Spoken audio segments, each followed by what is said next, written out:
Okay, well, it's 8 o'clock.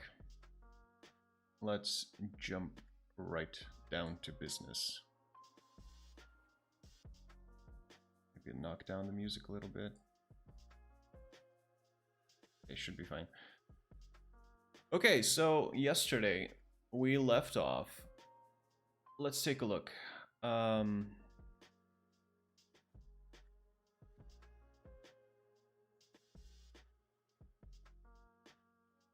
So yesterday we finished with conditional statements, and today we're starting with two mini projects using conditional statements. Yeah, that's about it. We'll jump into functions and scope and all the other goodies later on. We have a couple of more challenges, and probably we'll finish off today with somewhere in the middle of JavaScript syntax part 2. Okay, let's jump right in. So, magic 8-ball. So we've learned a powerful tool in JavaScript, which is control flow. It's so powerful, in fact, that it can be used to tell someone's fortune. In this project, we will build a magic 8-ball using control flow in JavaScript. The user will be able to input a question, then our program will output a random fortune. All right, let's start. So, in the first line of the program, okay, let's just start out. Task 1. We have to define a variable called username that is set to an empty string. So let username equals an empty string. If the user wants, they can enter their name in between the quotation marks. Okay, next. Below this variable, create a ternary expression that decides what to do if the user enters a name or not. If the user enters a name like Jane, use string interpolation to log hello Jane to the console. Otherwise, simply log hello. Okay, let's remember ternary expressions. If I remember correctly, it should be something like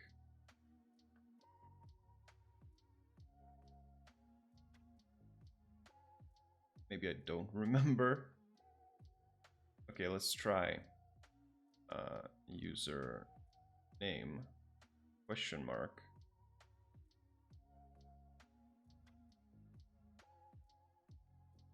I think it was like that. Username question mark, and then we just console log whatever we want. So if true, we console log hello username, right? Because it's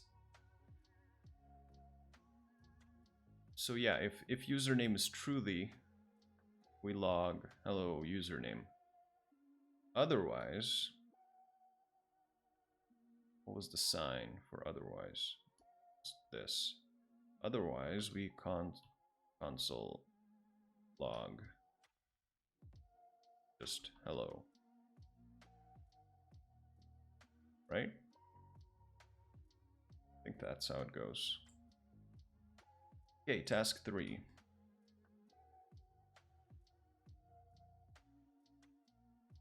Create a variable named user question. The value of the variable should be a string that is the question the user wants to ask the magic 8-ball. Are we meant to do inputs here? I don't think so. So let user question equals. No, I think we were meant to do it the simple way. So we just, what is the capital of Finland. Finland.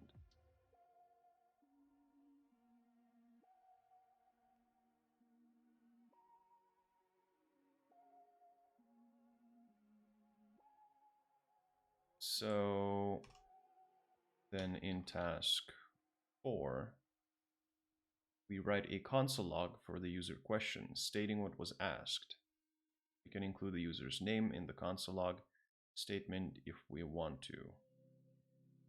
Okay. So just print out the question. All right. Let's do console log.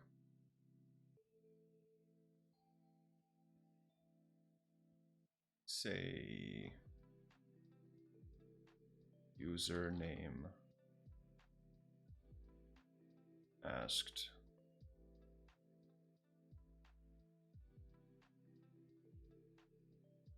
User question. Let's do a trailing comma. Trailing periods. Trailing commas. All right. So task 5. We need to generate a random number between 0 and 7. Create another variable and name it random number.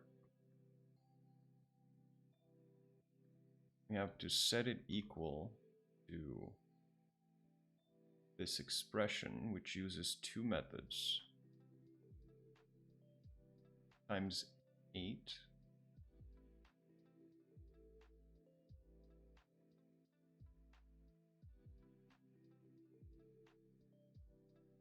Okay, so math floor, math random times 8. Okay, let's see what's going on here. So this will round the number, and this will generate a random number from 0 to 1. So want to visualize this better, you can open a calculator and say we generate 0.5 and we multiply that by 8. We get 4.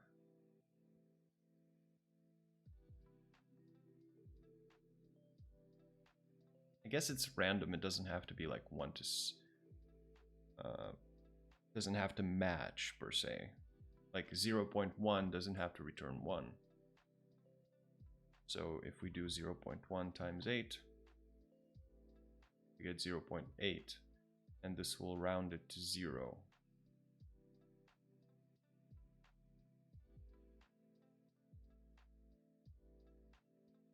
Okay, and if we do 0.9 times 8, we get 7.2, and this will also round it to 7.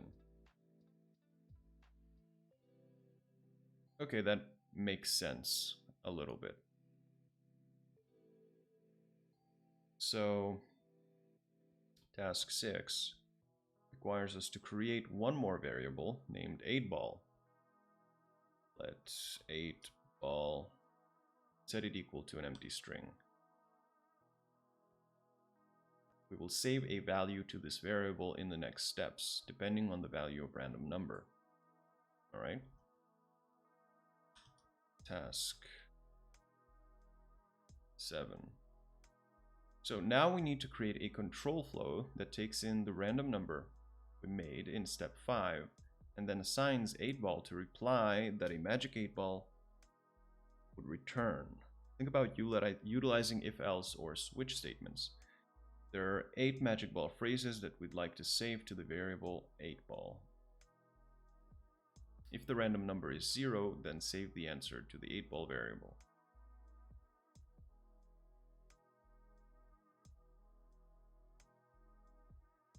Okay, so let's recall switch statements. Matter of fact, I think I might need a little bit of a refresher on switch statements.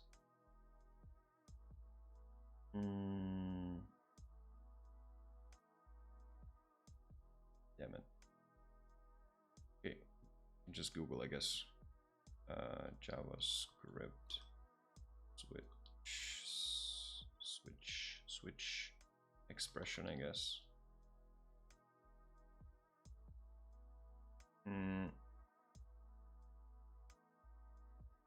Okay, so we do just switch, and then in the bracket, in the whatever this is, we include the expression, and then we have cases at the end. Okay, so switch, and we do random number.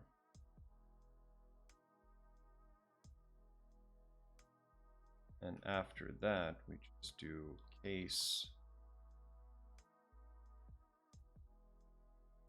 Yeah, so case 0, we console log, it is certain. Is certain. Then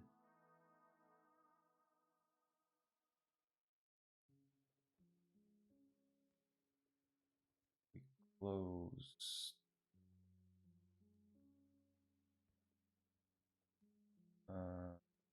Okay, so I'm still trying to get the hang of semicolons. Here they use it after every line. Guess we do the same. So semicolon and break. And then case 1, console log. It is decidedly so. It is decidedly so. And we break. Or these need to be indented probably. Case 2. Console log.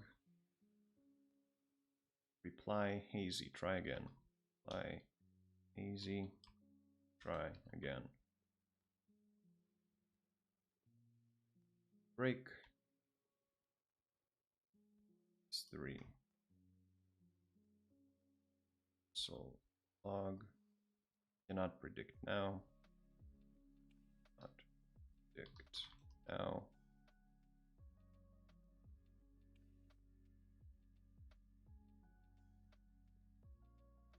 Break again. Case 4. Console log. Do not count on it. Do not count on. I'm like maybe 80% sure I'm doing things right. Case 6. No, case 5.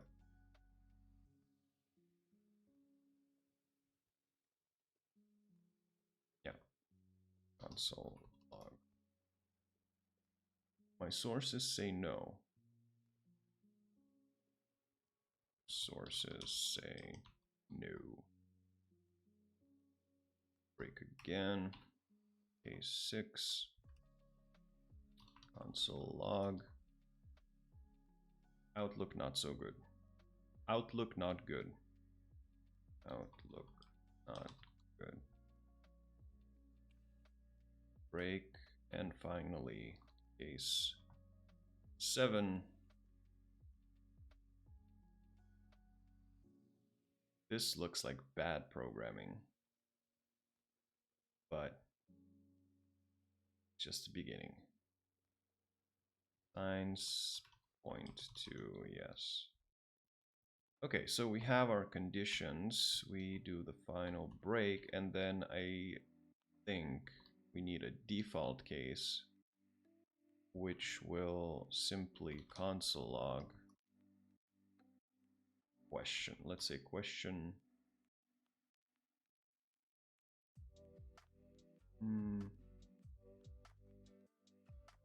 Say question unclear.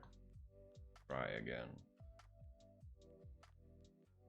Okay, so this technically should work. Yeah, stuff's indented.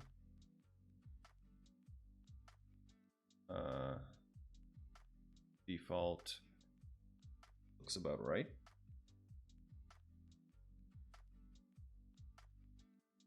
Okay, let's move on to task. Let's actually save. See. Hello. Ah. I see username. Let's do here different thing. So user name. So if there is a username, we will ask this, and otherwise we just ask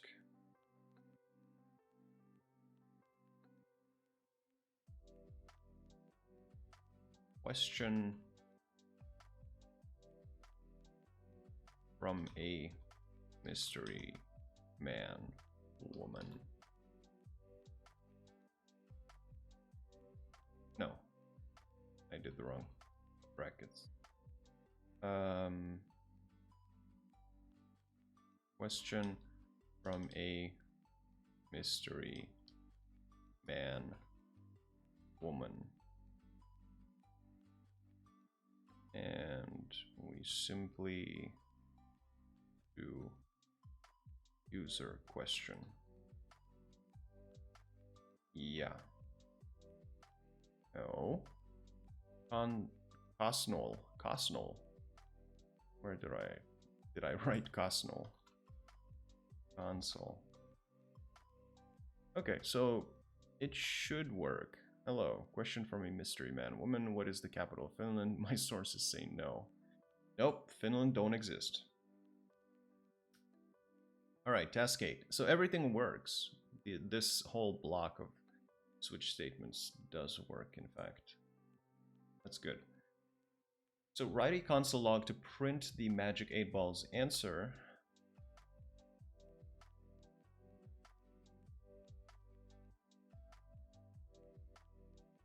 The value of 8 ball variable.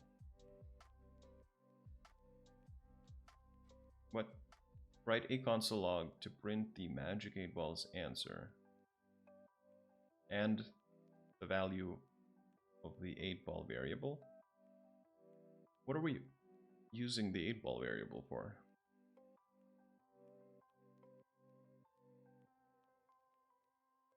We will save a value to this variable in the next steps depending on the value of a random number. Also, we didn't have to print it. We were supposed to just save the variable. Write a console log to print the magic 8 ball's answer. Value of the 8 ball variable. Yeah, we were not supposed to console log here. We're supposed to do 8 ball equals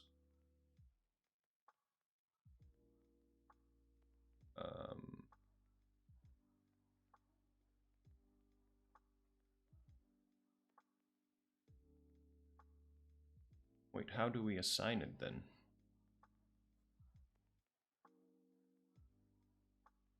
Oh, no, we just, instead of printing it, we only assign the string, is what I'm understanding. So instead of this, we do 8 ball equals like so.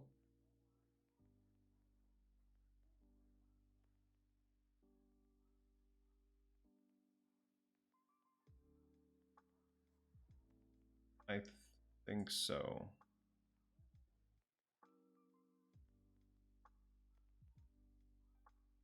Okay, let's do quick remodeling here.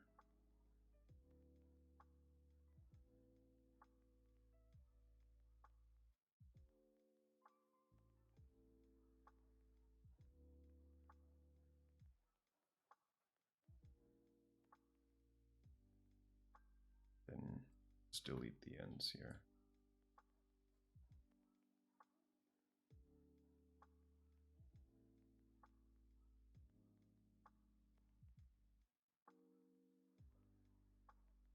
Okay, and then for task 8, we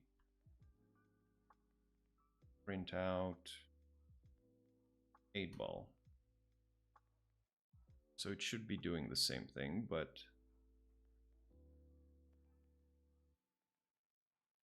and finally, run your program a few times to see random results appear in the console.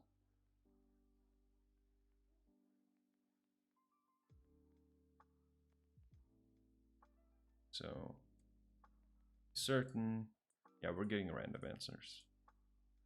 Let's try asking a different question. Let's try asking a yes or no question. Is the moon hosting alien life? It is certain. There you have it, guys. It is certain. Let's see, what else can we ask? Will I eat lunch today? Oh. Signs point to yes. This guy knows what he's talking about. Okay, fun little project. Let's move on.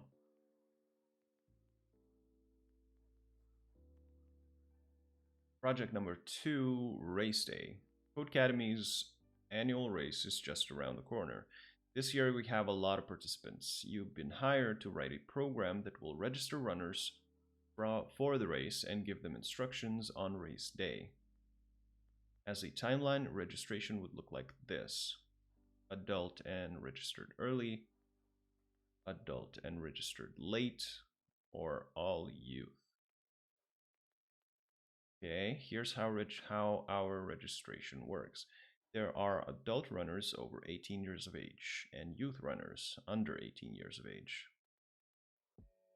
They can register early or late, and runners are assigned a race number and start time based on their age and registration. So early adults receive a number at or above 1,000. All other race numbers below 1,000. So only early adults. Everybody else gets below 1,000.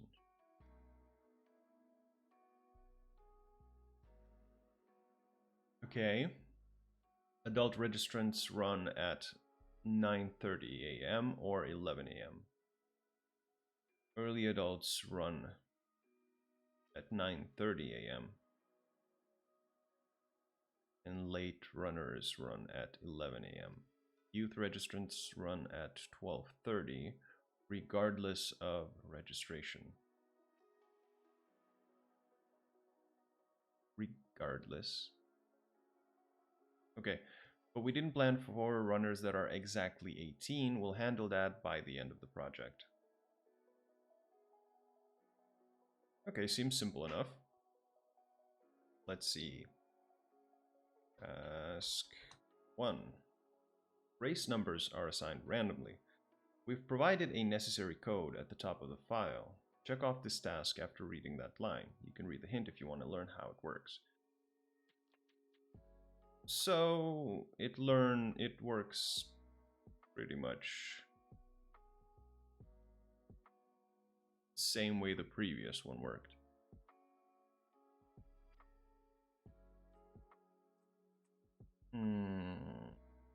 It's just gonna, if we take a look, if we say have a number 0.23 and we multiply that by 1,000, that would be 230. Can we generate numbers above 1,000?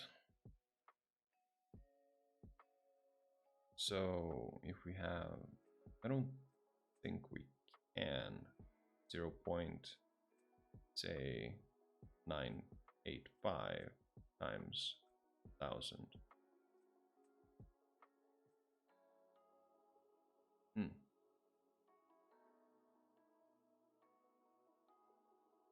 So random returns a value between 0 and 1. We know that. In order to make this set of numbers a range from 0 to 1000, we can multiply, well, okay, but it's from 0 to 1000, but the question is asking for also numbers above 1000.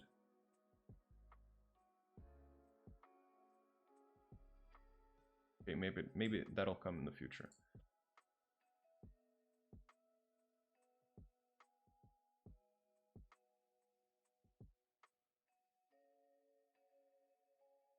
So create a variable. This should be task 2. This is our task 1. So create a variable that indicates whether a runner registered early or not.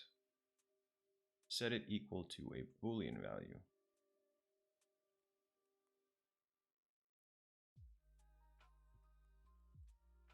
Okay.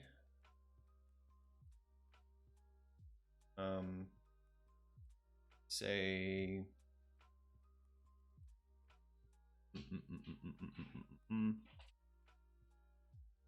let registration time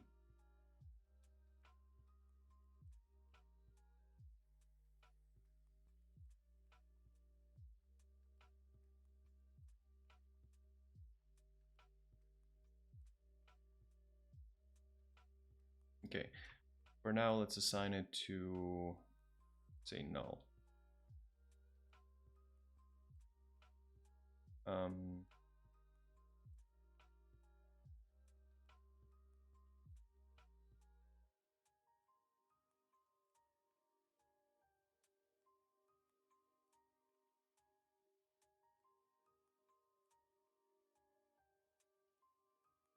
mean, we can, there's no reason why we can't set it to true.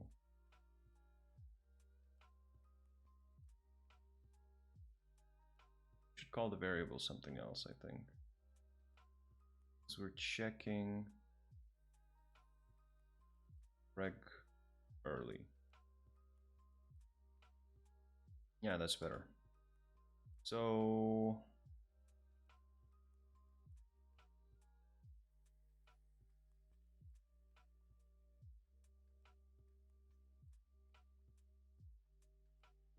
okay, that's all we have to do.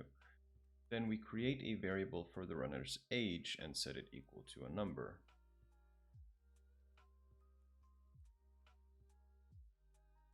So let runner age equals, say, 30, not string.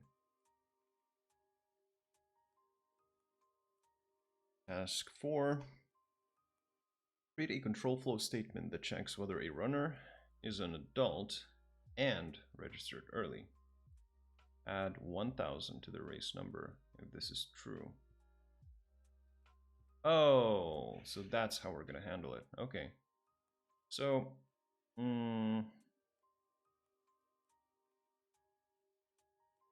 say reg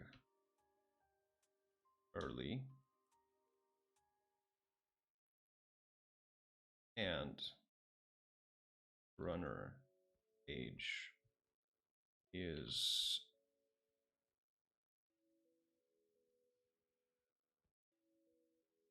above 18.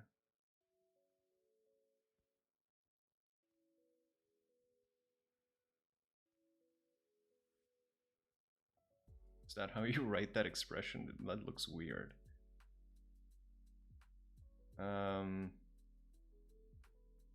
So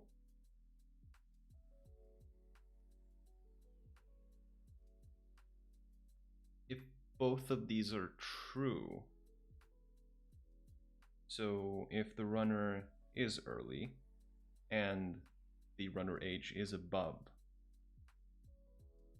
18, aka he's an adult, then we add 1,000 to a race number plus 1,000. Otherwise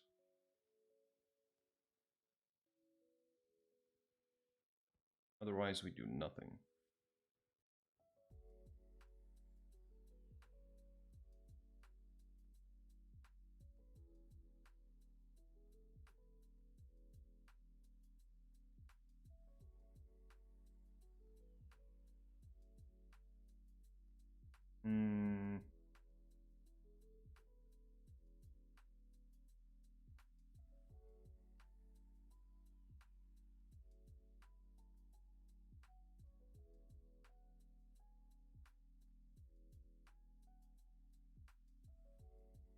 Can we just not have a falsy statement? Falsy thingamabob at the end?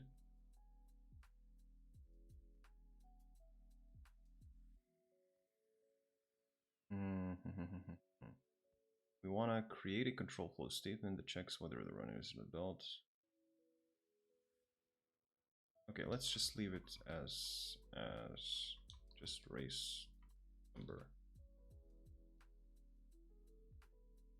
I don't know. I'm gonna leave a bunch of question marks here because this is probably not correct. Task 5. Create a separate control flow statement below the first. This statement will check age and registration time to determine race time. So here we're determining a number, and here we would be determining the race time. So for runners over 18 who registered early, log a statement to the console telling them that the race they will race at 9:30 and include the race number.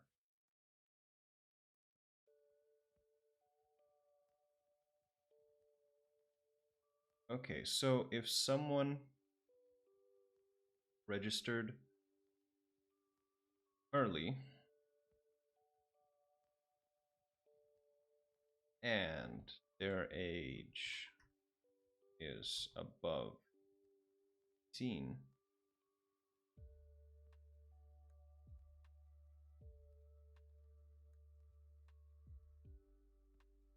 we simply log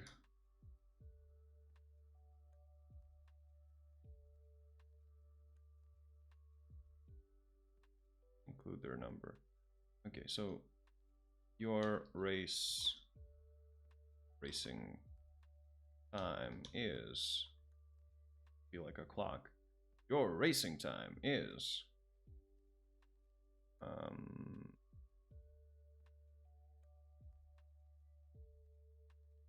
so if they okay, I'm getting a little scatterbrained. No, we don't need this. Their racing time is just 9:30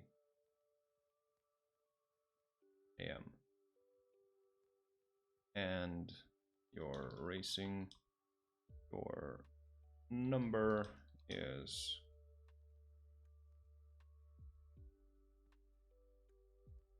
race number. No. Something's wrong. Like this.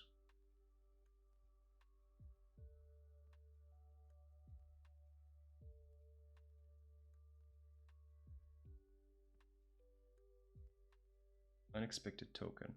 Wait. Am I hallucinating?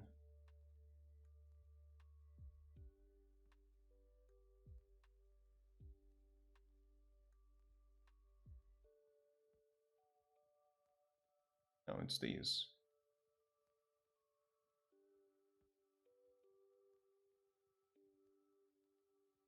Yeah.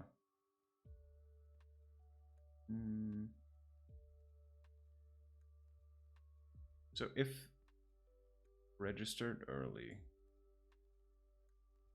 is true and runner age is above 18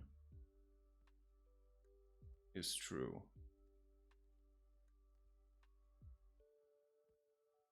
then the race number plus 1000, otherwise race number.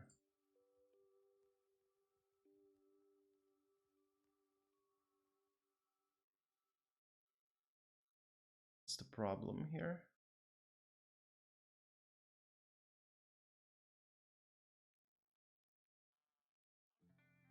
Unexpected token.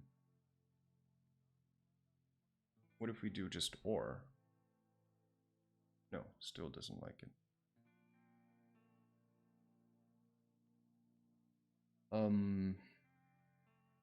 Maybe we have to include, cover them up in this. No.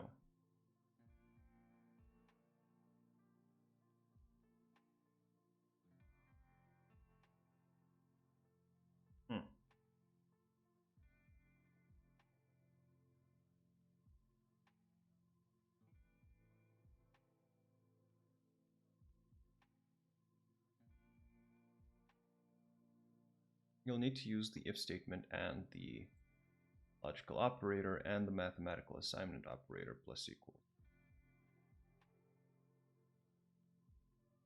Right. Good point. But it still doesn't like it.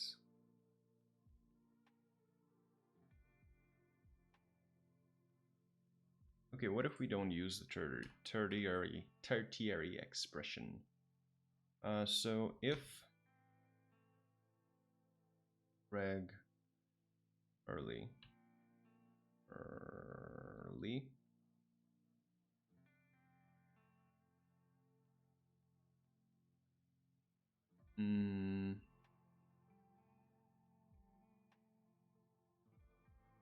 if reg early and runner age is above 18, then we do what? We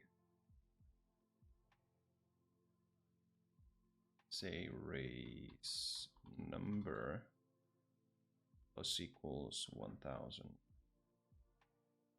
Otherwise, well, we don't need an otherwise statement. Okay, so if we do this, will this fly? It did.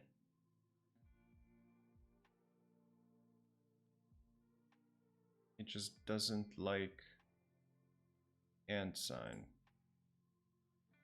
tertiary expressions for some reason. Or do we not need this?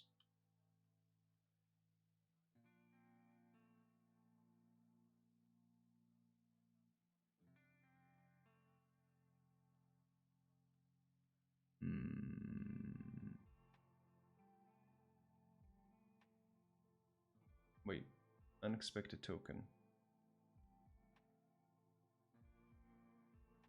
Is it in line 27? There is no line 27.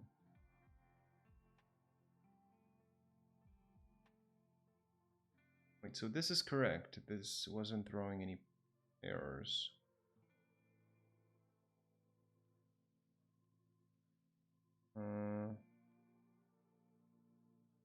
I use the correct thing here? I think so.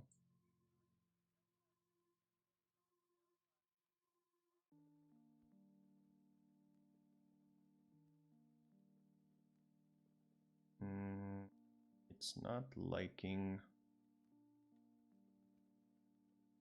something. Could not find name reg early. Oh, never mind.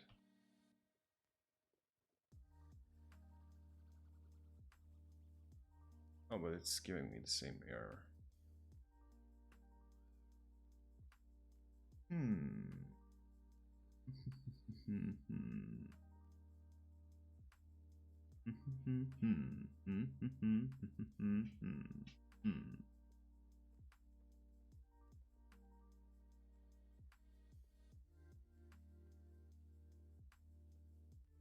Unexpected token.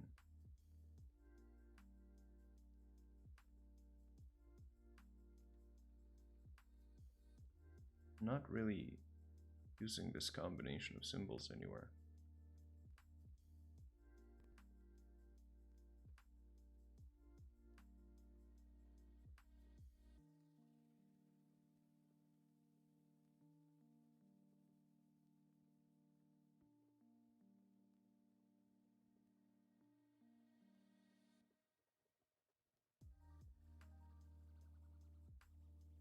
Race number, console log, you're racing. This should be fine. That's closed properly.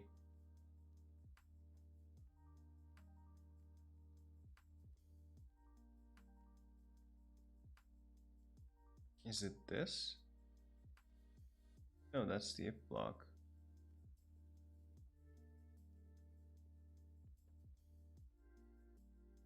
Okay, let's comment that out. No, so that's not the problem. Let's comment. What the hell happened?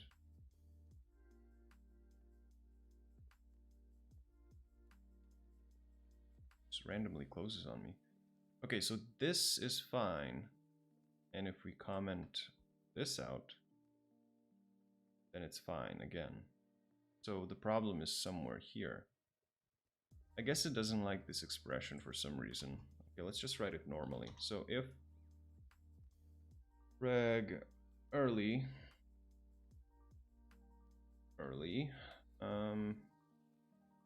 and the runner age is above 18, we simply console log this message.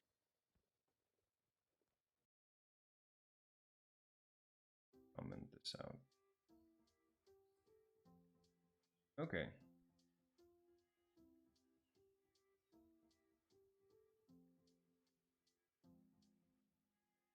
So it works fine. It's always giving us numbers above 1,000 because our racing time is early, and if our racing time is late, it should be giving... No, it's not giving us anything.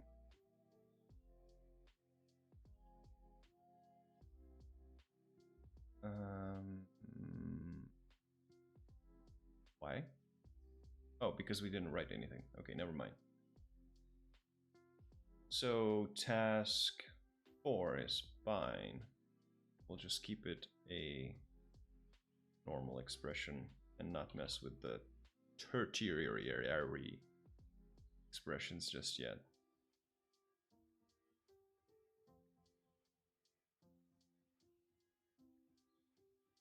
Okay, so task 5 is done. Task 6. Since we already checked for early adults, we can write a statement like this. Else, if runner is over 18 and did not register early, they will race at 11. Okay.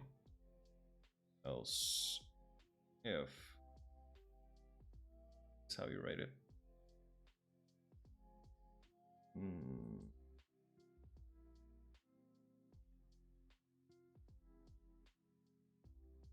If, else if, yes. So else if registered,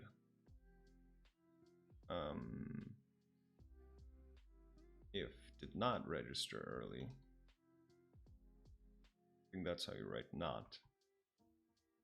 And runner age is above 18.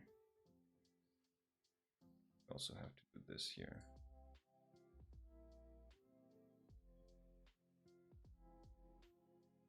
in that case, we console log your racing time is 11 a.m. and your number is race number. The wrong dot thingies here.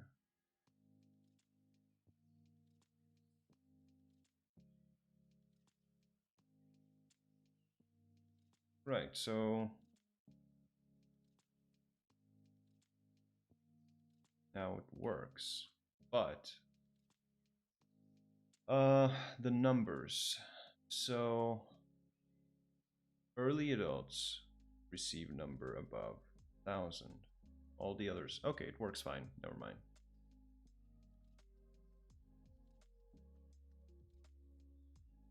So let's say that this was task 6.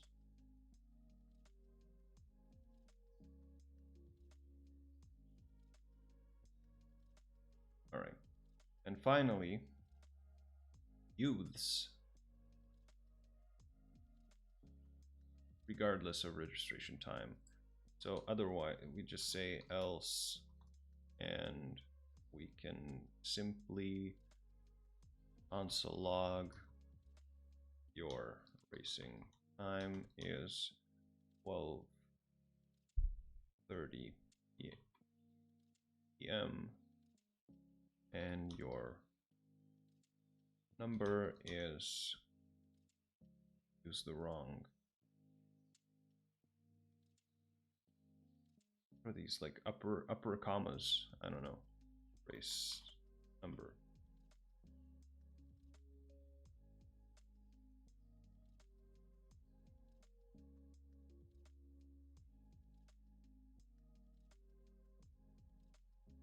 Okay, so this should work if we change the number to, let's say, 15. Yeah, the race time changed and the number is below 8,000. Cool. Enter different combinations of values for the 2 variables you created and run your code several times to verify that the correct statements are printed to the console. Yes, they are. Okay, what happens if we type 18? So we just need to do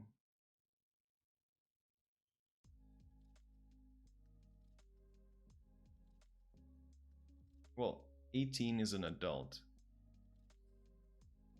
So we just do this. Or wait, this. So if early and the runner age is above 18, here and here. Nope, that's not how you check. It's comparisons.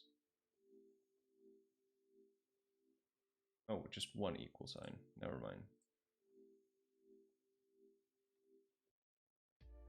Yeah. So since they were not early, they start at 11. And if they were early, they start at 9:30. Okay, done.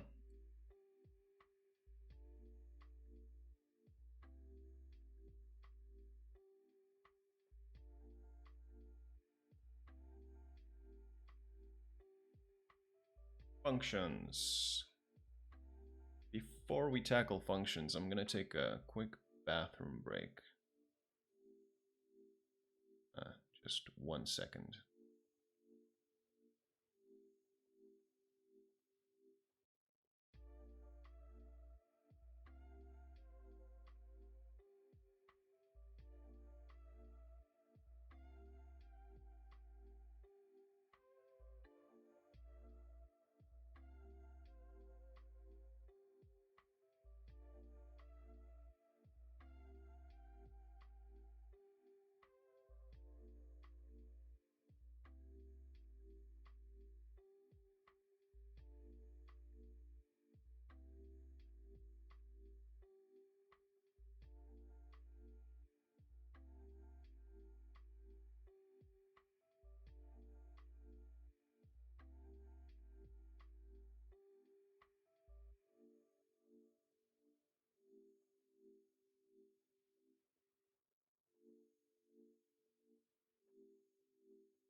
Okay, so functions. When first learning how to calculate the area of a triangle, there's a sequence of steps to calculate the correct answer. So we measure the width, measure the height, multiply them to get the area. With practice, you can calculate the area of a rectangle without being instructed with these 3 steps every time. We can calculate the area of one rectangle with the following code. Imagine being asked to calculate the area of 3 different rectangles. In programming, we often use code to perform a specific task multiple times. Instead of rewriting the same code, we can group a block of code together and associate it with one task. Then we can reuse that block of code whenever we need to perform the task again. We achieve this by creating a function. A function is a reusable block of code that groups together a sequence of statements to perform a specific task. In this lesson, you will learn how to create and use functions and how they can be used to create clearer and more concise code.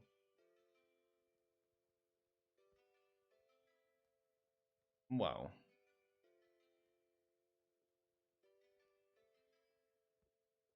So, add one side.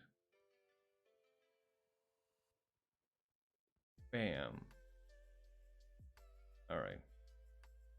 Function declarations. In JavaScript, there are many ways to create a function. One way to create a function is by using a function declaration. Just like how a variable declaration binds a value to a variable name, a function declaration binds a function to a name or an identifier. Take a look at the anatomy of a function declaration below. So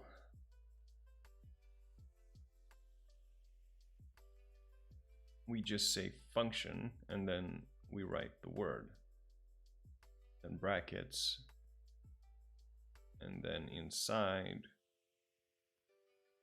we do whatever we need to do. So the function keyword. So a function declaration consists of the function keyword, the name of the function or its identifier, followed by parentheses, a function body or the block of statements required to perform a specific task, enclosed in the function's curly brackets. I'm gonna need some coffee. Jesus. So we should also be aware of the hoisting feature in JavaScript, which allows access to function declarations before they're defined. Huh?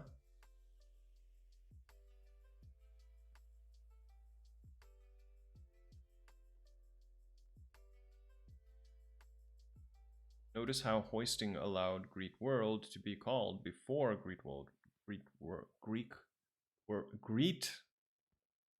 It's Greek, not Greek. Function was defined. Since hoisting isn't considered good practice, we simply want you to be aware of this feature. It's not considered a good practice. Okay, let's create a function that prints a reminder to the console. Get reminder. So function get reminder, and we do this. Correct. In the function body, log the following reminder: water the plants. Console log water the plants. I'm not gonna change the text because it's not gonna let me pass then. Donezo. And then finally, we gotta create another function that prints a useful Spanish travel phrase to the console. Okay, so function greet in Spanish.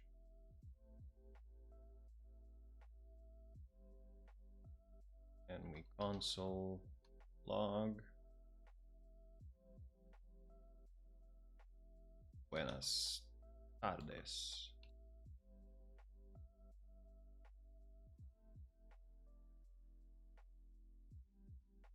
Done.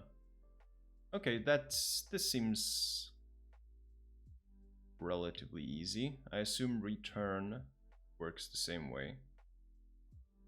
If we do return, then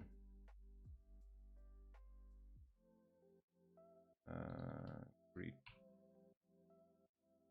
in Spanish.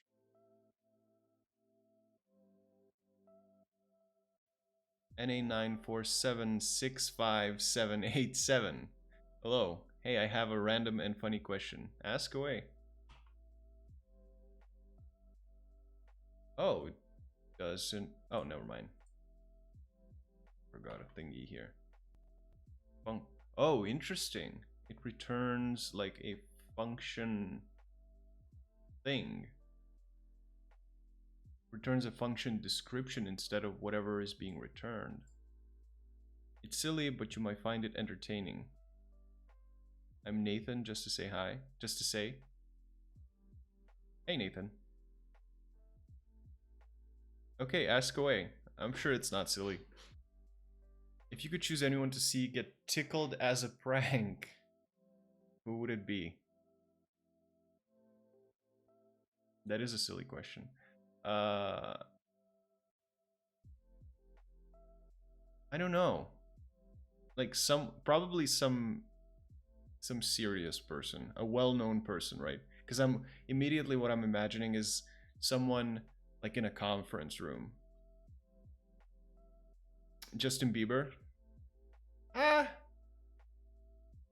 imagining like a well-known serious person who barely like smiles or laughs, and he's just like, yeah, we did this, and then we went over and we did that, and then you just tickle him, and then he starts laughing. I'd say Justin Bieber, as he's quite arrogant and he tried to act tough. Maybe. I'm not that familiar with Justin Bieber.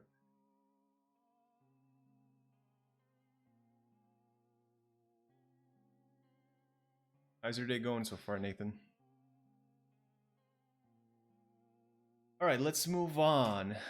But it's interesting that it doesn't print out the return statement itself. It just prints out the function, I don't know, definition? Okay, so calling a function. As we saw in previous exercises, a function declaration binds a function to an identifier. So that's what we got after printing, I guess, an identifier. Also, I think I missed it. Thank you for the follow, Nathan. You basically described my dad. I mean, if you say so.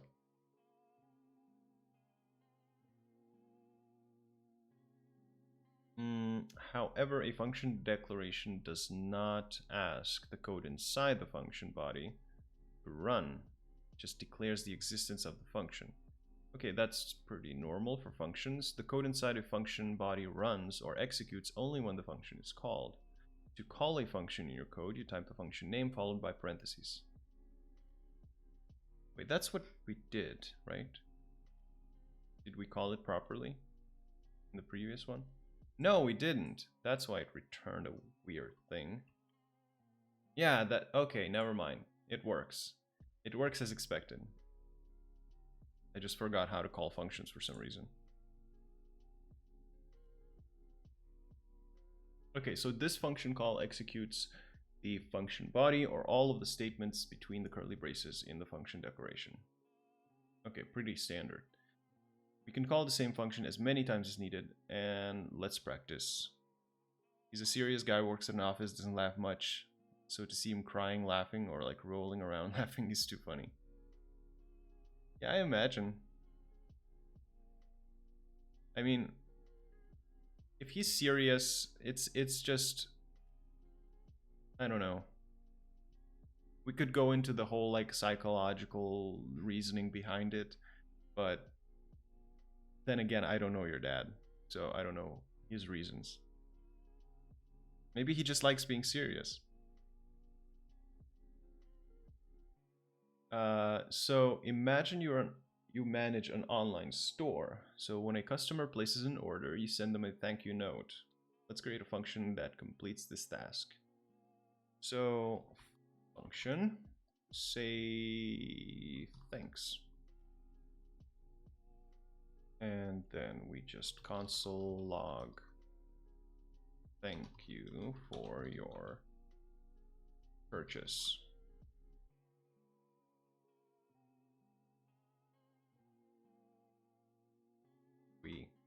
We appreciate your business.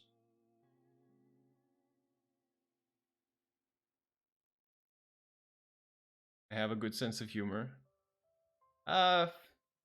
It depends. Some people don't get my sense of humor. Sometimes I don't get my sense of humor. And then we call the function. So say thanks.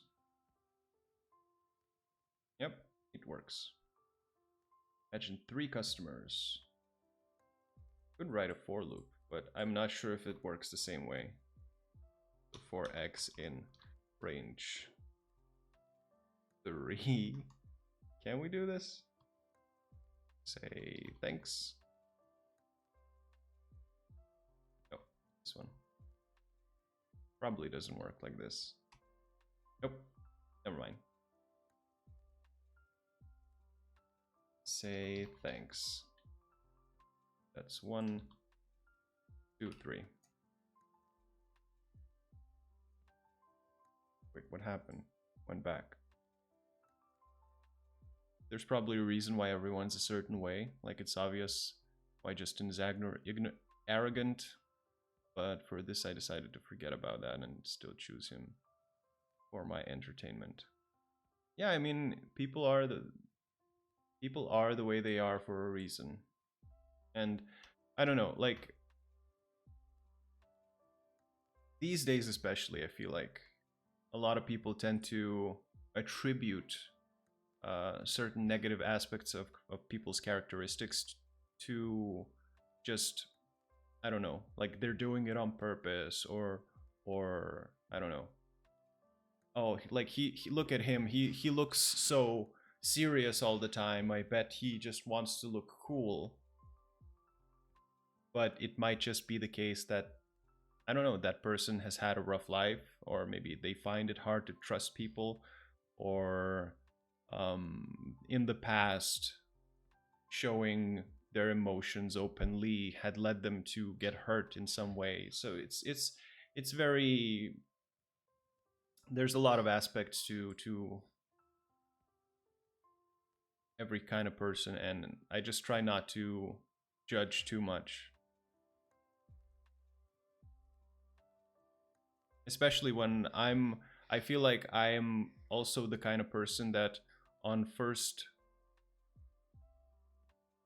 glance people would assume that I'm sort of serious and closed up. But I mean, once you get to know me, I'm fairly chill and warm, I guess. I think with my dad, he's just more traditional. Yeah, I mean, could be the case. I'd say don't read into it too much. He just doesn't like being silly and messing around. He's more composed. I mean, I'm pretty sure he likes, because like, who doesn't like to, because I don't know, I associate being silly and messing around with just uh experiencing good emotions, like having fun, you know? So I doubt that your dad doesn't like to have fun. I just feel like maybe there's some circumstances where he's not as comfortable having fun. Or maybe he's not able to have fun as much as he used to, because I doubt he's been serious his entire life. He's not an over emotional person.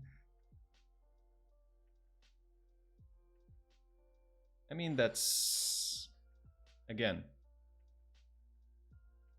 that's a learned behavior. And you learn this kind of behavior for a reason. Everybody's born with being able to express their emotions, and children do express their emotions. They're happy, they cry, they're sad, and they show it on their face fairly expressively. But over time, we just learn that, okay, so you're not supposed to do that, you're not supposed to do that. Maybe you're supposed to always be serious around other people, especially people you don't know, but then be happy, you know, in private. You feel bad for wanting him to get tickled? No, it's fine. Okay, so for our functions, we've executed a task without an input. However, some functions can take inputs and use these inputs to perform tasks. When declaring a function, we can specify its parameters. Parameters allow functions to accept inputs and perform a task using the inputs. We use parameters as placeholders for information that will be passed to the function when it is called. So we just pass it, yeah, in the parentheses. It's nothing new. And then we can use them inside the function, correct? So in the diagram above, calculate area computes the area of rectangle based on 2 points, width and height. The parameters are specified between the parentheses as width and height and inside the function body. They act just like regular variables. Okay, so when calling the function that has parameters, we include the arguments, and okay, notice that the order in which the arguments are passed and assigned follows the order the parameters are declared. Okay, that's pretty standard. And the variables are initialized with the values for the height.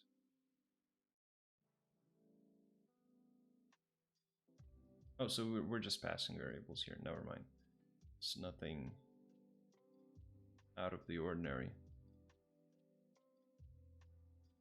I didn't think about all that. I just thought I wanted to see me uncontrollably laughing.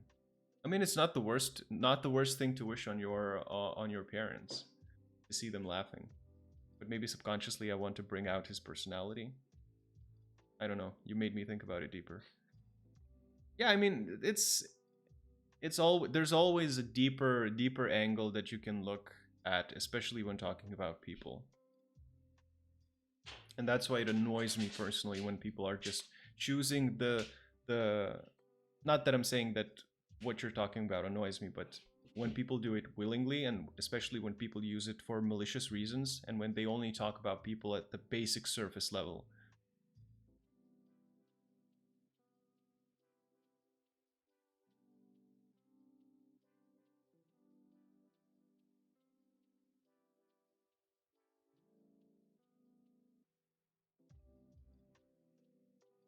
Okay, so we're just passing in a name, and then we can call this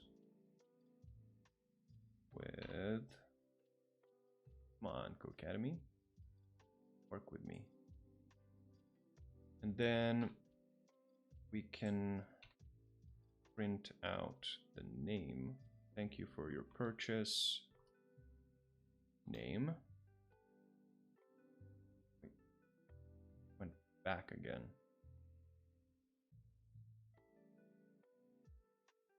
Okay, here, name.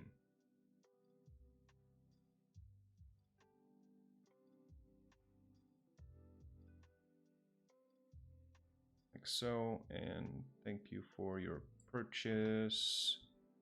Name.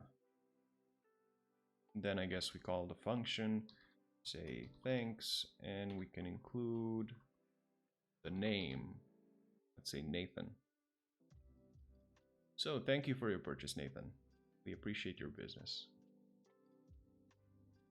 So that should be the whole thing. Oh, it's telling me to pass in coal. Fine, we'll pass in coal. All right, that works similarly, or not similarly, exactly the same as Python. You pass in the parameter, then you call the function, and you pass in the argument. Okay. Default parameters. So one of the features added in ES6 is the ability to use default parameters. Default parameters allow parameters to have a predetermined value in the case there's no argument passed into the function or if the argument is undefined when called. Okay, so syntax is equal, just an equal sign. Okay, so in the example above, we use the equal operator to assign a parameter name to a default value of stranger. This is useful to have in case we ever want to include a non-personalized default greeting. The code calls greeting Nick. The value of the argument is passed in, and Nick will override the default parameter. Otherwise, the default will be used. Okay, so the function makeShoppingList creates a shopping list based on the items that are passed to the function as arguments. Imagine that you always purchase milk, bread, and eggs every time you go shopping for groceries. To make creating a grocery list easier, let's assign default values to the parameters in shopping list.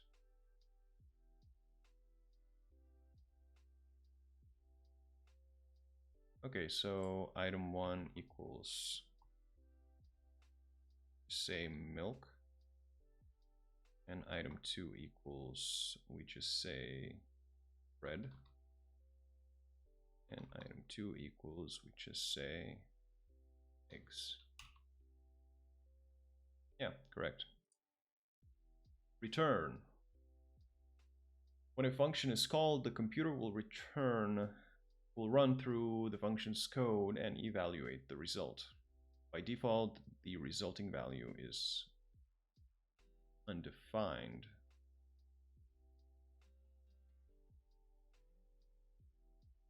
Resulting value is undefined. Oh, whatever the function returns is undefined if we don't include the return statement. In the code example, we defined our function to calculate the area of a width and height parameter. Then we invoke the function with the arguments, but when we want to print the result, we got undefined. Yeah. Okay, so imagine if we needed to order monitors for everyone in an office, and this office is conveniently arranged in a grid space. We could use a function to help us calculate the number of monitors needed. Declare a function monitor count that has 2 parameters. Okay, function monitor count, and we need rows. We use something I missed entirely. Yes, we do. Need a comma.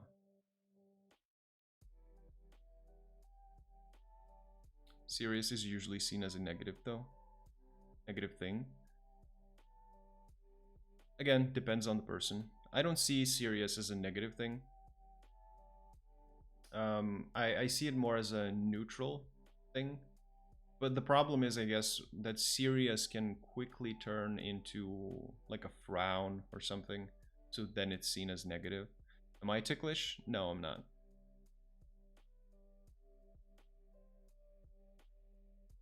Rows and columns. Oh, wait, no. Probably write the rest of the function.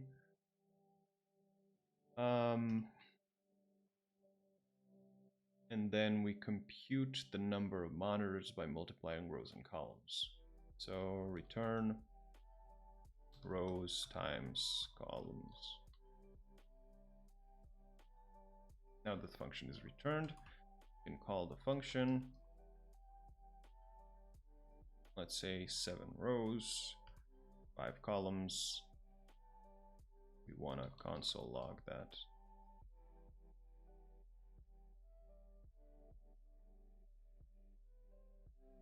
$35.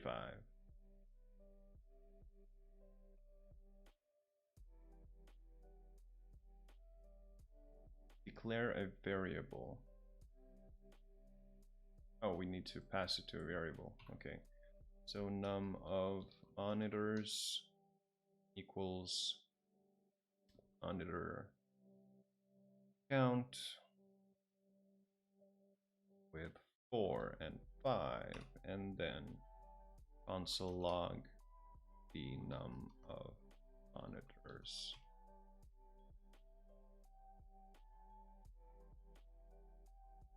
That was a no instantly. Yeah, my girlfriend tried many times to find like spots that I'm ticklish at, but so far unsuccessful.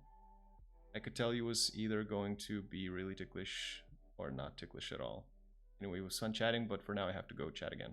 All right, thanks for coming by and chatting with me. See you around. Have a good day.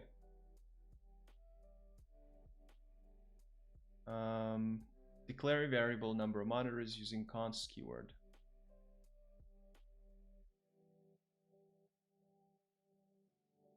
Oh.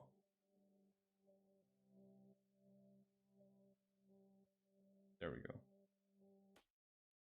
I forgot how to declare variables for a second. To check the function work properly, log it to the console. Yes. Okay, so things to keep in mind. Nothing really. It works almost exactly the same as Python. I'm definitely ticklish somewhere, but I don't have to admit it. Okay. See ya. See ya, Nathan. Okay, let's move on. Matter of fact, let's take a break. Been streaming for an hour and 20 minutes now. Probably go get some water. Stretch my legs a little bit.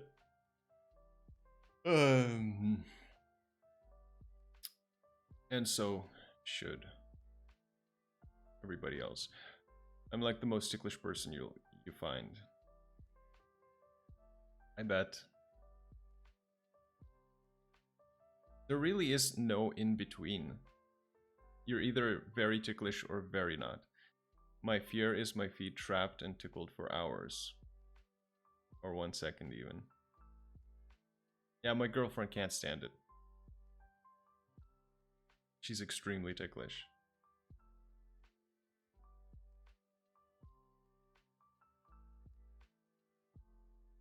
Okay, let's take a break. We will do 10 minutes as per usual. I will see you guys.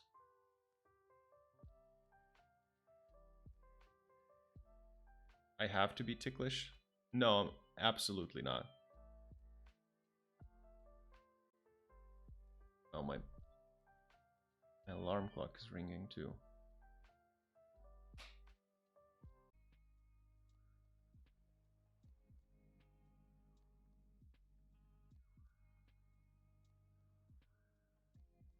Okay, and we're back. Brought some water, did some stretches, feeling refreshed. Let's continue on with the functions. So we can also use the return value of a function inside another function. These functions being called within other functions are often referred to as helper functions. Since each function is carrying out a specific task, it makes our code easier to read and debug if necessary. If we wanted to define a function that converts the temperature from Celsius to Fahrenheit, we could write two functions like following. Yes, we could. So in the example, get Fahrenheit is called and 15 is passed as an argument. Yes. Then the code block inside get Fahrenheit calls multiply by 9/5 and passes 15 as an argument.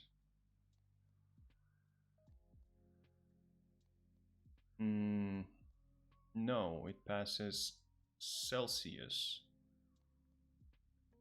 as an argument.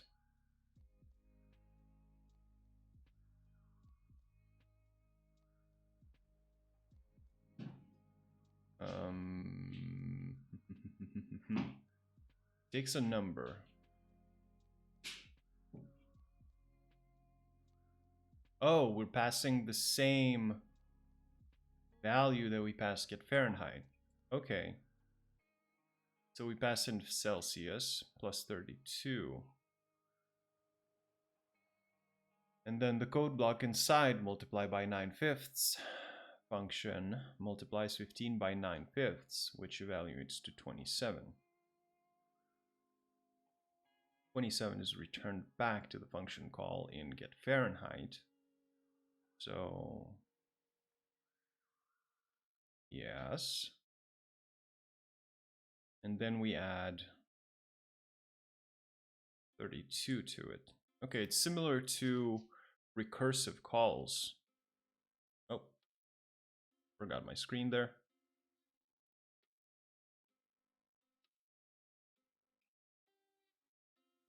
Okay, so it's fairly similar. So, okay, in the previous exercise, we created a function to find the number of monitors in order for to order for the office. Now let's write another function that uses the monitor count function to figure out the price. Okay, so we'll create a function, cost of monitors, and has two parameters, rows and columns.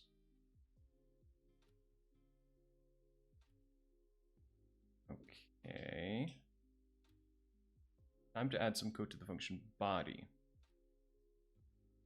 Add a return statement that returns the value of calling monitor count, rows and columns multiplied by 200. Okay, so we just return monitor, not minotaur, monitor count with rows and columns. I mean, there's probably a better way to do this, but, oh, and we need to multiply that by 200. So we should save the cost to a variable.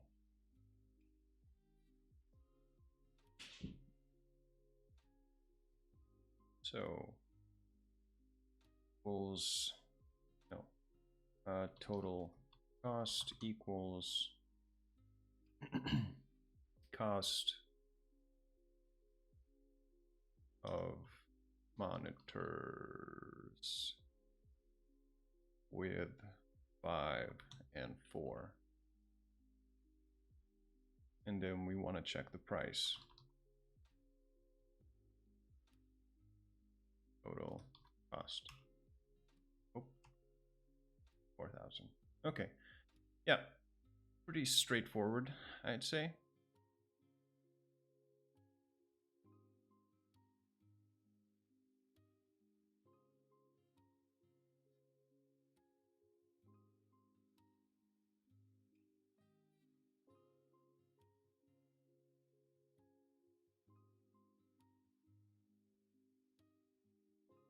Okay, next.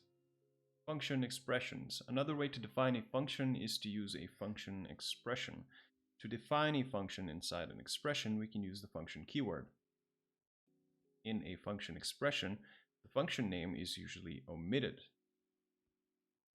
So the this like a lambda expression? Function with no name is called an anonymous function. A function expression is often stored in a variable in order to refer to it.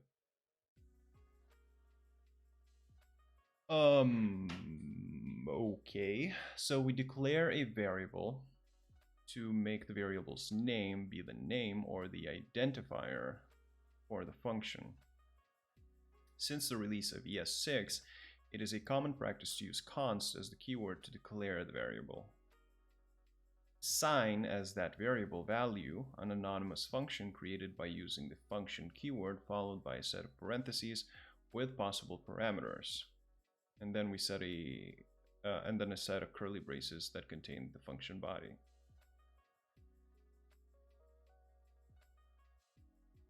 Okay, and then we use the variable instead of the function name, or we use it as the function name. Unlike function declarations, function expressions are not hoisted, so they cannot be called before they are defined. Interesting. Okay, let's say we have a plant that we need to water once a week on Wednesdays. We could define a function expression to help us check the day of the week and if the plant needs to be watered. So let's create a variable. Plant needs water. And then we assign it an anonymous function that takes in the day.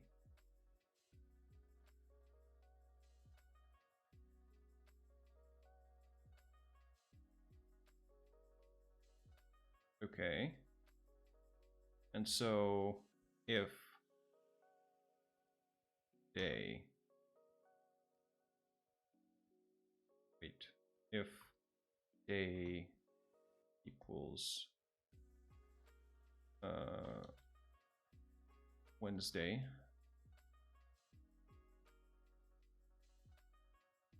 the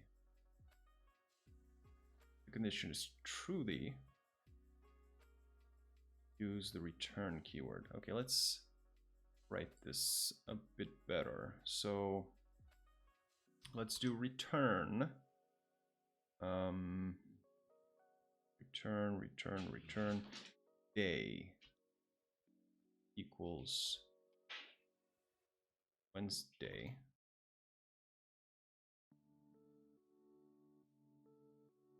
Question mark. So if it's truly, wait, we don't need to print anything.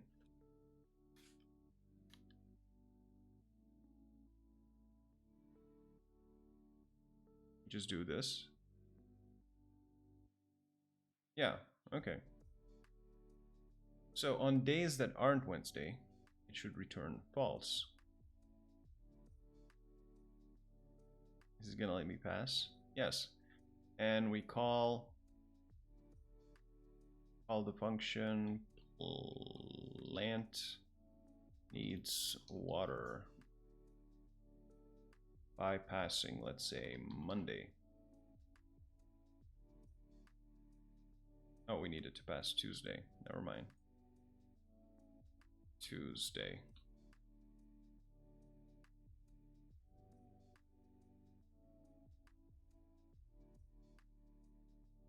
We should log it as well.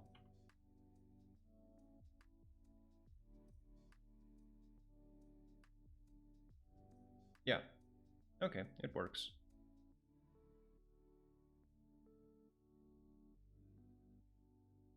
Yeah. Okay, so fairly straightforward. I'm not sure though, why would you need to assign a function, like instantiate a function this way, but you know.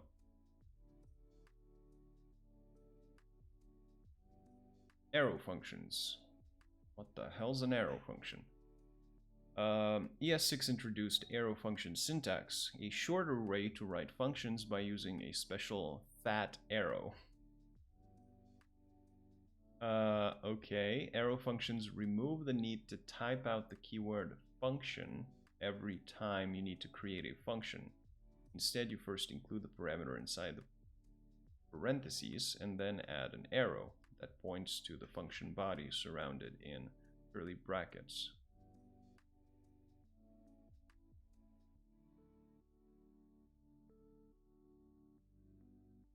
Okay.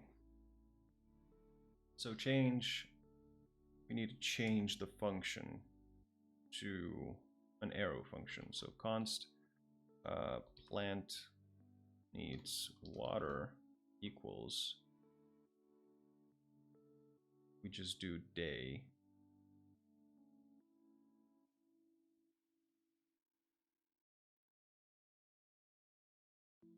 and then we do an arrow, and then we return day equals Wednesday. Except we should probably delete this. Yeah. Okay.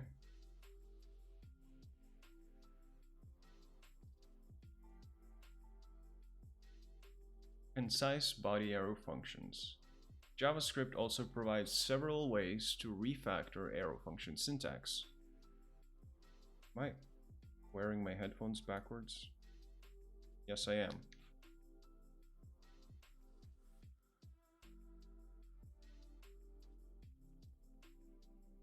There we go. So the most condensed form of the function is known as concise body. We'll explore a few of these techniques below. So functions that take only a single parameter do not need that parameter to be enclosed in the parentheses. However, if a function takes 0 or multiple parameters, parentheses are required.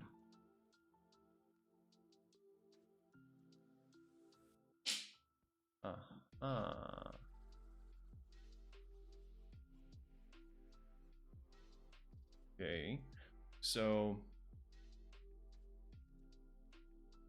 if we have 0 parameters, we include parentheses. If we have 1 parameter, we can just write out the parameter. If we have 2, we write out 2 parameters in parentheses.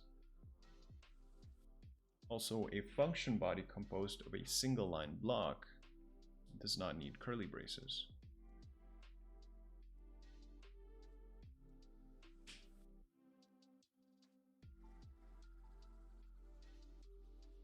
Oh, so we just write the return expression immediately after the arrow.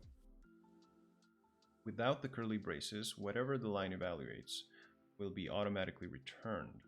Contents of the block should immediately follow the arrow, and the return keyword can be removed. This is referred to as implicit return. Okay, well that's neat. So let's refactor plant needs water to be a concise body. Notice that we already converted the if-else statement to a ternary operator to make the code fit into one line. Okay, so we just remove the parentheses, keep day, remove the curly brackets, and remove the return statement, and pop this on this line. Is that correct? Yes, it is. Okay, it's I guess it saves lines of code. Whether it's clearer or not, maybe it will be with practice.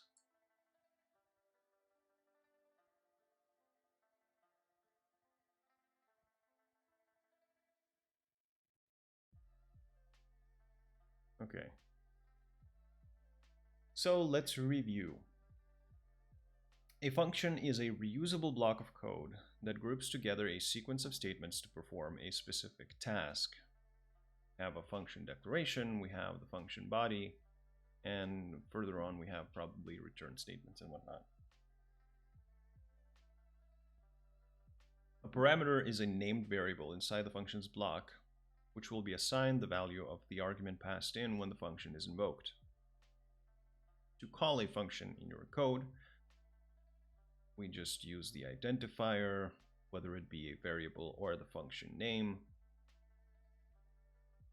Okay, quiz time. Think? Yes. What is wrong with the code snippet provided? This?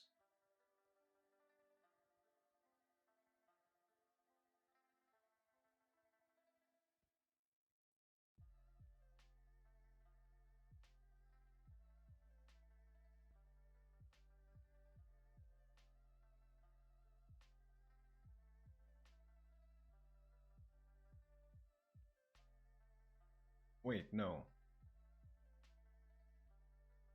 It's passing one argument.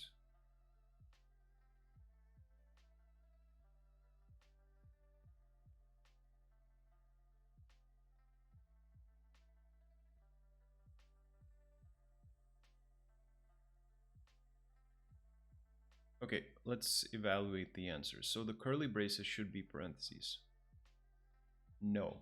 The greeting function is missing a set of parentheses between the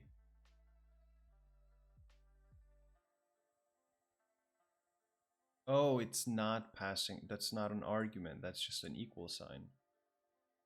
And since 0 arguments are passed, yes, we are missing a set of parentheses between the equal and the arrow. Yeah, okay. What will this code print to the console? So we have a function, and we are passing alarm as a parameter. And my alarm is set for alarm. So it should print 8:30 a.m. Yeah. Which of the following is a parameter in the block of code below?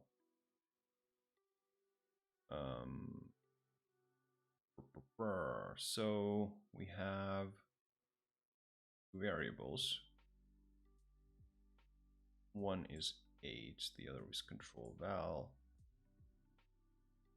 which modifies input, and then we have a function with two parameters, number and phase.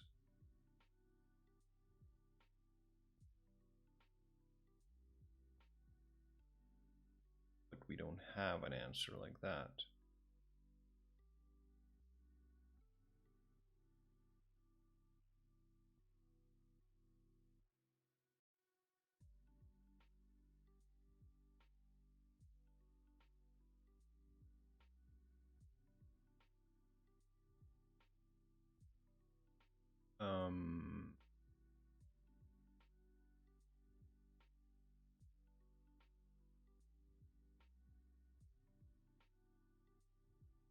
Which of the following is a parameter in the block of code below?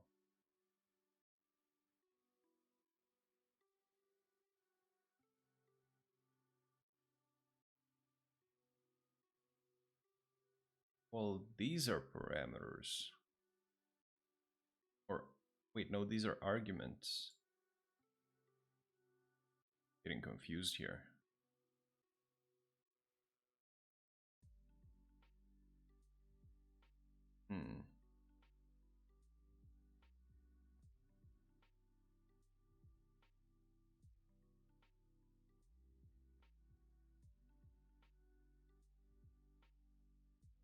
Control val number, phase.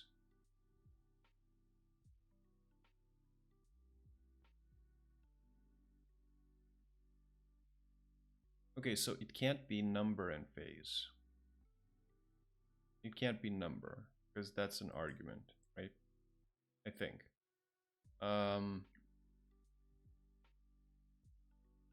So if it can't be number, then it can't be control val because it's in the same area. Input is just a value that's assigned to a variable. So val?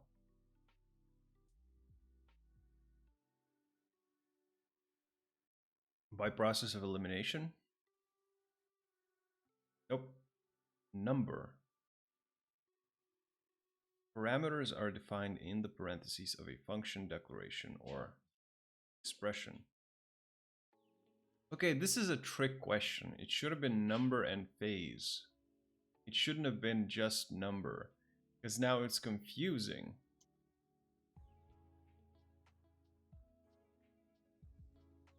Okay, let's reload. What will be printed to the console? So we have a default value and we're calling the function without any parameters. So we're gonna print out apple. This apple is delicious. This code prints I ran 3 miles and an average of undefined per mile. Why does the text include undefined?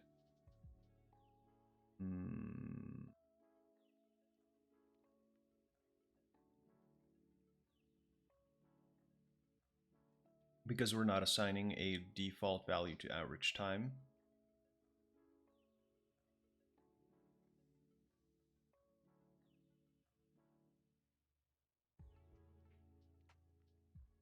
Miles parameters not declared, not defined. Call to workout journal is missing a second argument. Which of the following best describes what a function in JavaScript is used for?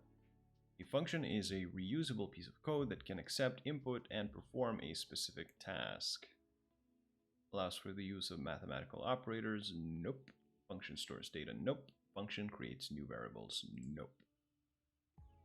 Which of the following is the correct way to call the function below? We're taking in a number, so this one. Which of the following is a parameter in the block of code below? Fine, it's number. Yeah, and it's number and phase are parameters. Then include both of them in the answer. Okay, what will this code print to the console? It'll print 830. What is wrong with the code snippet below? So we're missing parentheses. Which of the following most accurately describes the volume of cube function? It's not an arrow function, it is a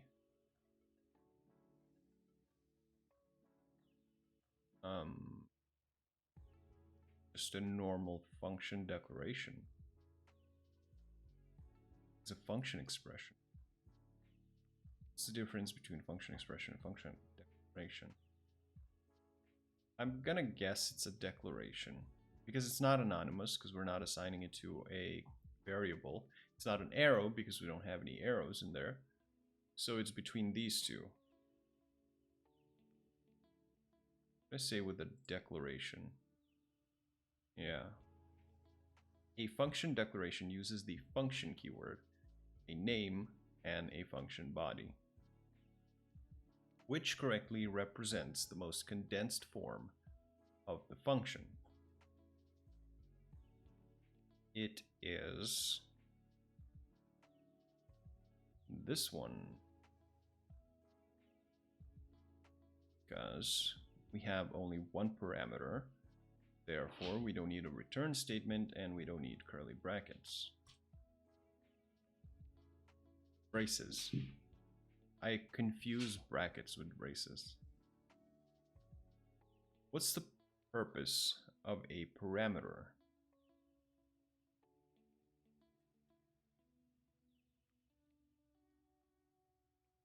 To specify actual values passed to a function to allow a function to accept data. Well, specify actual values passed to a function.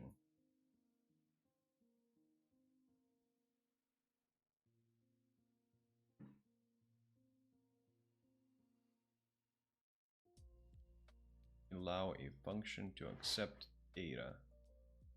It was a bit confusing.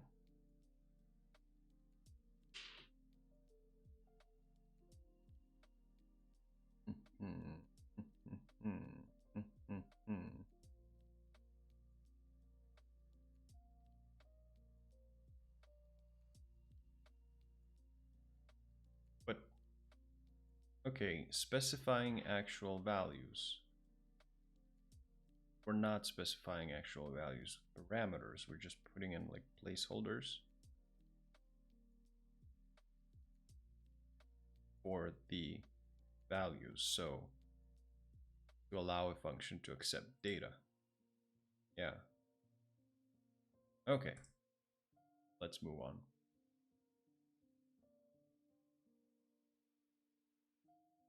Project time. So in this project, we're going to practice conditionals, JavaScript, so you can hone your skills and feel confident taking them to the real world. Conditionals, not functions. Okay.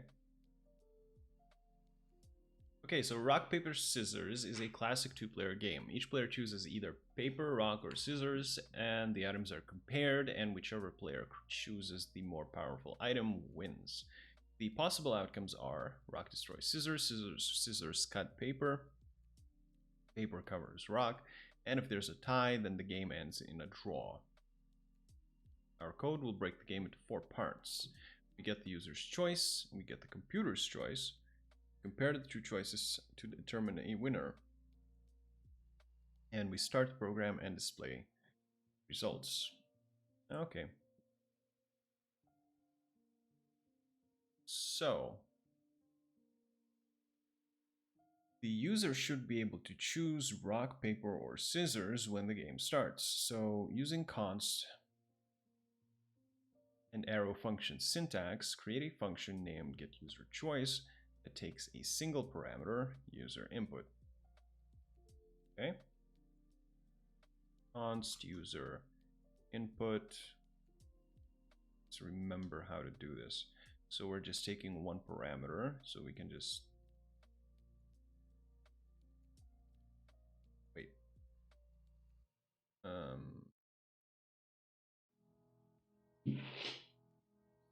Oh, we're creating get user. Right. Get user choice. And then user input. Then we use the arrow. And then we return user put.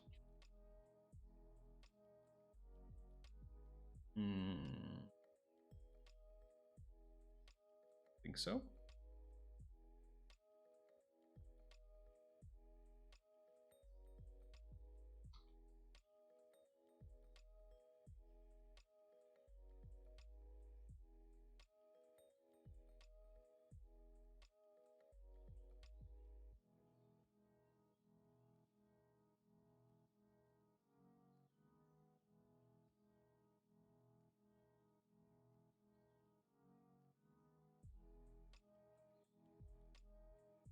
Okay, let's say that's done.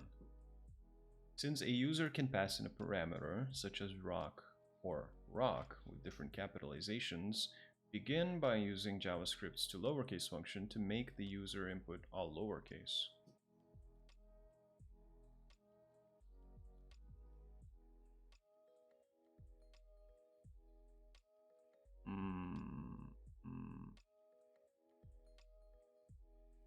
Well, we can just tag this here to lowercase.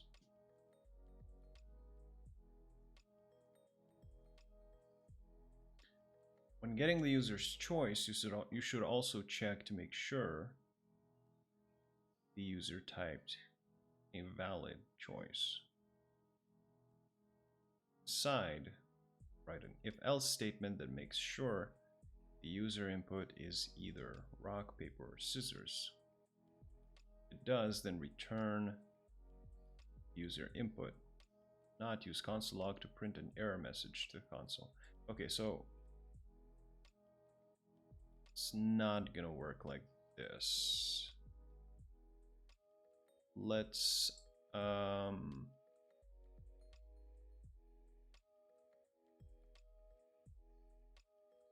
I'm getting confused.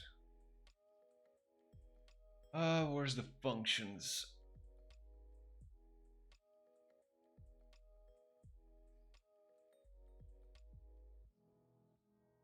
Variables, data types, functions.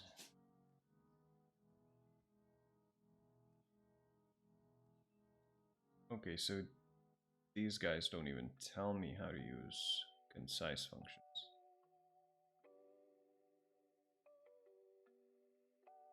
No. Okay. Can we still jam this if-else statement here? So if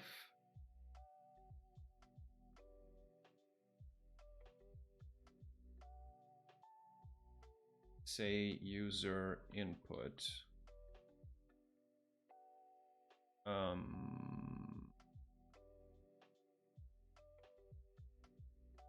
for false, can we do in, then have a list? Are JavaScript lists the same as Python lists?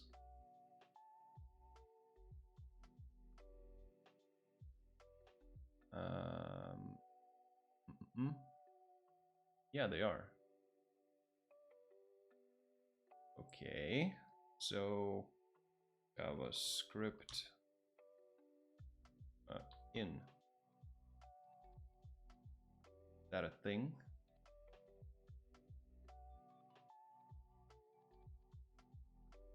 If make in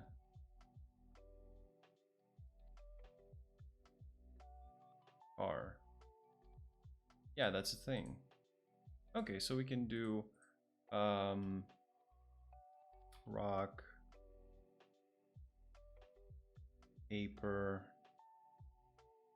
and scissors. So if user input to lowercase in rock, paper, scissors, question mark. Oh my god, this is gonna be such an ugly line of code. Question mark. So if it does, then we return user input. User input. Otherwise we return a message saying wrong choice, buddy. Try again.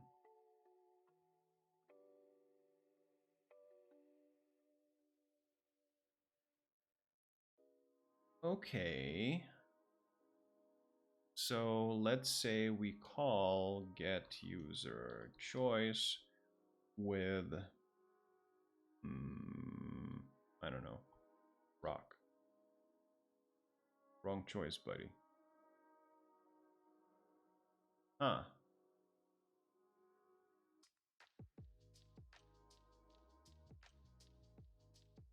Because that should not be a wrong choice. What if we do rock?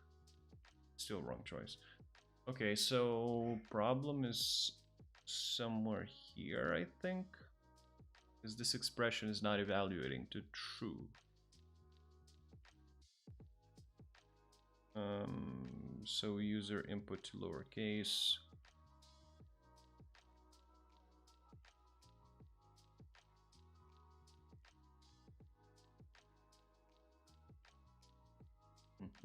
Okay, for simplicity, let's do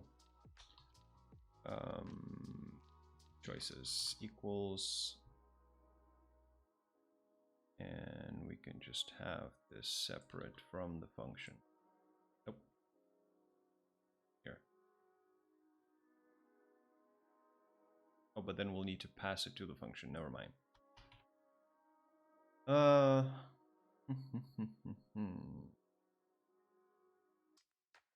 So user input to lowercase. Okay, we're passing in the argument to the function.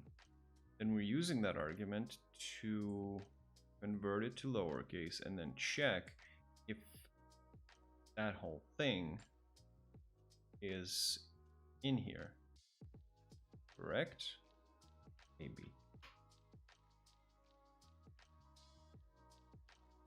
Do we maybe need to enclose this in parentheses? No.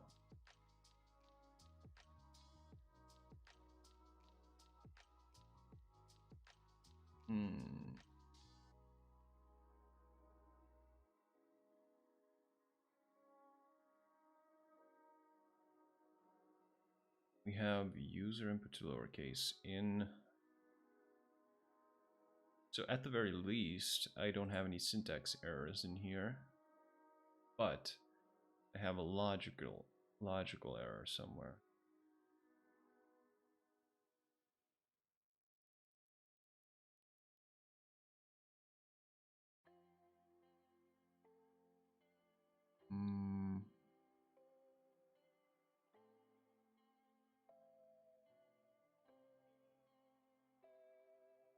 Okay, let's write this out like a normal function.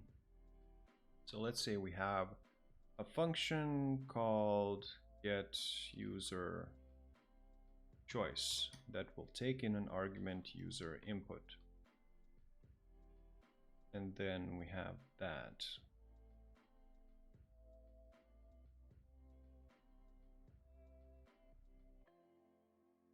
Am I declaring the function correctly? Let's see. Function by function. Yeah, I am. Okay, so then if user input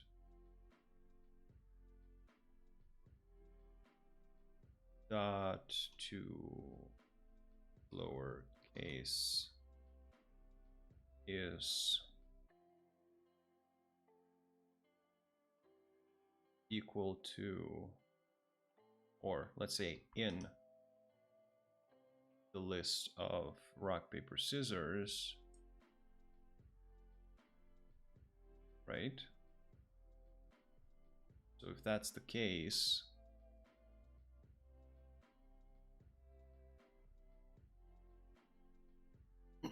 wait, where's my conditionals? Output statements, variables, operator, arithmetic, properties, methods, statements. No. Wait, yes. If.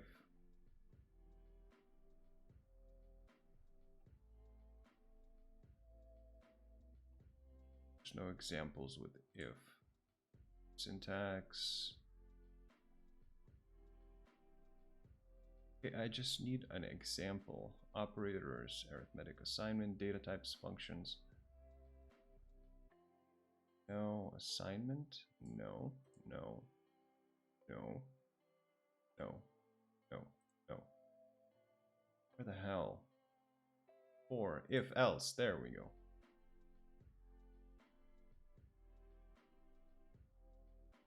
So if,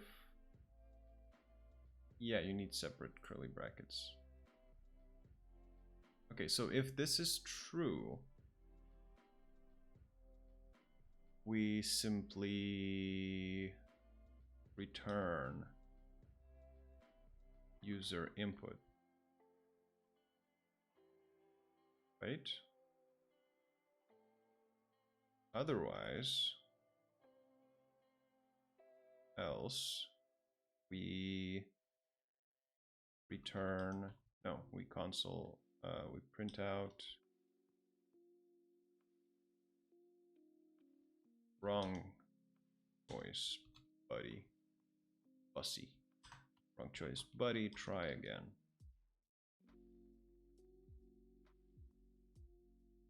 Right? Let's call this get user choice 2. And let's call get user choice 2 with same thing. Still wrong choice.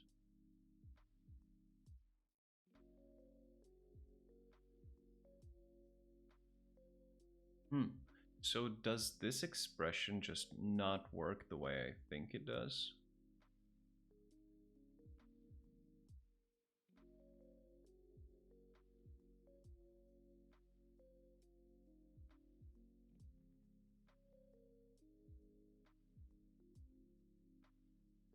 Because, okay, maybe it's the lowercase that's tripping it up. No, it's...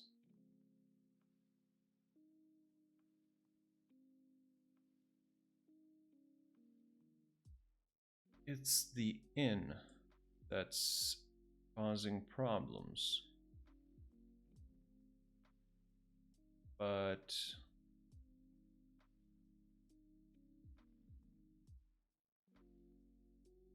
the in operator returns true if the specified property is in the specified object or its prototype chain.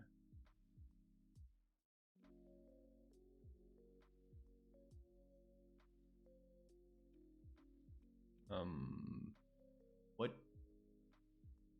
cannot be used to search for values in other collections? Okay, so to test if a certain value exists in an array, use array.prototype.includes. Okay. So the in is simply if the specified property is in the specified object.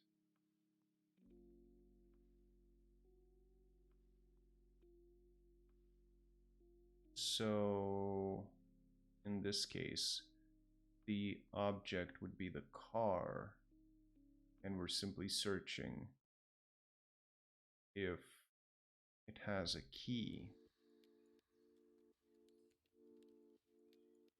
But it doesn't work the same way for arrays. Okay, let's try with the prototype thing. User input in. Let's do it here. So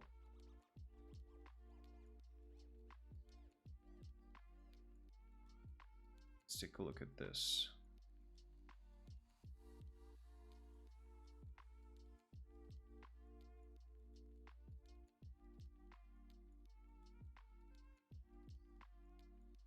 We do array.includes and whatever it's supposed to include. So here, if we do, no, we don't need to delete the whole thing. Just need to cut that out and do dot includes this, right? Let's comment this out.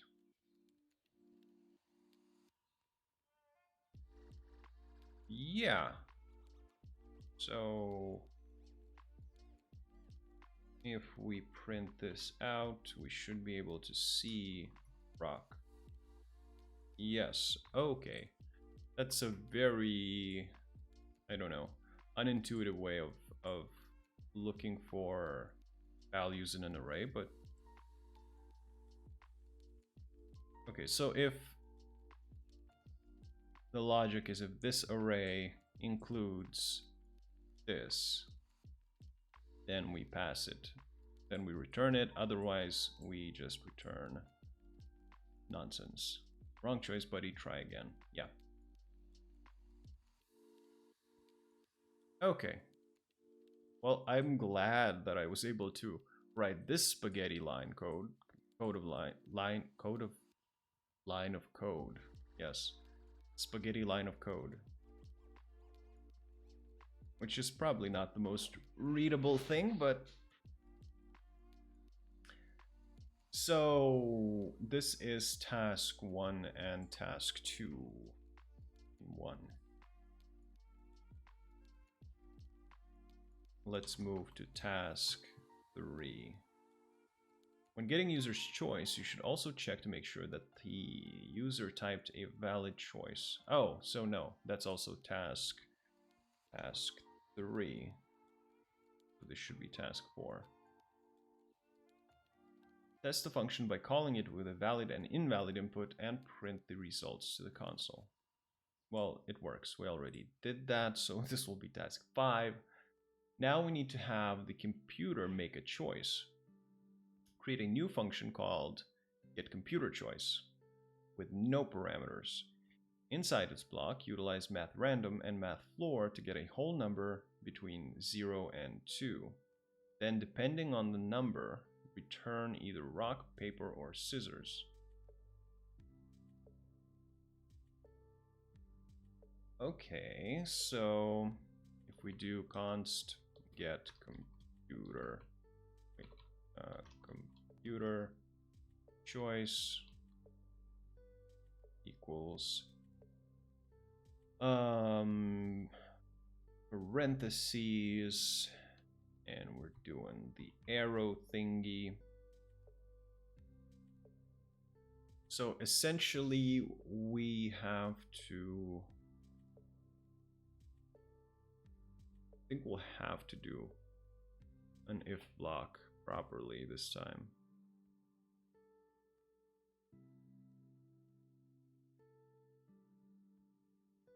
So we need to get a random number, and then depending on the random number, we return one of those.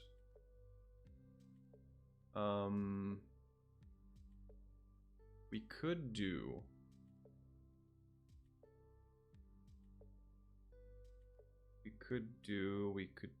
an array and then use the random number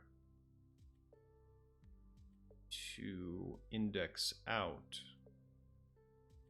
the specific choice.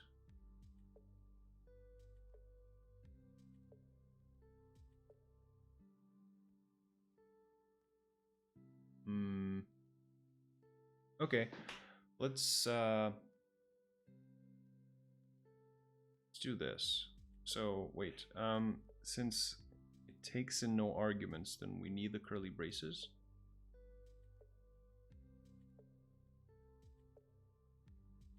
And I need to go back to the function.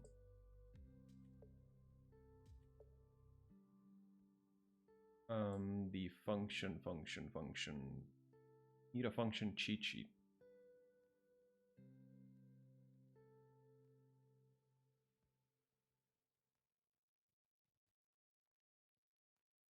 So that was syntax. Where was it? Functions, that's a quiz, that's a lesson. New cheat sheet. There. So if we have, yeah, we need parentheses.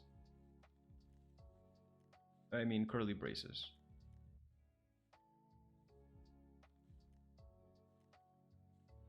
Otherwise we can just do this.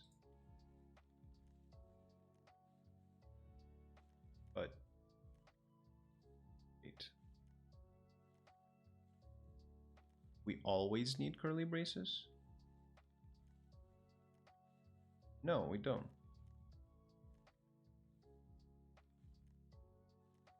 This is confusing. Okay, well, let's write it properly this time. At least for now. Let's do... So we need an array with the choices. We just copy paste this from up here. And then we can simply access this with math.lore math.random, and we multiply that by, so if we're looking for 0 and 2, we multiply that by 3. Is it?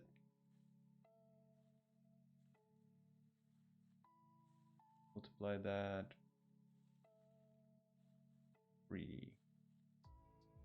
No?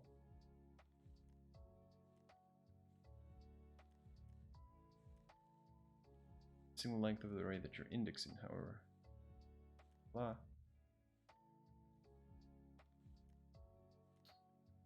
God, these AI generated hints. Okay, let's try 3. Is it 3? I need a calculator. I'm so bad at math. Okay, so if we get, say, 0.1, and we multiply that by 3, we get 0.3, which will result to 0. So that'll pick the first thing. Then when we have 0.2, multiply that by 3, we'll get 0.6, which will result to 1.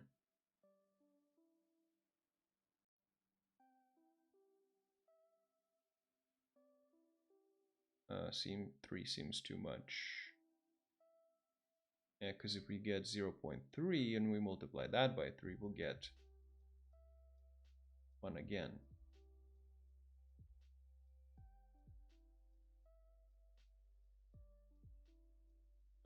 Okay, 0.5 times 3, that's 1.5. So that should be 2. Okay, maybe 3 is correct. I don't know. Let's try it with 3. So this should technically select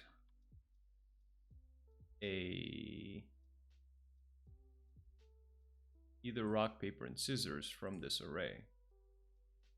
If my logic is correct. We're not throwing any errors, so let's try. Get computer choice. Paper, rock, paper, scissors. Scissors, paper, scissors, rock. Scissors, rock. Rock, scissors, paper, scissors, paper. Yeah, it works. Okay. I'm surprised it works. But hey. You know what they say, don't look a gifted horse in the teeth. So that was task 5. Let's go to task 6. Test the function by calling it multiple times and printing the result to the console. Already done. Now it's time to determine a winner. Create a function named determine winner that takes 2 parameters named user choice and computer choice. This function will compare the 2 choices played and then return if the human player won, lost, or tied. Let's deal with the tie condition first. Okay, so is there a clever way to write this function? So we could have an array with all the win conditions, right? So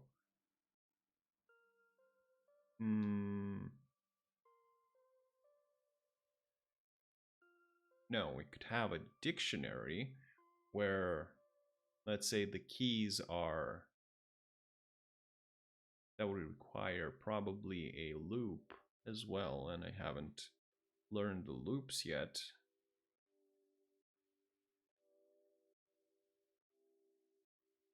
Okay, let's do it the simple way. I don't want to take up too much time for this. So we need a function. Determine winner.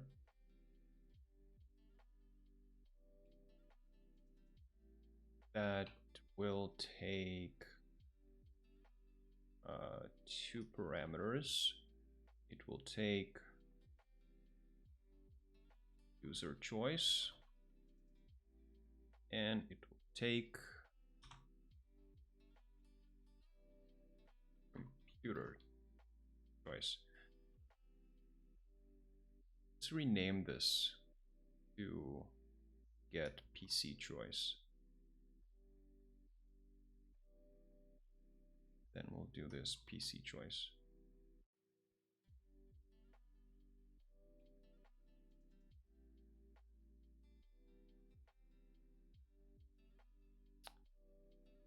Okay.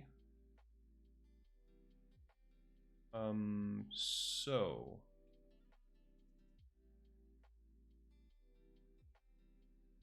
now, is this correct? Should be. Yes. So now we have to do conditionals. So if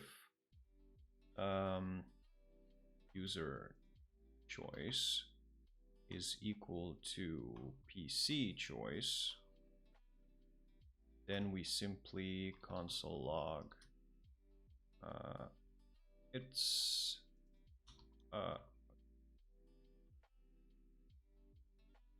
double. It's a draw. Right. Else if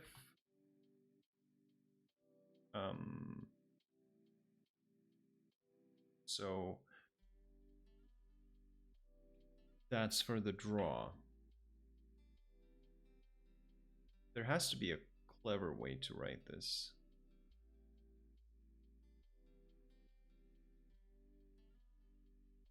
Now we have to check rock against paper, and then we have to check rock against scissors. Then we have to check paper against rock. And then we have to check paper against scissors. Wait, no, we don't. We have to check rock against paper and then check rock against scissors. Then paper against rock is already checked.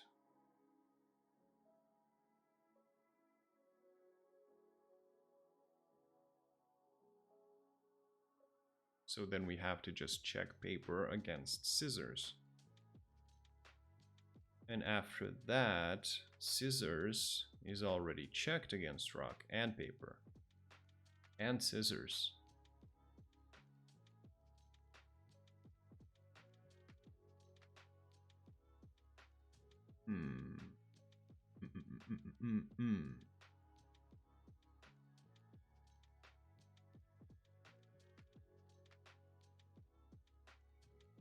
Okay, so else if user choice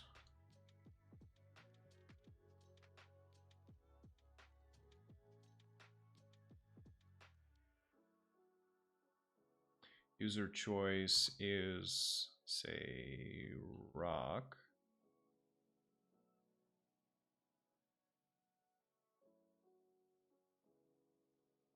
and the PC choice is paper. Seems like an awkward way to write this. In that case,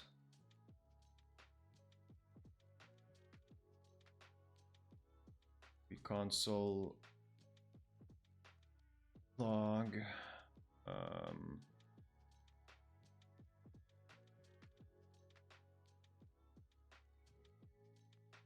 computer wins. Then we break.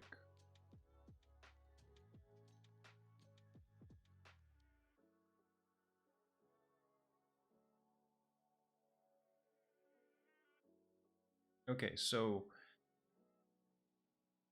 the next check should be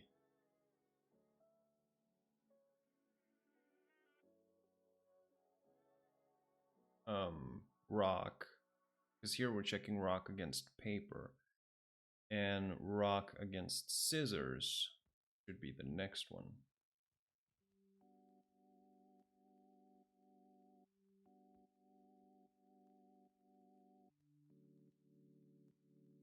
Let's read this. Create a function named determineWinner that takes two parameters named user choice and computer choice. This function will compare the two choices played and then return if the human player won, lost, or tied. Okay, so we're doing it a bit not the correct way. Let's deal with tie condition first. Write an if statement that checks if the user choice parameter equals computer choice parameter. If so, return a string that the game was a tie. All right, never mind. Let's delete all of that. We just return game is game tie. Okay, so that's task 7.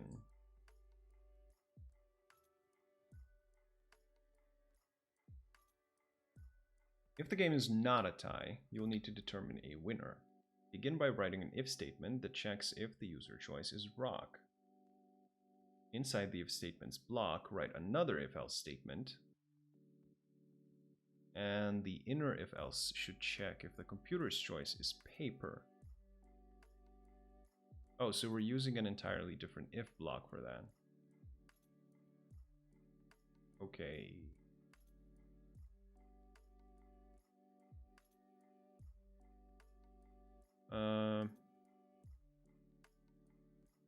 I'm thinking, let us take a little break. It's a bit awkward doing it in the middle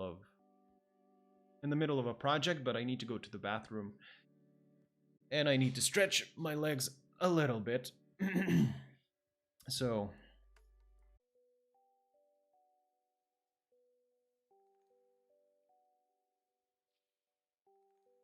okay, we are back.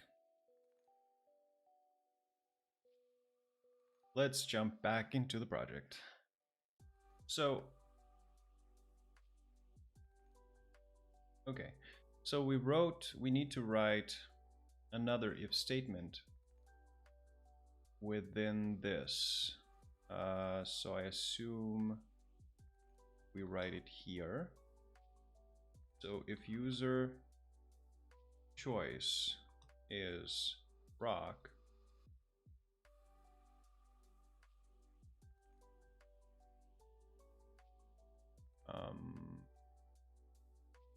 and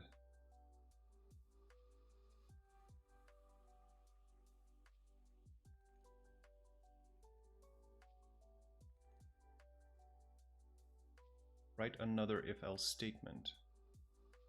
The inner if-else statement should check. So, okay, we can just if PC choice equals paper.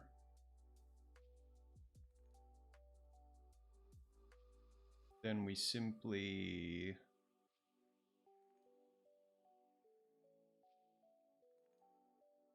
return the computer wins, right?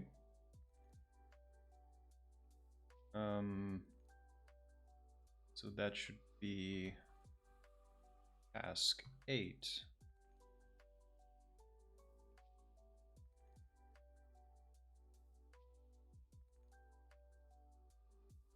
And so in the same line, so probably here, if user choice equals scissors,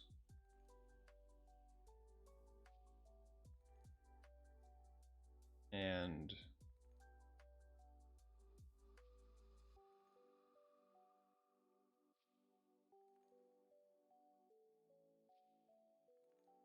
so if user is scissors and the computer is rock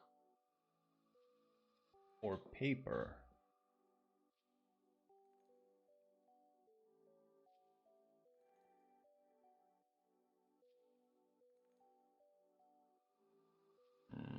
so if PC choice equals rock, in that case we return the computer wins again. Otherwise,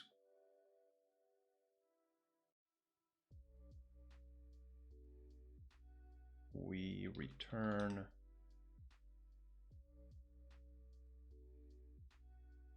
human wins.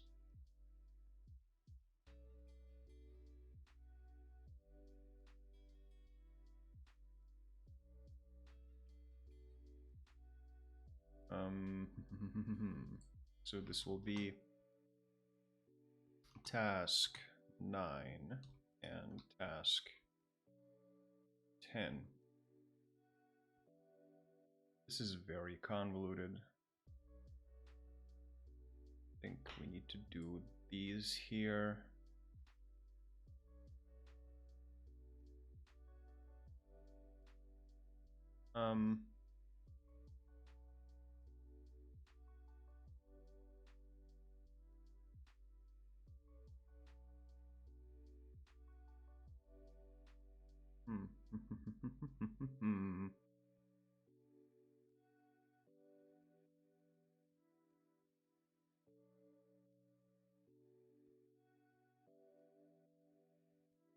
No.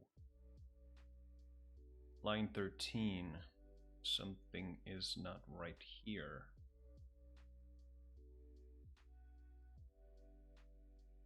Unexpected token.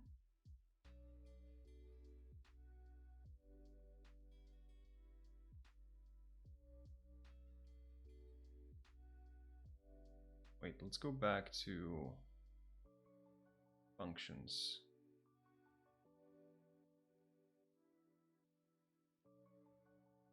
No, let's look at the cheat sheet.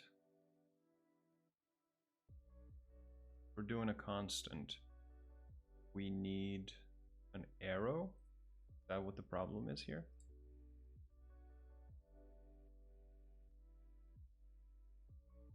Yeah.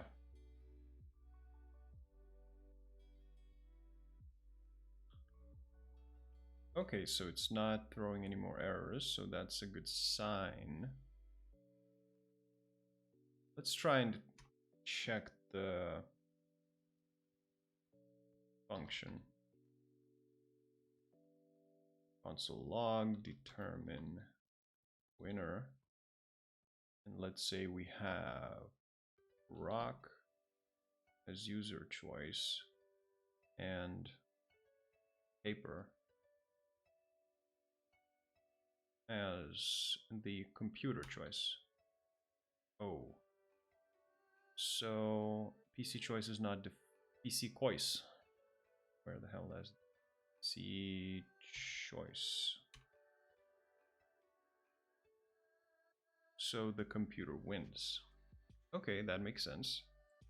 What about if we have paper and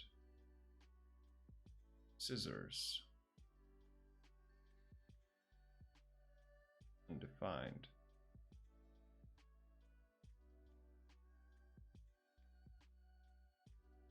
Okay, what happened here? So we passed in paper as user choice and scissors as the computer's choice. So they're not equal, so that gets skipped. Then user choice does not equal rock, so that gets skipped. And then user choice does not equal scissors. Aha, so we're missing an if block. And we're missing it here. Because, yeah, then otherwise, we didn't check user choice against paper.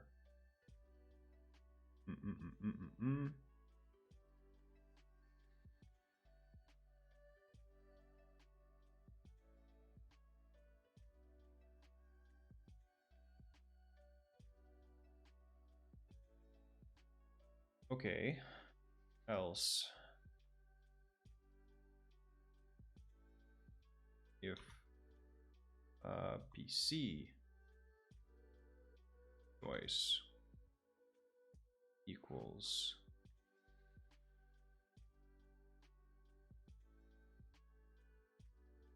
rock,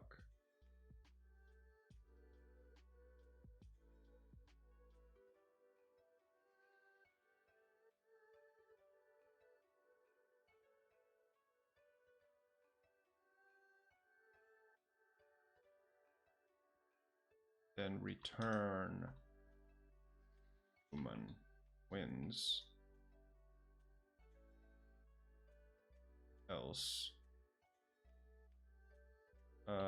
else return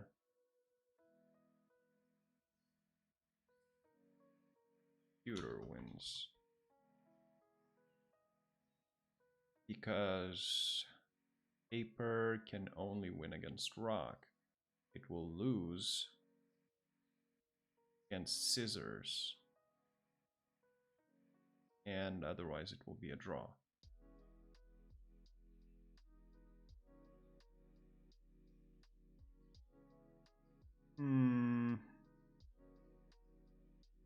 Okay. So user was paper and computer was scissors, then the computer wins. Okay, so if a human is scissors and the computer is, say, rock,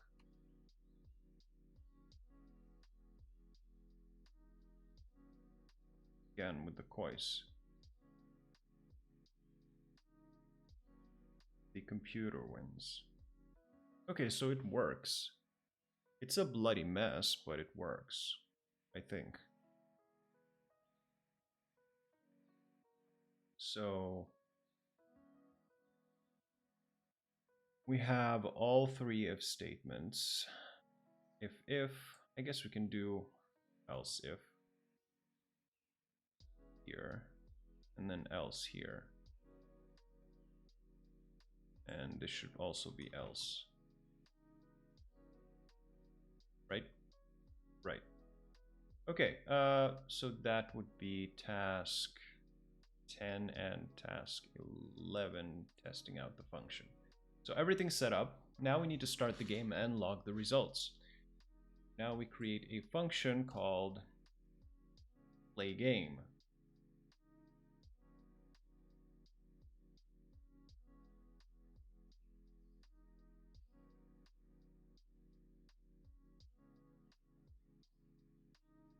And we don't really need to pass any parameters.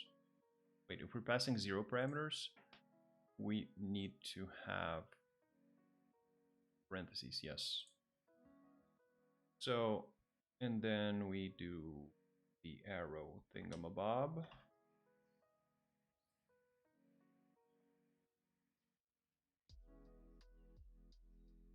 Right, so inside the playgame function, create a variable named user choice, which is equal to the result of calling get user choice.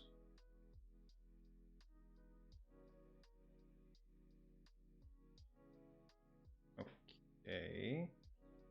So user choice equals get user choice, and we pass in, say,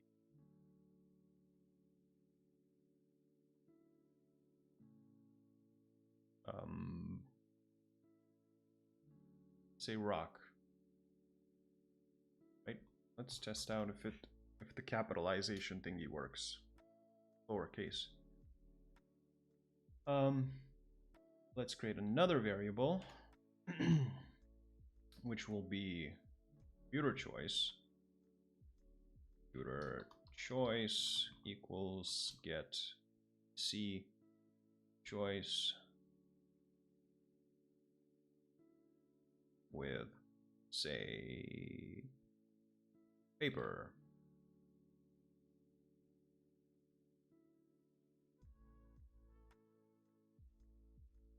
Use both of these variables. Oh, under both of these variables, print them to the console. Okay.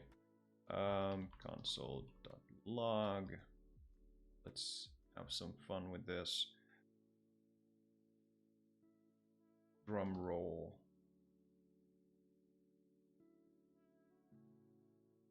The user has chosen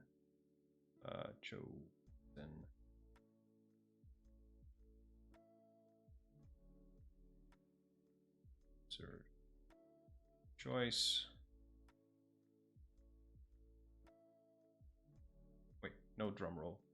Drum roll comes later. User has chosen, and the computer has chosen.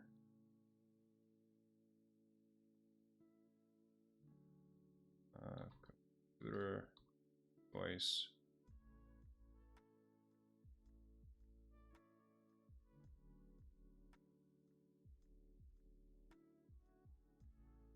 Console log.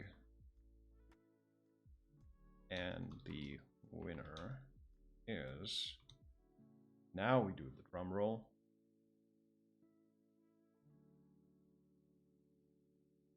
So finally, let's determine who won. Inside the play game function, call the determine winner function and pass in user choice and computer choice variables as its parameters. Make sure to put this function call inside of a console log statement so you can see the result. Yeah, so console log determine winner, and we pass in user choice and computer choice. So that should work.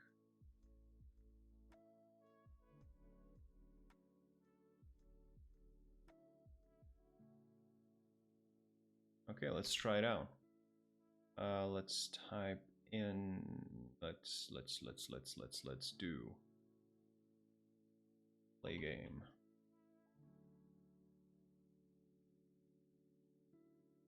So the user has chosen rock and the computer has chosen rock. What?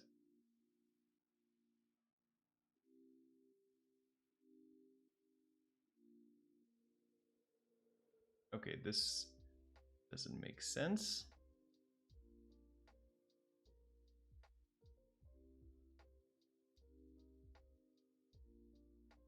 Get BC choice.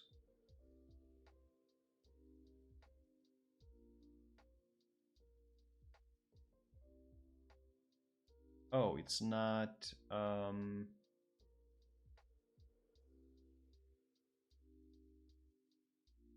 think it's something to do with the lowercase. So we could do before this whole thing, we could do user choice equals user choice dot to lower case, and then PC choice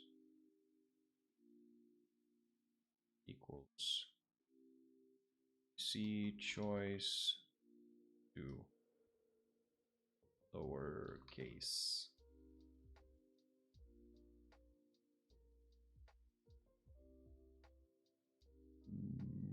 No.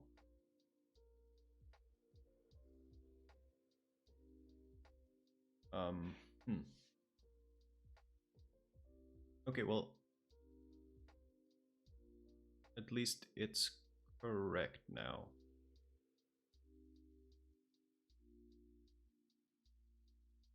But right, we need to, no, we don't have to do it here, I guess. Because we're passing in the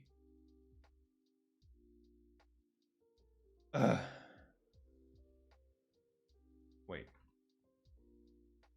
We are passing, let's do this here. Let's foods here. So let's return it lowercase.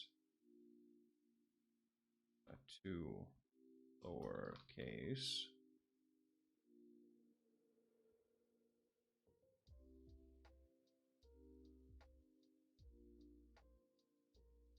So now if the user inputs either rock, either capitalized or not capitalized, it will return not capitalized. And then we have to do the same with this one, but it will already do that because that's what we have it in the array here. So then when this function takes these parameters,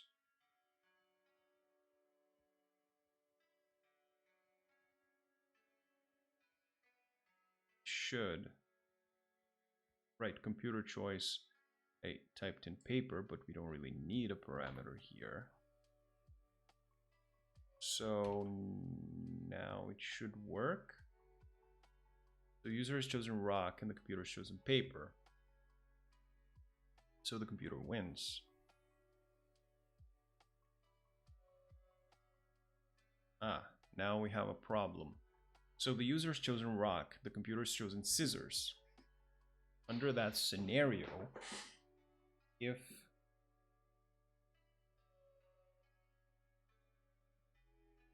the user chooses rock, the computer chooses scissors. Ah, we need an else statement here. Else earn the human. Human wins.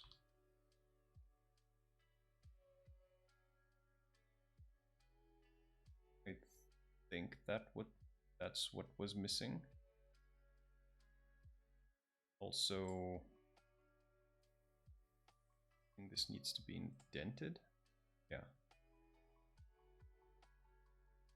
So okay, user's chosen rock, computers chose scissors, and the human wins.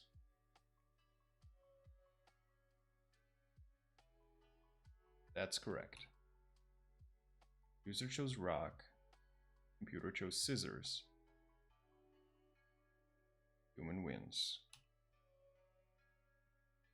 Game tie. The tie works as well. Rock and paper, the computer wins. Rock and rock, it's a tie. Okay. So let's do, instead of user, let's do human. And yeah. Let's do user choice to uppercase and computer choice to uppercase for it to stand out a little better. Oh, chosen function to uppercase, native code, and the computer has chosen function to uppercase, native code. No, that didn't work. why that did not work. Do I need to do it outside of the curly braces? No, that doesn't make sense.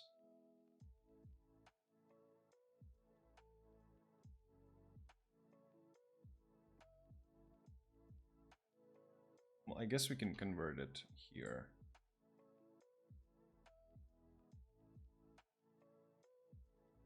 Wait, can we?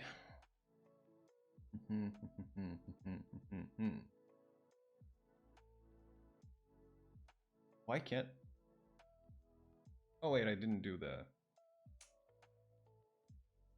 To upper case. I didn't do it as a function. Yeah. So to uppercase. There we go. And then let's announce the winner as... Okay, let's... Enough playing around. The game works. The final task is to... So that was 10. What was 11? Testing the function. Log the results. Create the function. So this is task 12. And inside the game, call the function. So this is task 13. And finally, make this game better by adding a secret cheat code. If a user types bomb as their choice, and make sure they win no matter what. Okay, well, we can include another if statement here, I suppose. So if user choice equals bomb, then we simply return human wins by bombing the computer. Okay, and then we can pass, where was it?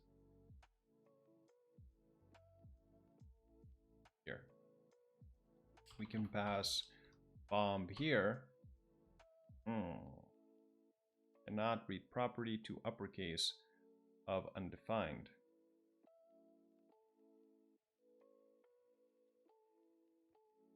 Excuse me.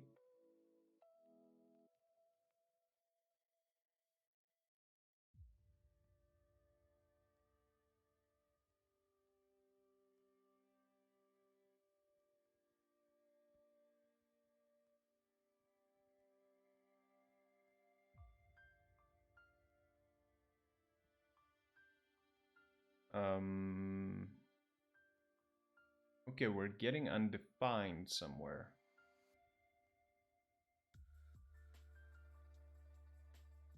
If user choice, get user choice. Oh, it doesn't accept. Doesn't accept it, so we have to just add bomb here. Yeah. So the human has chosen bomb and the computer has chosen scissors. And the winner is, the human wins by bombing the computer. Awesome.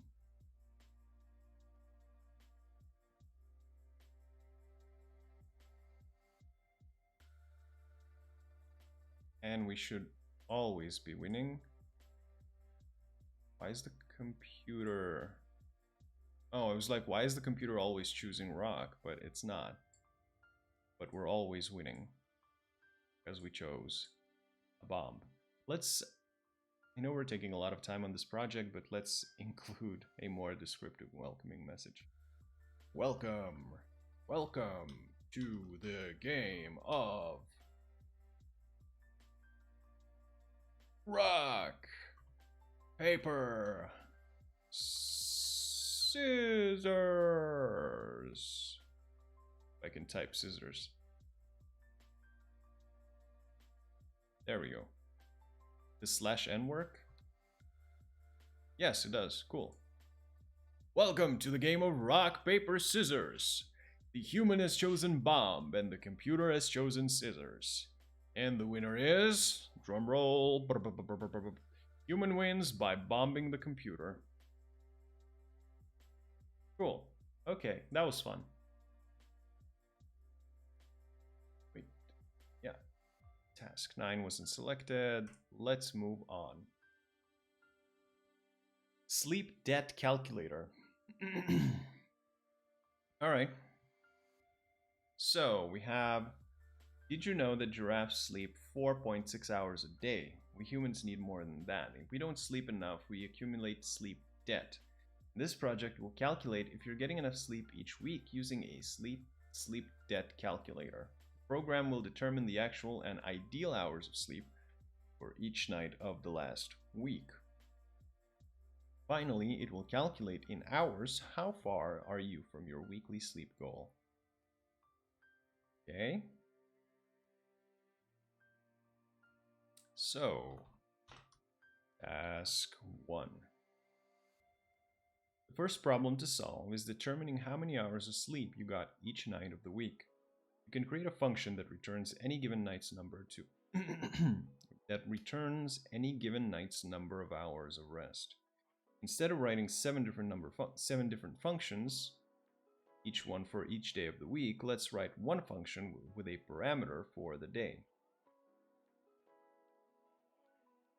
Okay. So, talking about sleep.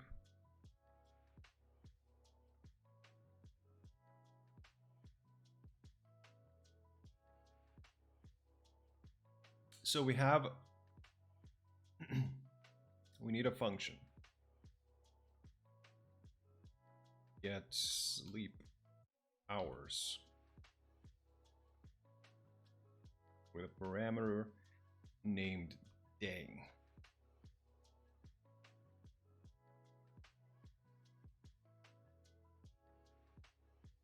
Wait, again, if there's a single parameter, yeah, we need curly braces. Okay, so that's done. The function should accept day as an argument and return the number of hours you slept that night.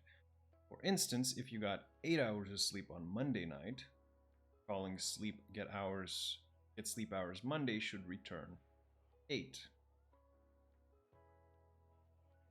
What? Function should accept a day as an argument. Okay, that's clear. And return the number of hours you slept that night.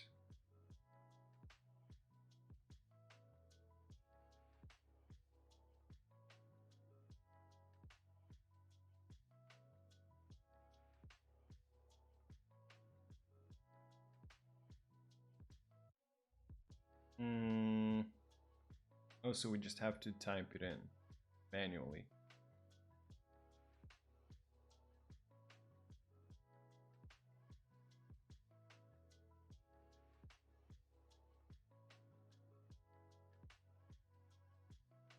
Okay. I guess we can do that.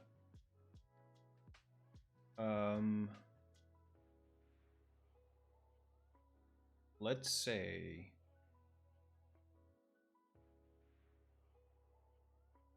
okay, let's say switch day.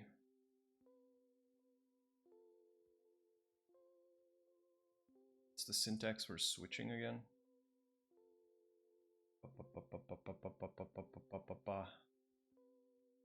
Statements? No, it should be in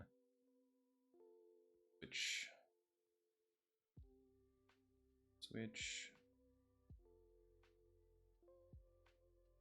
Oh, just curly braces. Okay, so switch case. Cases are also written in No, not in the things. Okay, so case, let's say Monday.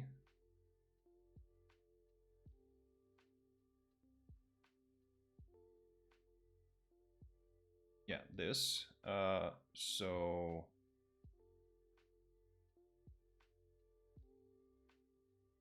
really don't like how Codecademy only puts in 2 spaces after pressing tab.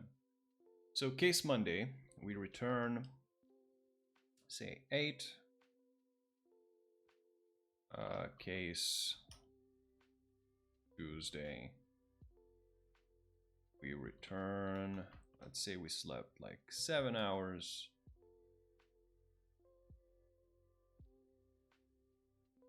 Case Wednesday, we return. Maybe we had a bad night's sleep. Let's do 5.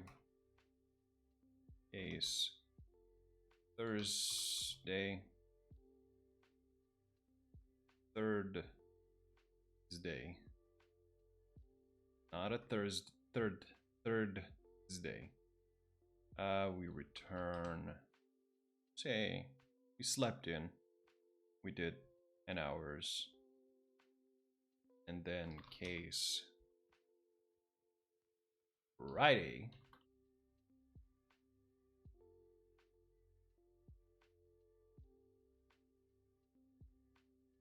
We return back to our normal 8 hours.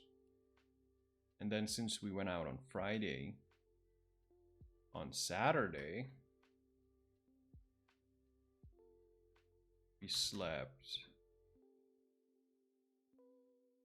12 hours because we were hungover as heck.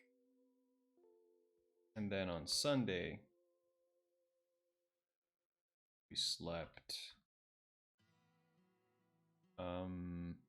since we slept a lot the day before, let's say we returned back to our, let's say 9 hours. Okay, and the default, I guess, should console log that is not a valid day of the week. Okay. So the function should accept a day as an argument and return the number of hours you slept that night. So this will be task 2. Test the function by calling it multiple times and printing the results to the console. You can remove the tests when you know your function works. All right, let's test it out. Console log. Let's do get sleep hours and type in, say, Monday 8. Good. What about Saturday? It's 12. Okay, it works. Then task 4. Now that you've written a function to get the sleep hours for each night, you need to do 3 things. Get the total sleep hours that you actually slept, get the ideal sleep hours that you prefer, and calculate the sleep debt, any. Get the total sleep hours that you actually slept, create a new function called getActualSleepHours that takes no parameters. Okay, so get actual sleep hours that takes no parameters, and we do so. Inside the function, call getSleepHours function for each day of the week. Add the results together and return the sum using an implicit return. Oh, so we don't really need that. we can just return like so.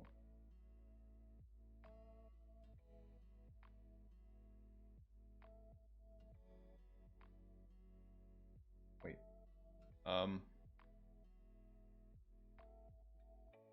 Anonymous functions, function parameter, return keyword,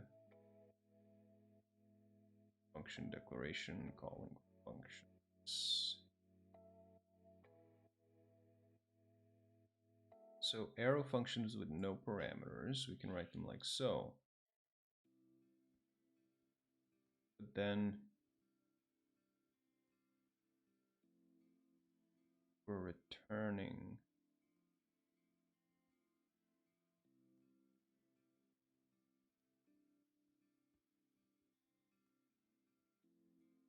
oh, okay, so we just do a return like this.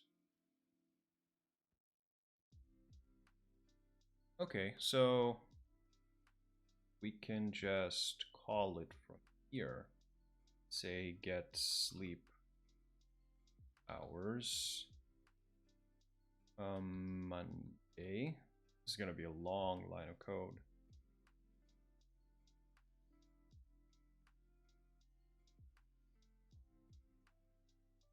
Get sleep hours Monday. There are some thingy. JavaScript some function. You can toss that into an array. Reduce array method calculates the sum of the array of numbers by executing the reducer callback function on each element of the array.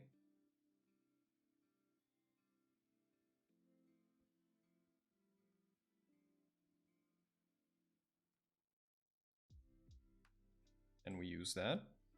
So if we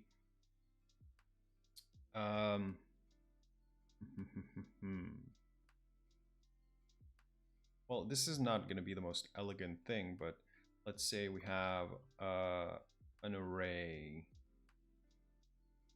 called sleep hours equals all these function calls to of different days of the week, because I don't know how to spin for loops yet. So this will be my substitution. Tuesday, and we have Wednesday, and then we have Thursday. It's gonna be ugly as hell, but if it works, it works. Friday, and we have Saturday, and finally Sunday. So here we can just call sleep hours dot reduce. Correct? Is that how it works? Reduce value array.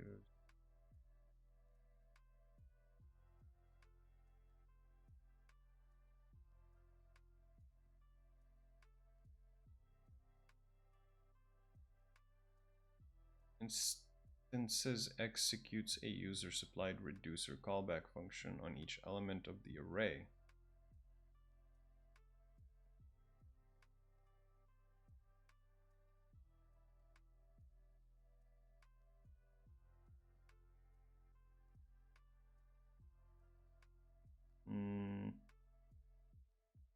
Reduce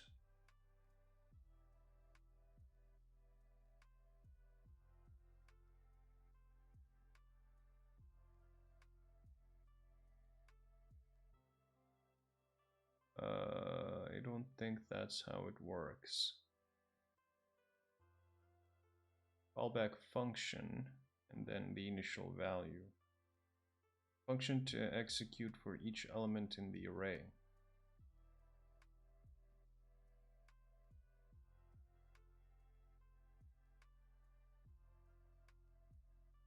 Its return value becomes the value of the accumulator parameter in the next invocation of callback function.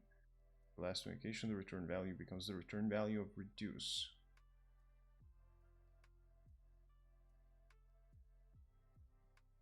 Maybe a more simple way. Each for loop.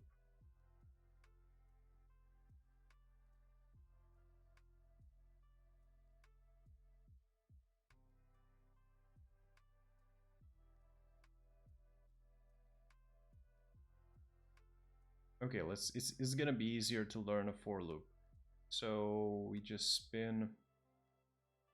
instantiate a new variable here, and then we spin through the array.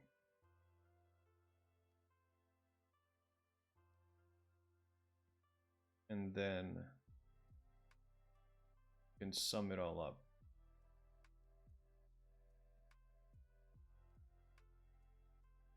Okay, so if we do, let's say, days equals, and we'll have Monday, Tuesday, Wednesday, Thursday, Thursday,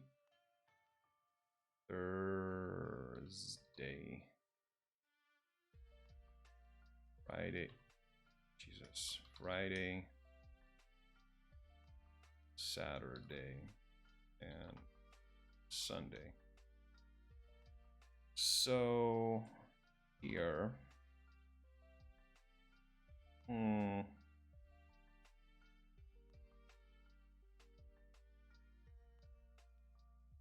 how will that work here?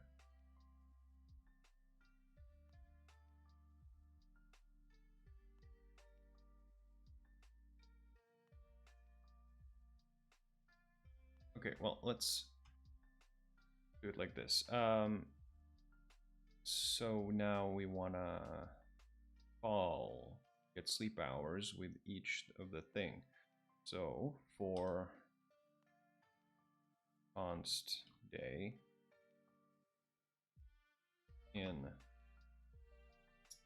that do it of for const day of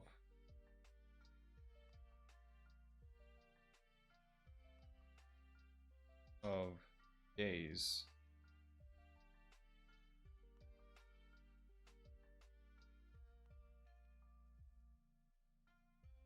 we simply call the function get sleep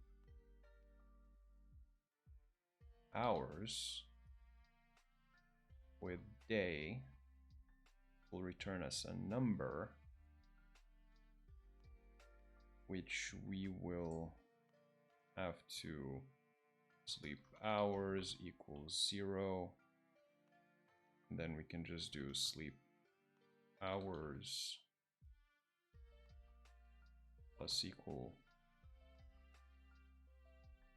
get sleep hours day.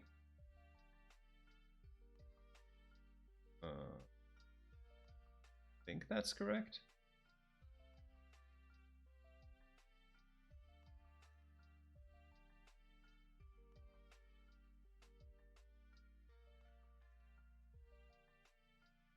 We're not getting errors, so that's something.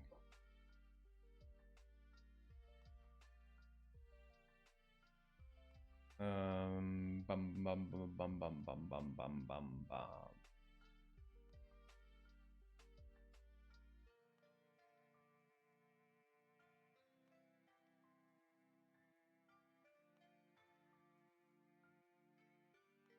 Okay, and then after this for loop, we have to return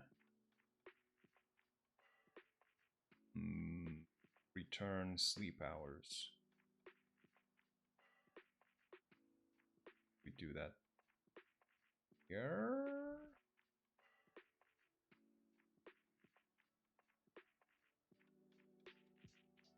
Okay, let's try it out. Console log get actual sleep hours 59.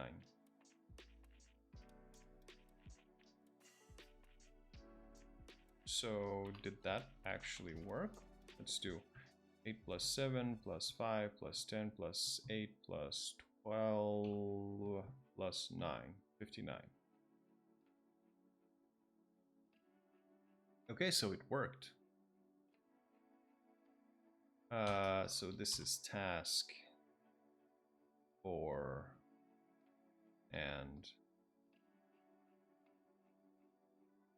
5. Surprisingly, a lot of things are working like I imagine they should work. And I am not gonna hide, I like that. So, get the ideal sleep hours that you prefer. Create a function named getIdealSleepHours with no parameters. Inside the function, declare a variable named ideal hours and set its value to your ideal hours per night. Then return the ideal hours multiplied by 7. You'll want to multiply by 7 to get the total hours you prefer per week. Okay, so that seems simple enough. Const ideal hours do, let's see, we do equal, then we have parentheses, and then we do an arrow, and then we simply do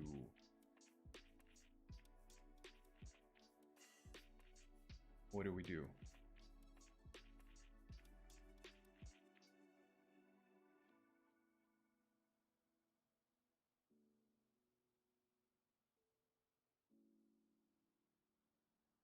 Wait, no.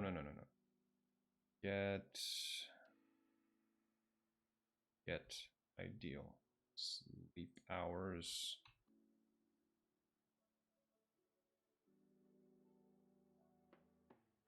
Well, we don't need a variable here because we can just use the concise arrow function to just return the thing. So ideal hours per night for me is 7, so 7 times 7.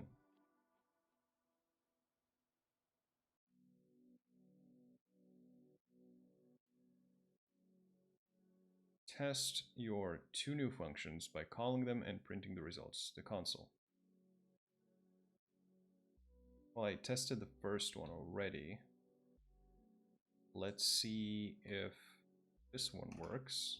So console log get ideal sleep hours.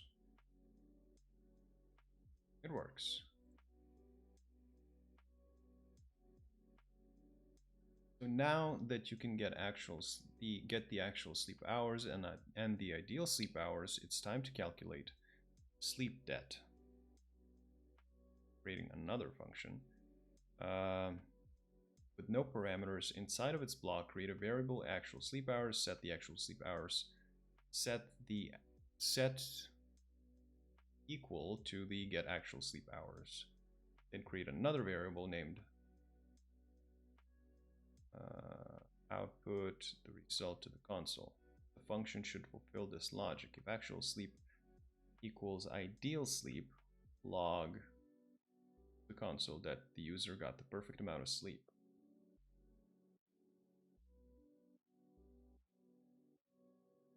Okay, so this will require a bit beefier function. Calculate sleep get equals, we will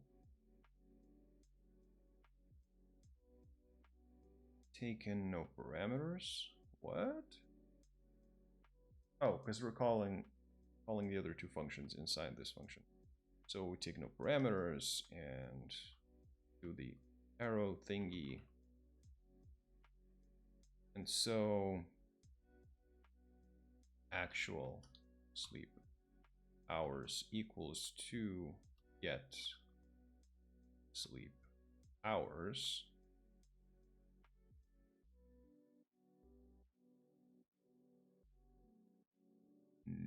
No. Or yes.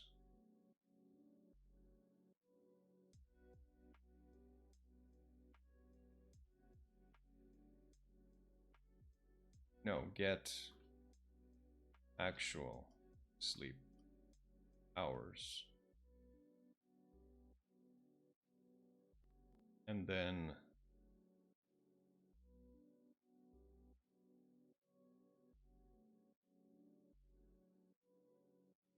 And then we need another variable, ideal sleep hours, which should be equal to get ideal sleep hours.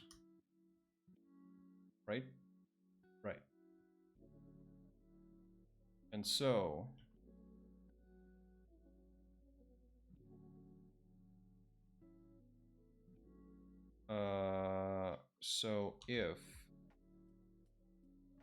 if actual sleep hours is equal to ideal sleep hours, then we simply console, no, should return.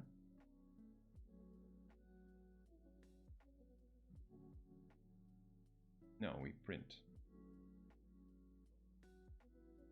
So console log the human has spent enough time with their eyes closed. And we simply break. What? Jump target cannot cross function boundary. What? Okay, no break then.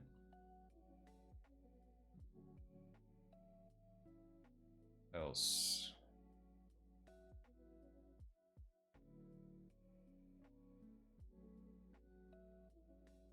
This is where I write the else if. I forgot again. Or we could do it just with switch. So switch.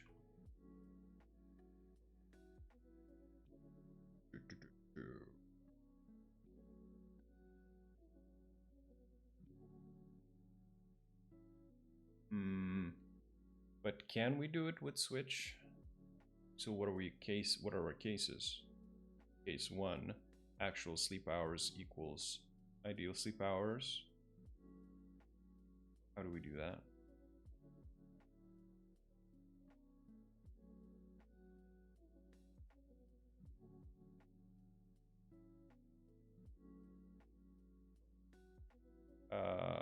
Can we do an empty switch? Case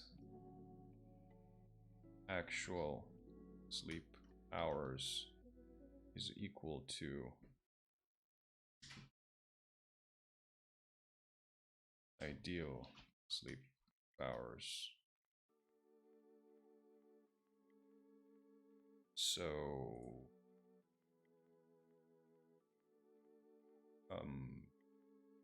if that's the case, console log this.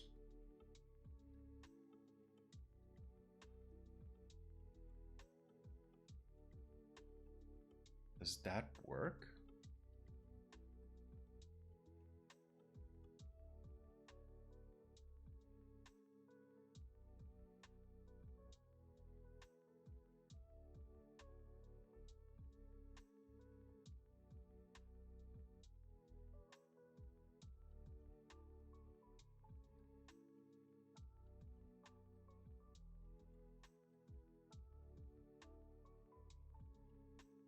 default keyword. That's at the end.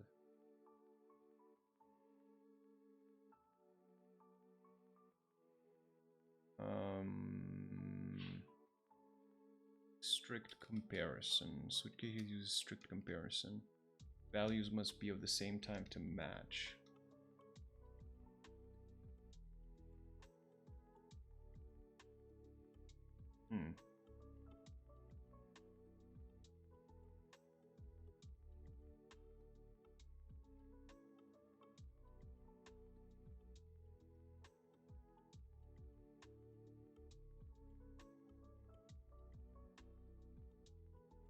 Will this work? No. Okay, so we have to have something.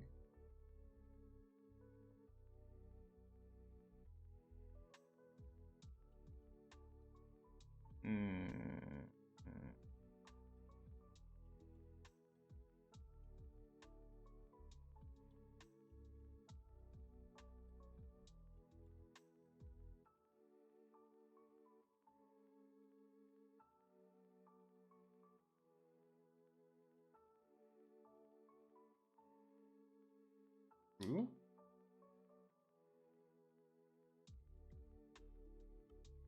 So if this will be true,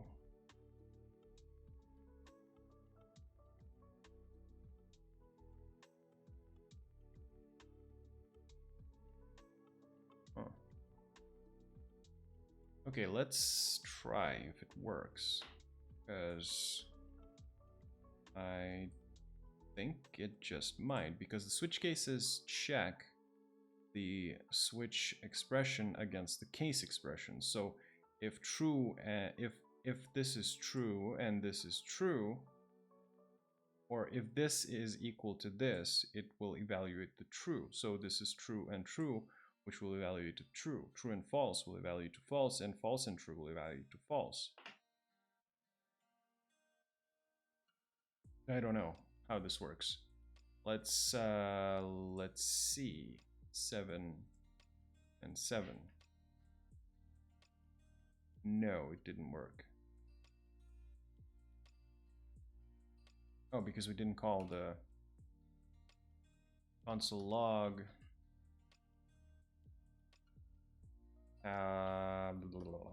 calculate sleep debt. Human has spent enough time with their eyes closed. Then undefined. Oh, because we're console logging inside the function already. Don't need to. We don't need to print it again.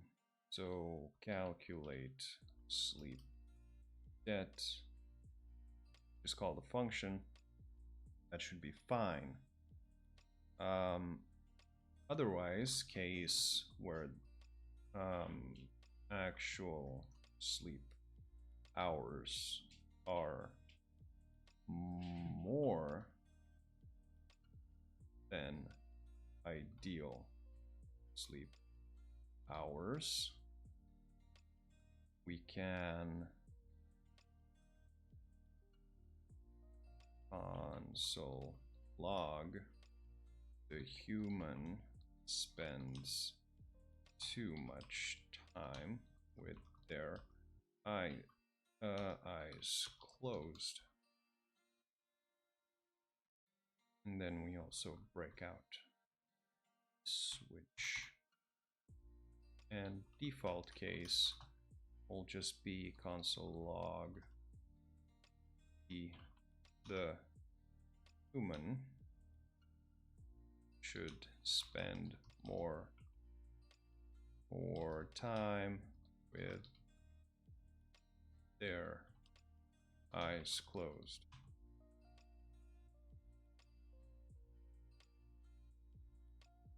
And we break again. So technically this should work. Let's type in a 9 here. Human spends too much time with their eyes closed. And if we type, say, a 5, humans should spend more time with their eyes closed. Okay, it works. So, task 8 done, task 9 done. To make this calculator more helpful, add the hours the user is over or under their ideal sleep in each log statement in calculate sleep debt. Okay, so this is fine.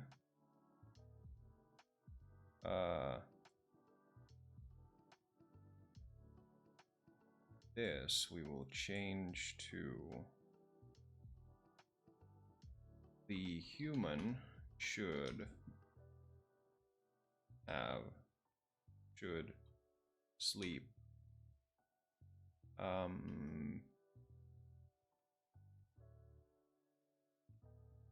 should sleep. So we need to wait, if we slept too much, if the actual hours are higher than ideal hours, we just take actual sleep hours minus ideal sleep hours. So the human should sleep something something hours less. And then we do same thing over here. And except we write more. But in this case, have to flip it. Ideal hours minus actual sleep hours. So the human should sleep 2 hours more if we underslept, and if we overslept, humans should sleep 3 hours less. Less per week.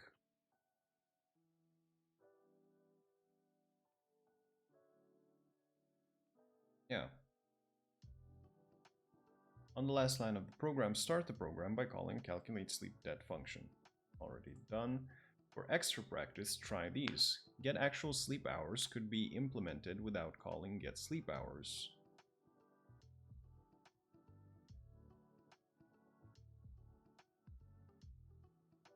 Get actual sleep hours could be implemented without calling get sleep hours.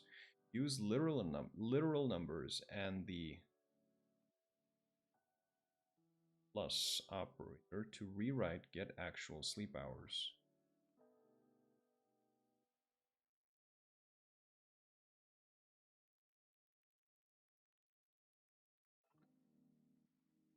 I mean, I kind of did that.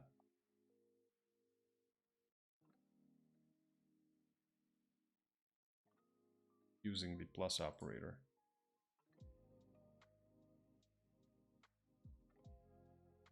Some people need to sleep longer than others. Rewrite get ideal sleep hours so that you can pass it in an argument like where 8 is the ideal hours per night.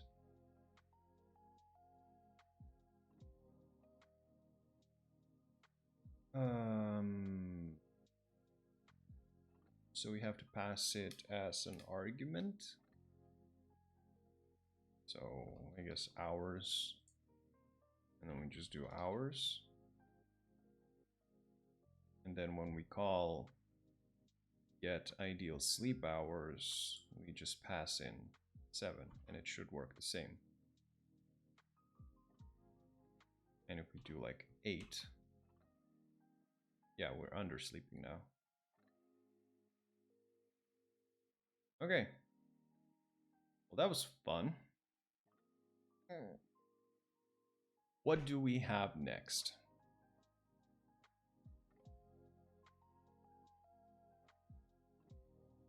Scope. Let's check. Have scope and scope pollution, practice good scoping. Okay, well, we have scope, then we have another practice, then we're going off platform, then we have a challenge, then we have a review. So we'll tackle the rest of this after lunch. And I mean, I guess we still have 10 minutes. I guess we can read some about scope. So an important idea in programming is scope. Scope defines where variables can be used, can be accessed, or referenced. While some variables can be accessed from anywhere within a program, other variables may only be available in a specific context. You can think of scope like the view of the night sky from your window. Everyone who lives in the planet Earth is in the global scope of the stars. The stars are accessible globally. Meanwhile, if you live in a city, you may see the city skyline or the river. Skyline and river are only accessible locally in your city, but you can still see the stars that are available globally. Okay. Over the next few exercises, we'll explore how scope relates to variables and learn best practices for variable declaration.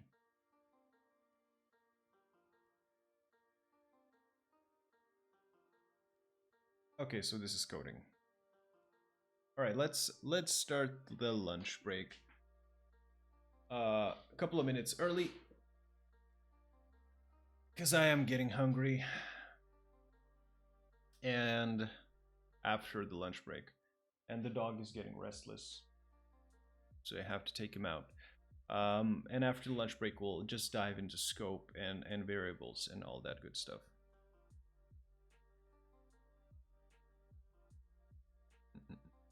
So yeah, have a great lunch.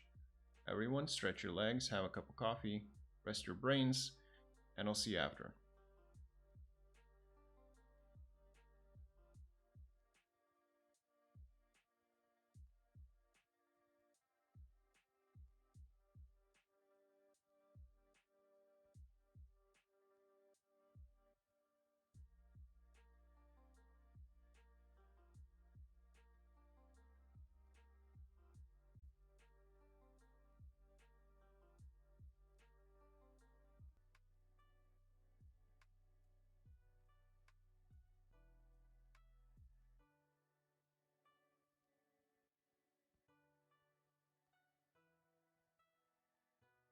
Okay, we're back.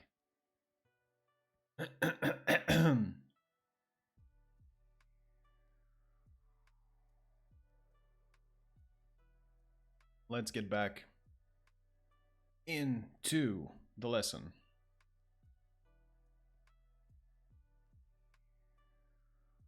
All right, so we left off with blocks and scope. So before we talk more about scope, first we need to talk about blocks. We've seen blocks used before in functions and if statements. A block is the code found inside a set of curly braces. Blocks help us group one or more statements together and serve as an important structural marker for our code. A block of code could be a function like this. So this is a block. Notice that the function body is actually a block of code. Right. So in an if statement, it looks like this. In the next few exercises, we'll see how blocks define the scope of variables. Okay, so at the top of main.js, declare a constant variable named city. City, and set it equal to New York City. This variable will exist outside of the block. Below the city, write a function named log city skyline. Okay. Log city skyline.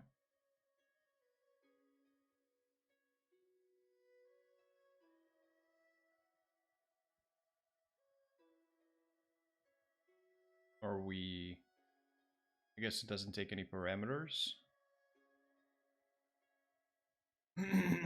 So...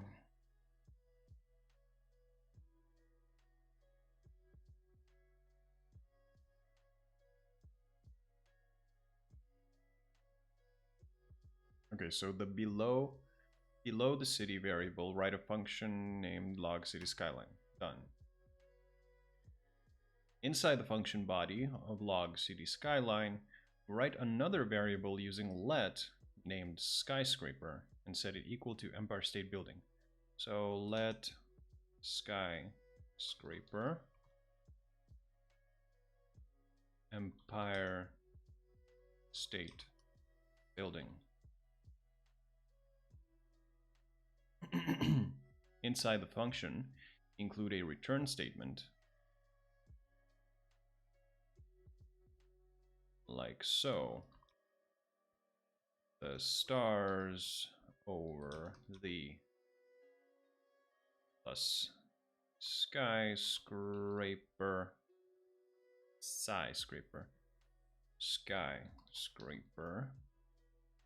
plus in plus city.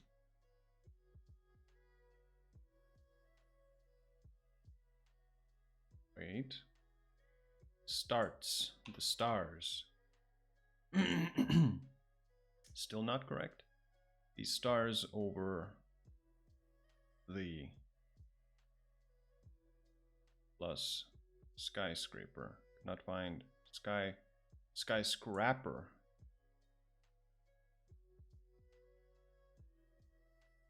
Now we're good. So beneath the log city skyline, also do like so. So below the function, use console log to log the value of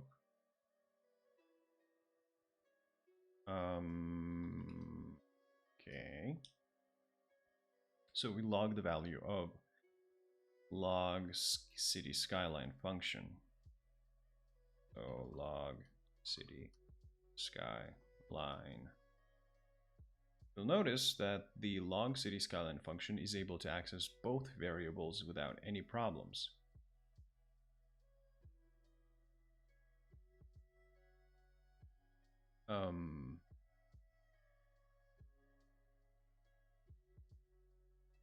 Log city skyline.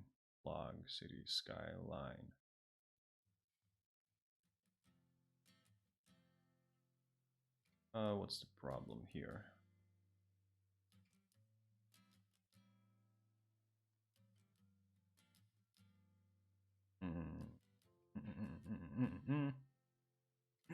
Did you console log the value of calling log city skyline? I did. What's the problem?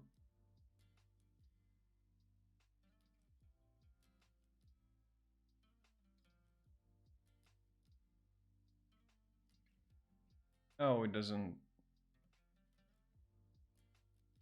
like that I changed the L here. There we go.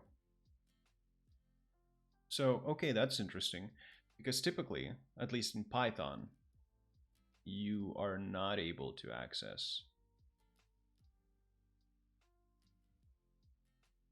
variables outside of the scope of the function within the function.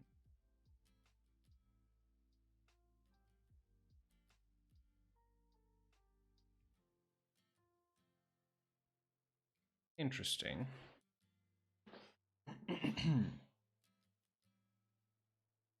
Global scope. Scope is the context in which our variables are declared. We think about scope in relation to blocks because variables can exist either outside or of or within these blocks. In global scope, variables are declared outside of blocks. These variables are called global variables. Because global variables are not bound inside a block, they can be accessed by any code in the program, including code in blocks. Okay, so global variables in JavaScript, so we can access them anywhere. So even though the color variable is defined outside of the block, it can be accessed in the function block, giving it a global scope. In turn, color can be accessed within return sky color function block.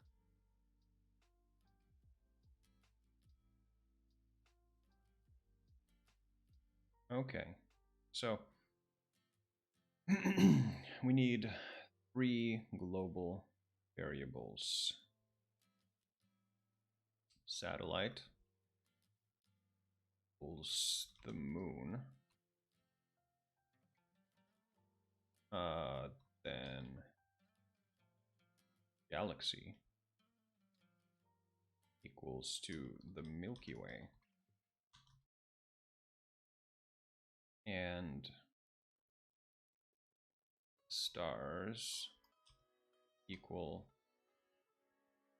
to North Star. Below the variables created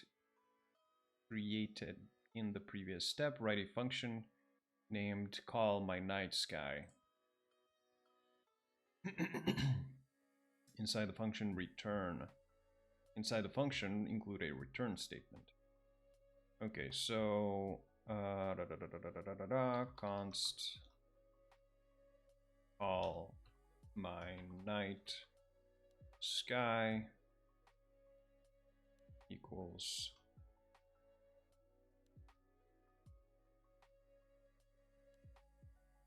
we simply return night sky plus satellite plus comma plus stars plus comma and plus galaxy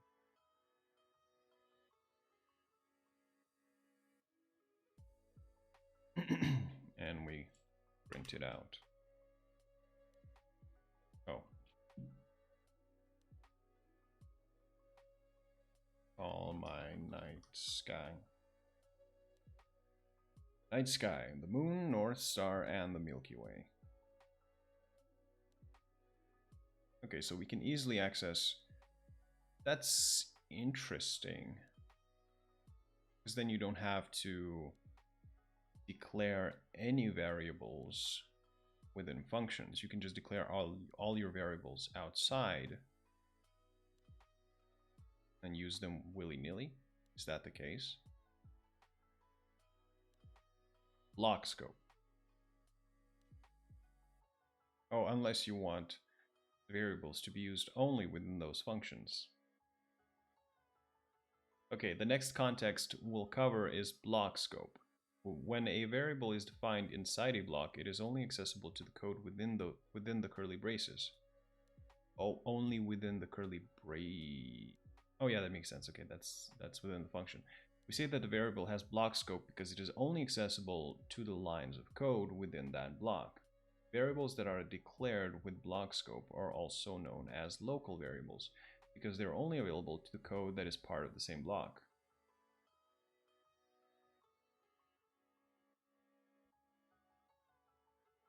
Okay.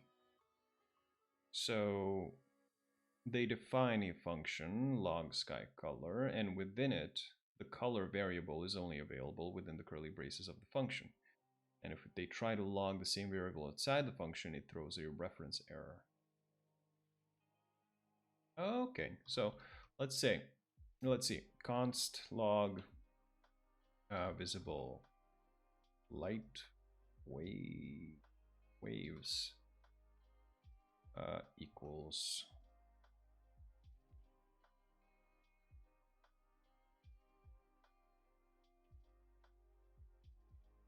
within the function using const, we're creating a variable light waves, and which is equal to moonlight.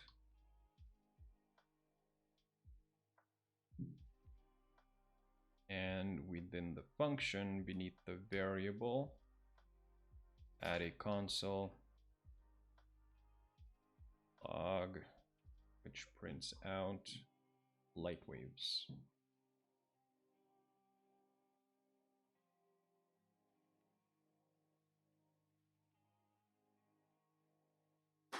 It's not a string.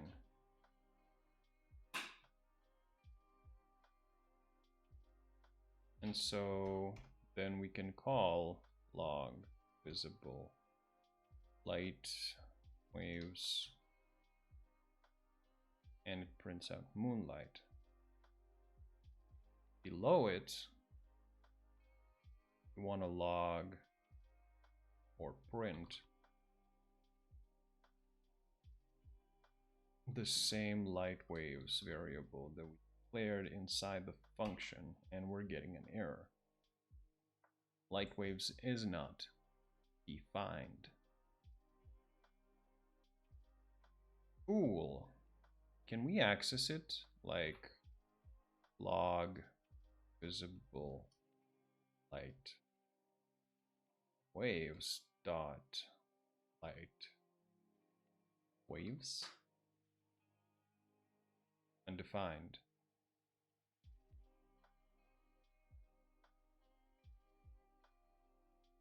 Or like so. Oh, we actually reach it, but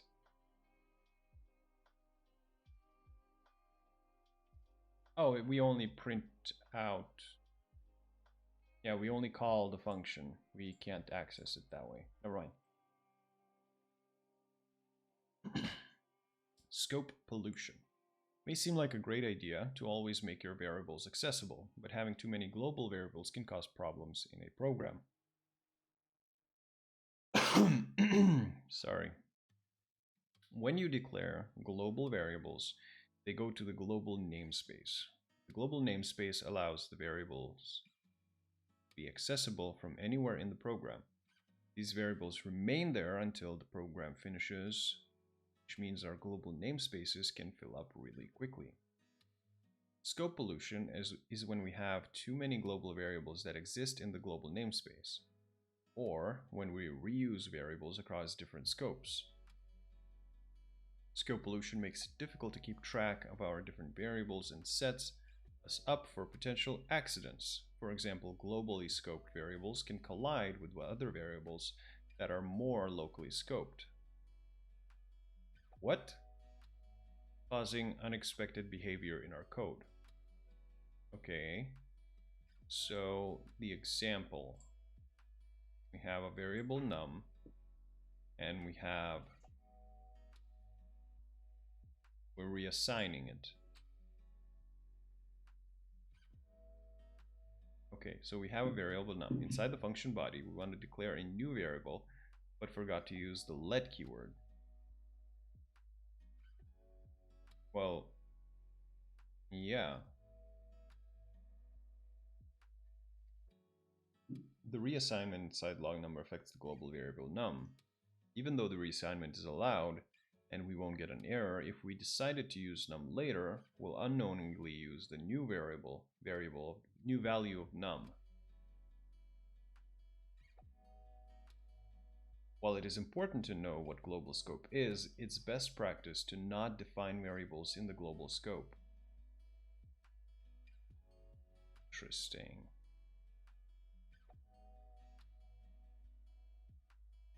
Okay, let's see what happens if we create a variable that overrides a global variable. So inside the function, on the very first line of the function body, assign the variable stars to Sirius as such.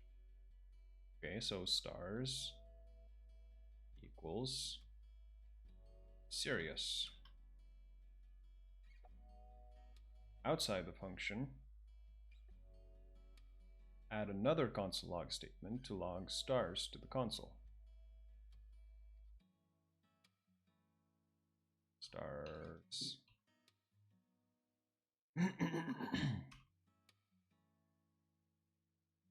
Yeah, and it stays serious because because it got reassigned by the function.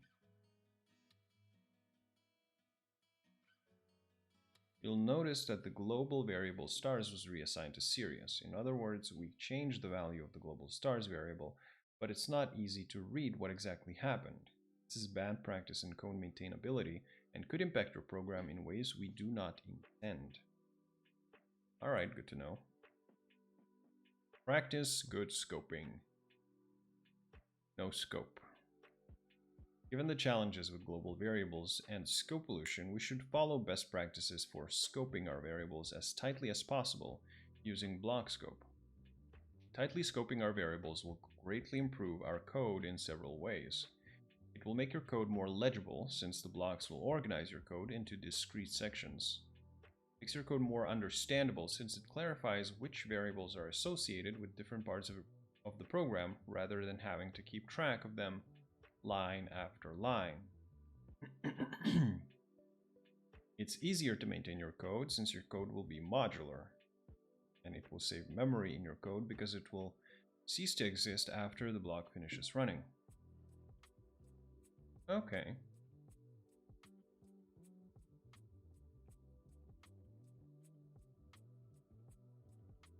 So we create a variable color inside the log sky color function. After the if statement, we define a new code block with the braces.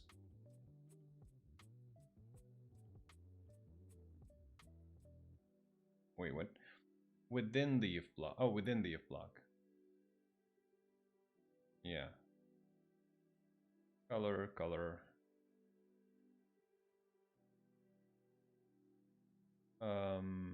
Variable. Wait, what? So within the if block, the color variable holds the value pink. So outside the if block, in the function body, the color variable holds the value blue.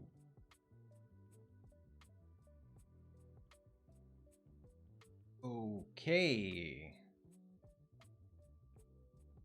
That's interesting. Because technically, this block, or, well, yeah, this block is inside this block. So it's block scoped. On the last line, we attempt to print the value of color outside both the if statement and the definition of log sky color. This will throw a reference error since color only exists within the scope of those two blocks. It is never defined in the global scope.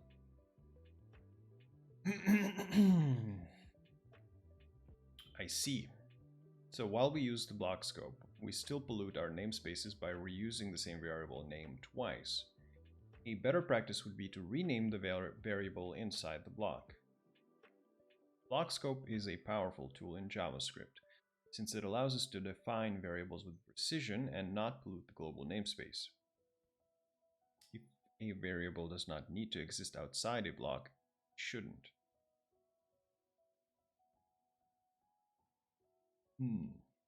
Okay.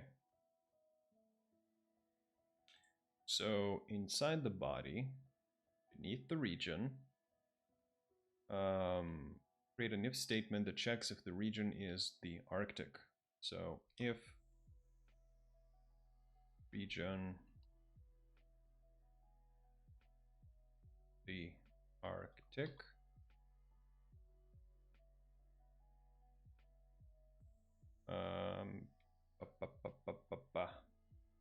define a new let variable, light waves, and set it equal to the northern lights. Let light waves equals northern lights.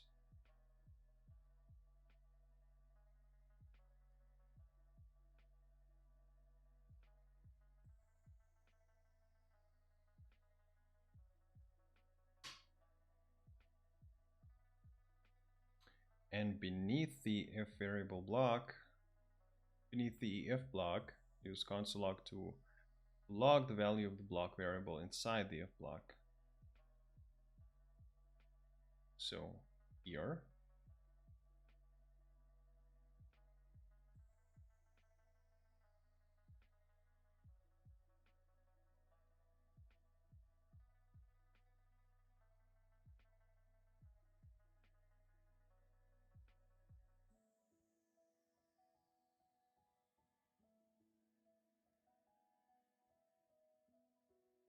Oh, it's not a string.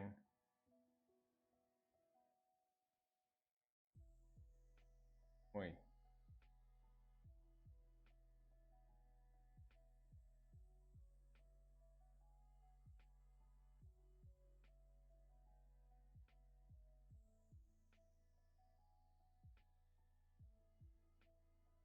Oh, I should have logged it here.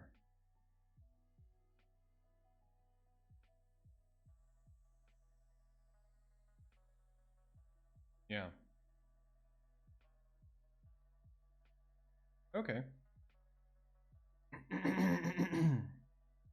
Seems understandable. So in this lesson, we've learned about scope and how it impacts the accessibility of different variables. Scope refers to where variables can be accessed throughout the program and is determined by where and how they're declared. Blocks are statements that exist within curly braces. Global scope. Oh my god. Yawning. Global scope refers to the context within which variables are accessible to every part of the program. Global variables are variables that exist within the global scope. Block scope refers to the context within which variables are accessible only within the block they are defined. Local variables are variables that exist within block scope. Global namespace is the space in our code that contains globally scoped information. And scope pollution is when too many variables exist in a namespace or variable names are reused. Okay, so remember to use best practices when declaring your variables. Scoping your variables tightly will ensure that your code has clean, organized, and modular logic. Roger that. So, which variables possess block scope? So, val,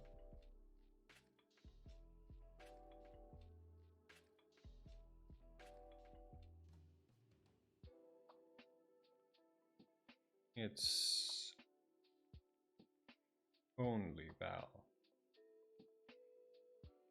Wait a sec. Parameters are also variables of block scope. So val number phase.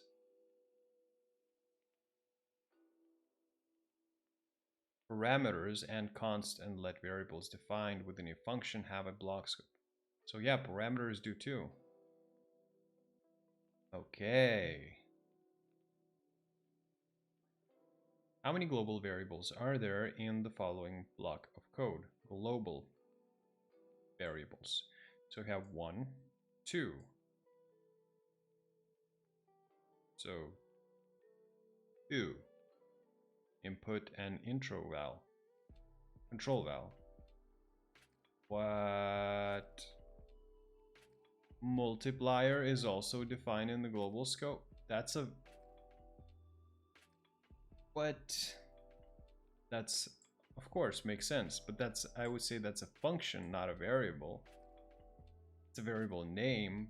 Oh my god. Okay. So, 3.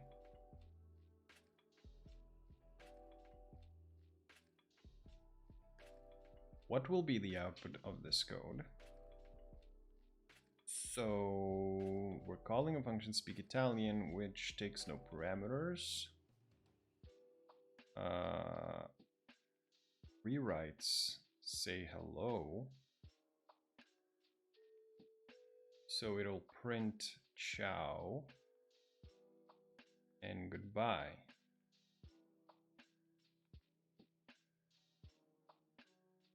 Yes. What is preferable? Defining variables in the global scope or defining variables in the block scope? So they're not equally preferable. Defining variables in the block scope. Variables defined in the block level still be used at the global level. That's wrong. Defining variables in the global scope. Variables defined in the block scope are restrictive and often conflict with variables defined in the global scope. It's also wrong. Defining variables in block scope, variables defined in global scope can cause unexpected behavior in our code. True that. What is a globally scoped variable? Variable that is accessible in a block and only inside a block. Wrong. That is also parameter. Wrong. Variable that is defined in a function. Wrong. Variable that is accessible to any part of the program. True. What will be the output of this code? Okay, so we have a function.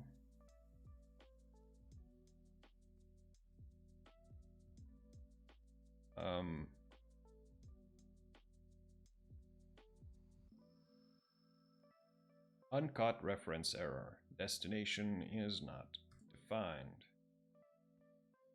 Which variables possess block scope? So it's number, phase, and val.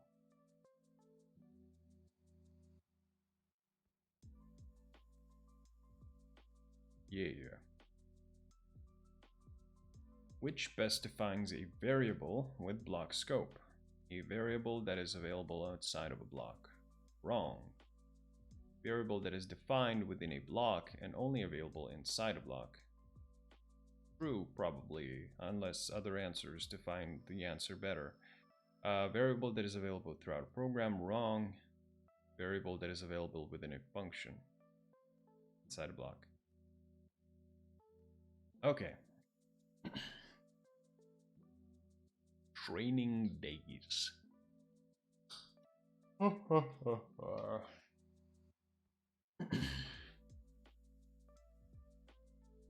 Let's see.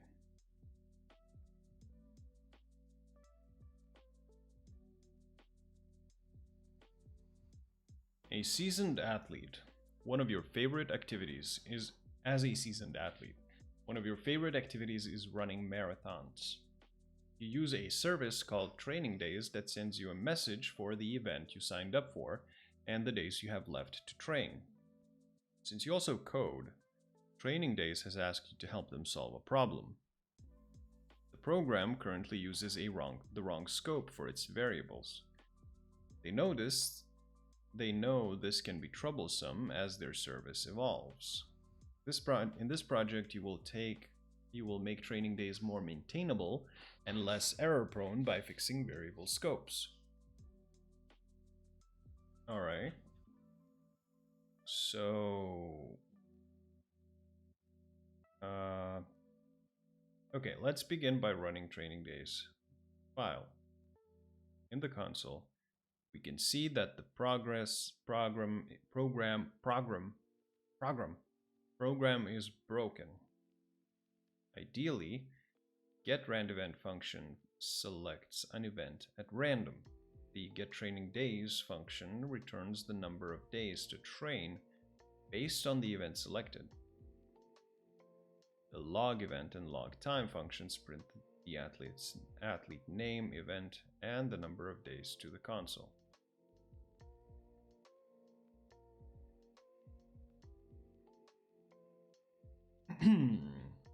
Okay. So,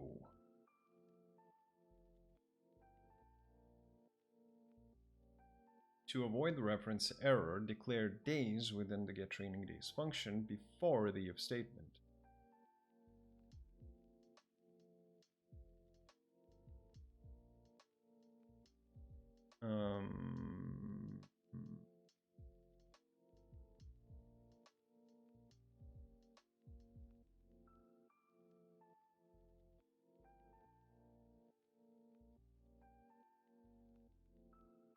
Aha.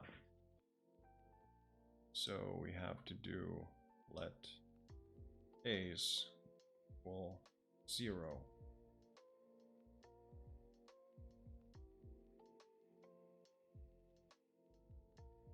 Run the program. Run the program again. No error. But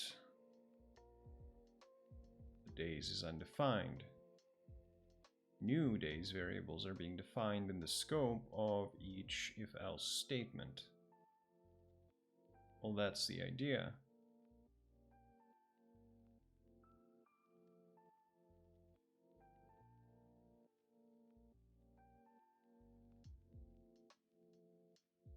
Oh, they're not overriding, they're just declaring them.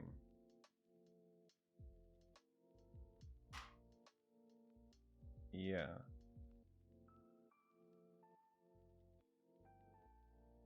Run the program again. Fixed. Now, the if-else if statements are changing the original days rather than defining a new one.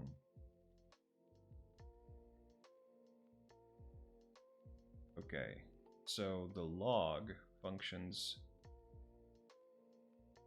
log event and log time. Oh, the log functions log event and log time use the same name variable. There seems to be a problem with the scoping. You can tell by the amount of duplicate code in here.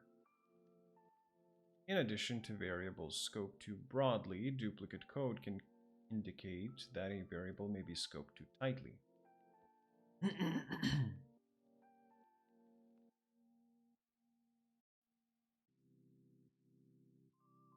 Let's avoid this repetition by adding name as the first parameter for each function.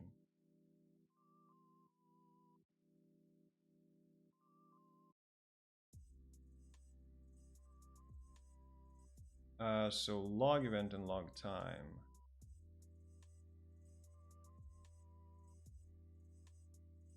As the first parameter for each function.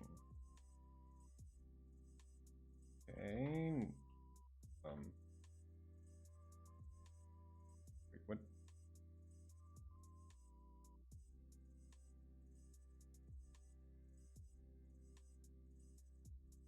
We need to surround these in parentheses.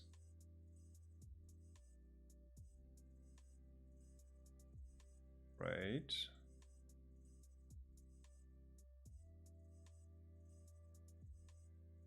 Then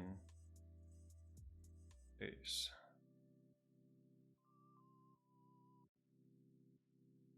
So move the name variable to the global scope.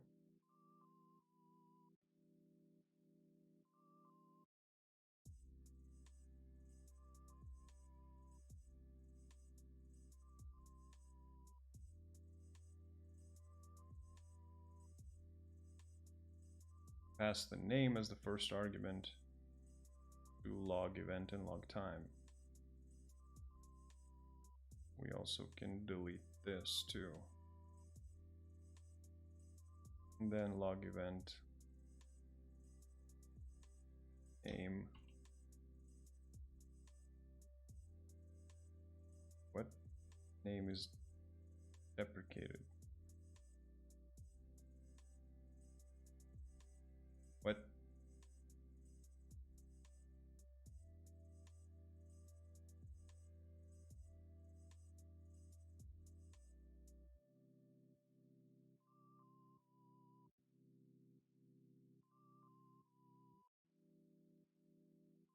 The declaration was marked as deprecated here. It was deprecated.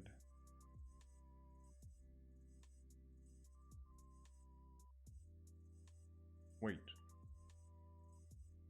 We are declaring the name Nala. And we're passing it into the function.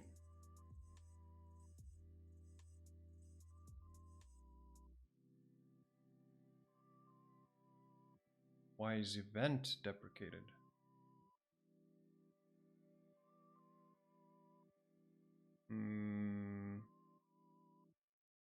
Event.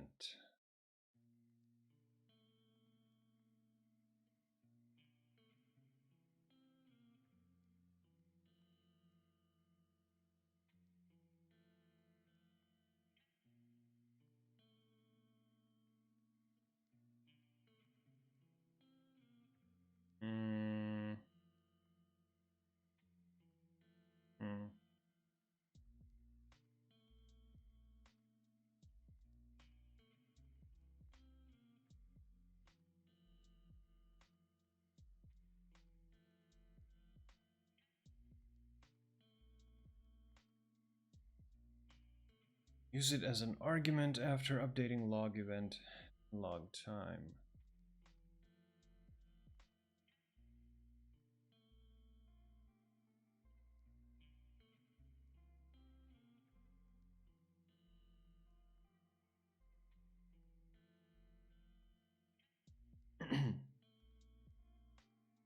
We define name, right? We then pass it to the log event function and the log time function.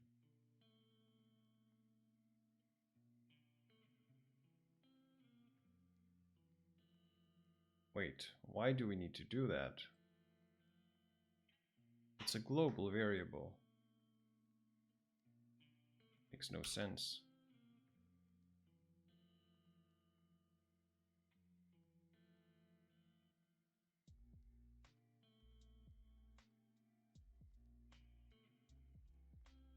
Wait.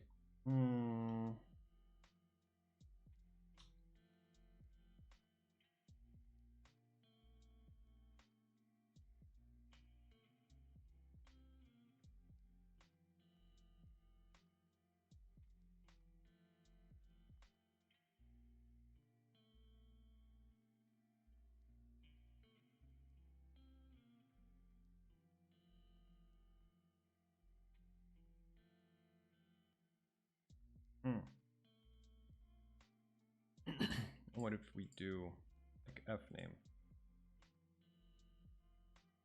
So it just doesn't like the. So it just doesn't like the word name. Okay. So f name, and then we do event. Okay, you know what? We can leave it as name. Like it doesn't do anything. So that's a global variable. We use it here and here.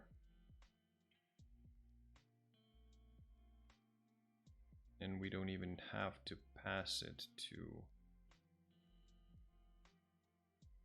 functions, to be honest. Should still, famous last words, name is not defined. But it's a, oh, there we go.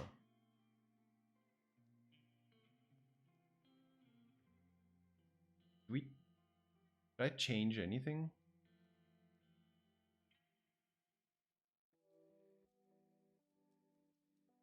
I feel like I didn't. Okay, let's read through this again. The log functions, log event and log time, use the same name variable. There seems to be a problem with the scoping. Tell by the amount of duplicate code here. In addition to variables scoped too broadly, the duplicate code can indicate that a variable may be scoped too tightly. Let's avoid this repetition by adding name as the first parameter for each function.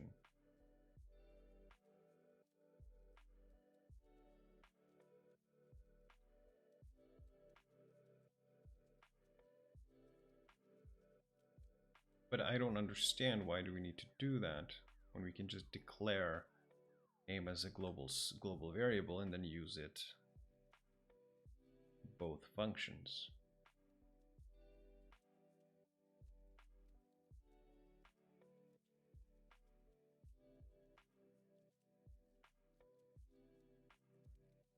What?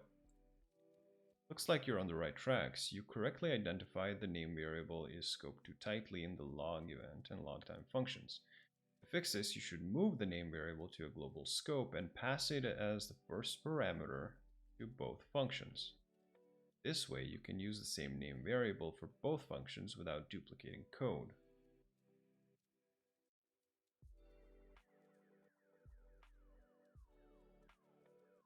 Okay, so what if we do pass it in? Like, here. What does that give me?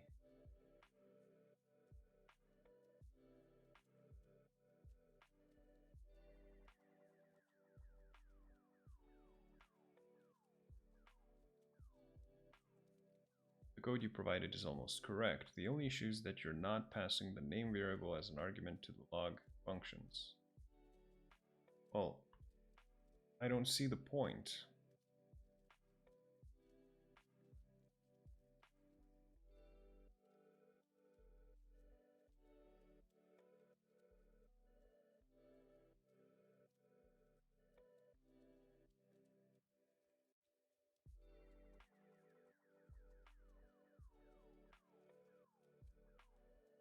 The current code has defined the name variable in global scope, which is causing scoping issues. What? You told me to move it to the global scope. And duplicate code in the log event and logtime functions. Move the name variable. That's what I did.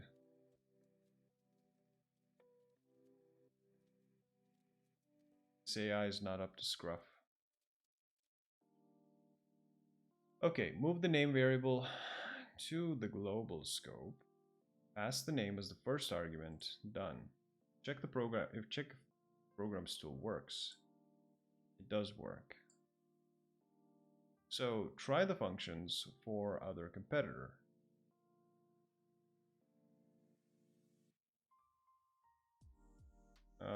So we are what?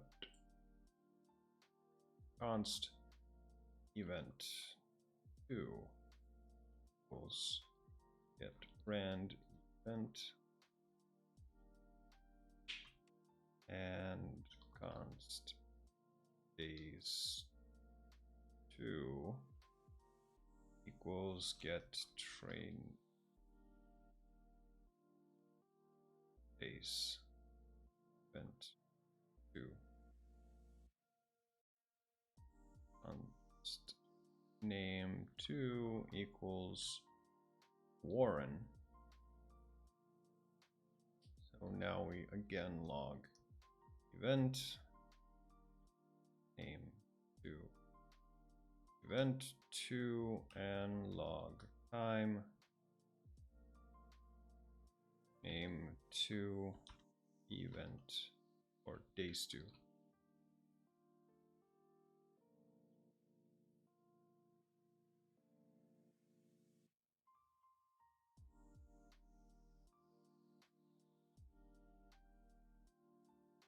It's changing, okay?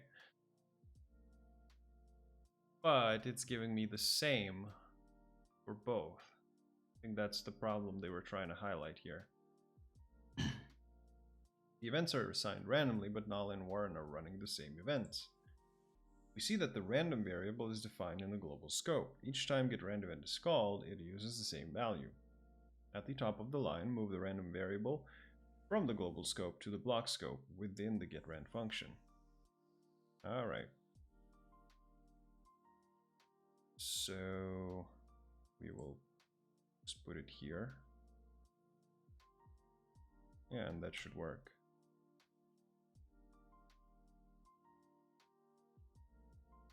Well done! Training day is more maintainable and less error prone thanks to your work.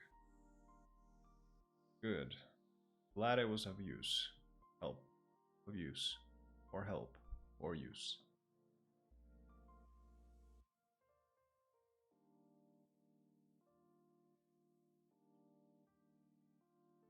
Okay, so we're jumping into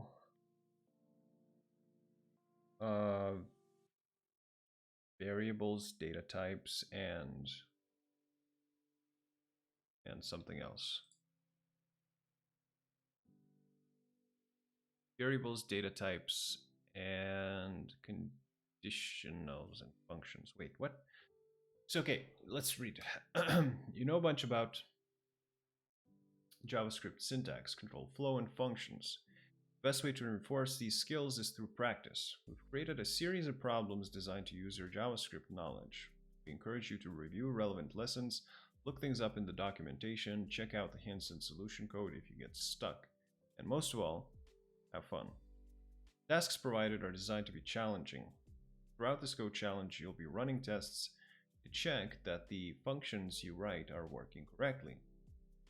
We'll often provide some example code test your function. We encourage you to write additional code to test your functions. To pass our tests, your function will need to work as described in the prompt. This means your prompt may seem to be passing when you run it, but it will still fail the test because it doesn't run as expected in every situation we're testing behind the scenes. Take special note of strings. Strings must be identical to that requested to pass. Okay, so we got a bunch of challenges. Before we do the challenges though, I'm gonna take a little break. Gonna go get some water and use the bathroom. And stretch my legs a little bit. So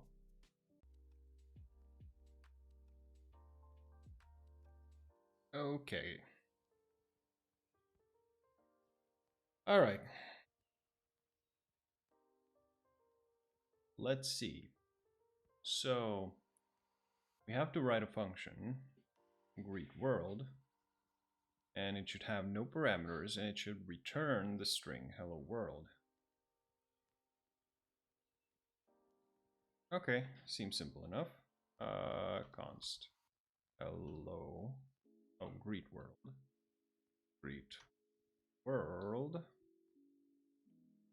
Ew, not like this. Takes no parameters, and do the arrow thingy. Can we just write return hello world? So? No. Oh, we don't need to write the return.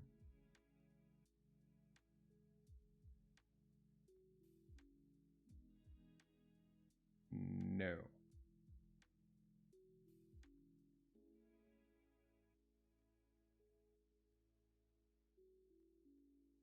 Oh, it should return the string.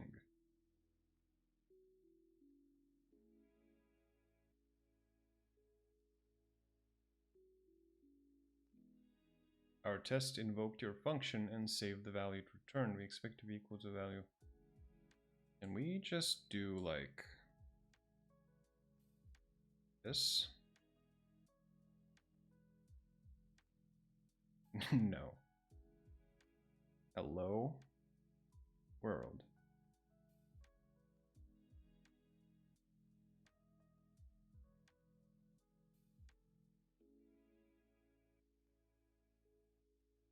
Oh, capital W.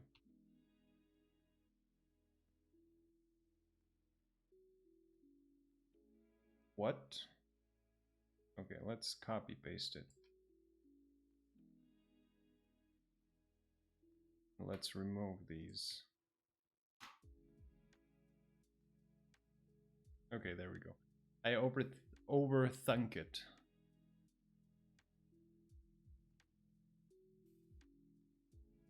Can I vote? The most common minimum age to vote is 18.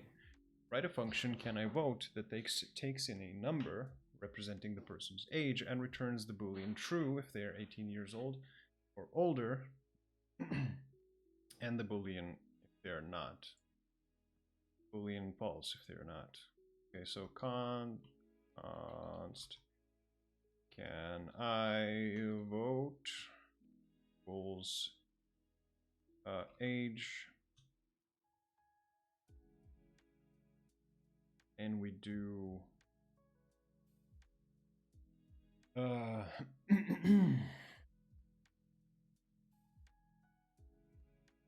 gotta remember the tertiary thingy.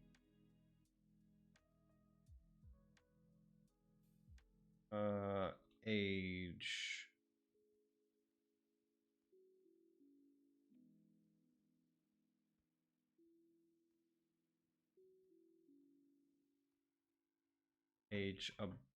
Age more or equal to 18 question mark.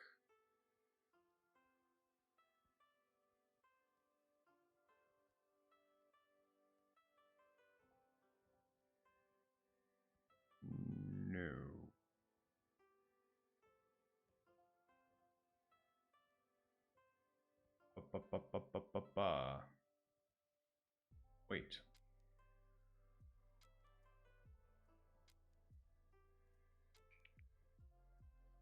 Where's the... There.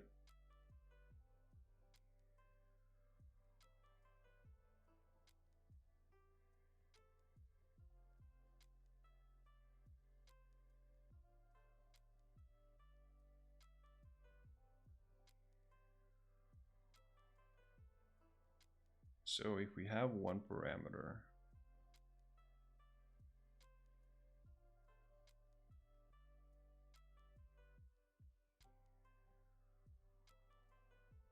maybe we do need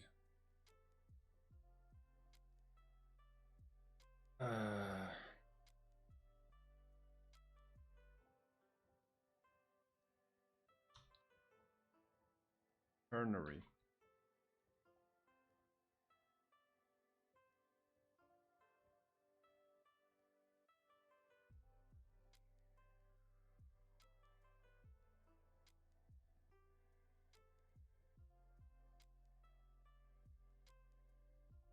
So we simply have to return. Well, that should have worked. Age more or equal to 18. Well, I guess we can do true. Question mark, true, and false. But this shouldn't be necessary. Unless we add an empty block. No. Okay, fine. True. False. Okay, that works. I mean, as long as it works.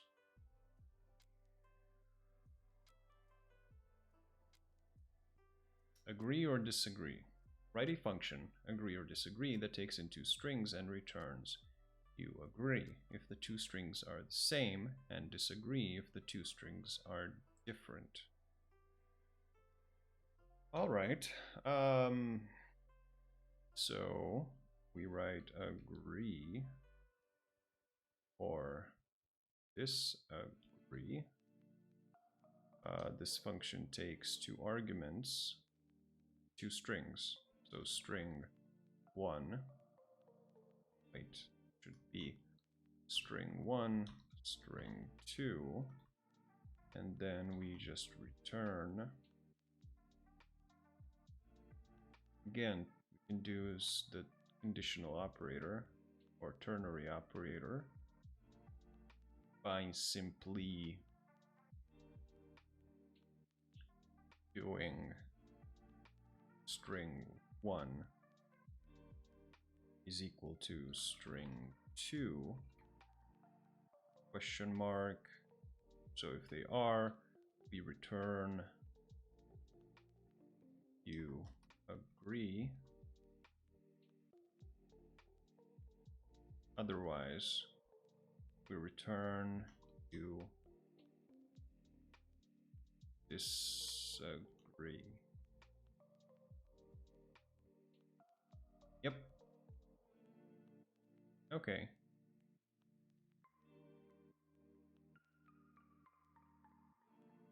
Next, life phase.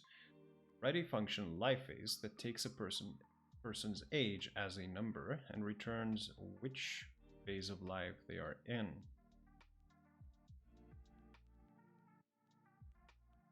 Okay, seems simple enough. So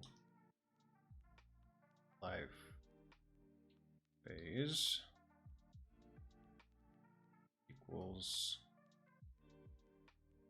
age, and then we can do a switch statement where we check the age against wait. Where was I? I have the switch statements open. age. Yeah, it should be a block, not that. So case age is more or equal to 3, then we simply return baby.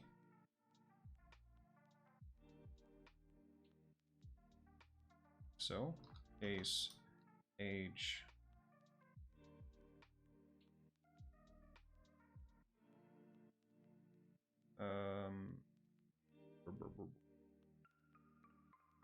age is equal to 4. Wait, no. Age is more than 3. And age is less or equal to 12. You return child. Case age is more than 12 and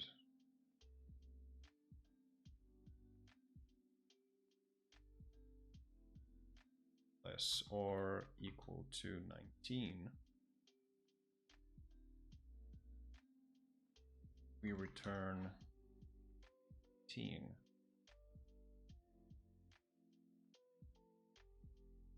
And when age is more than 19 and less or equal to 64, we simply return adult. And finally,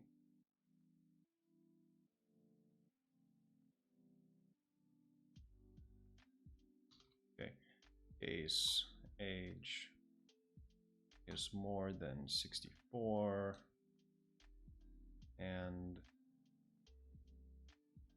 less or age less or equal to 140.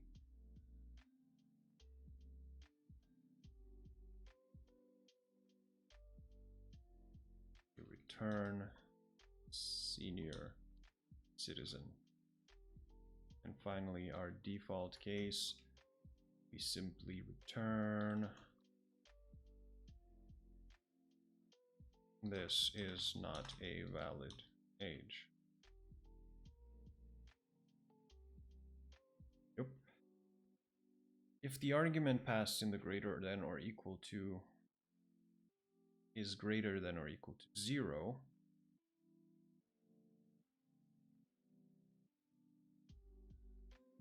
and less than or equal to 3,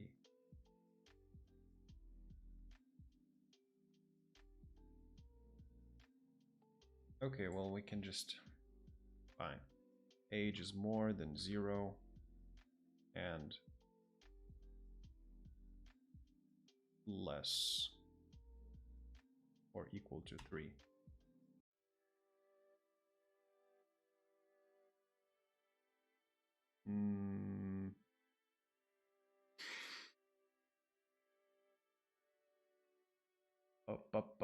Ba.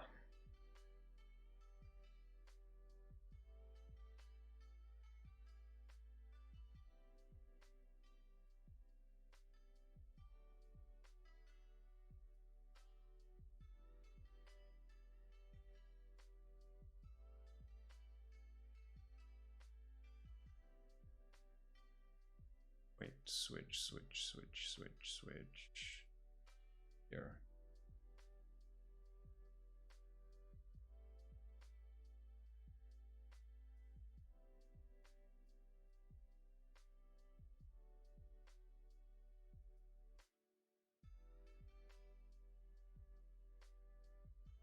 We're checking X.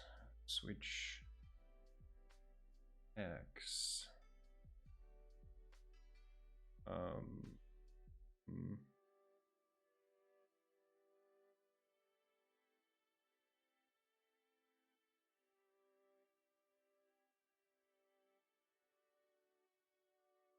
There we go.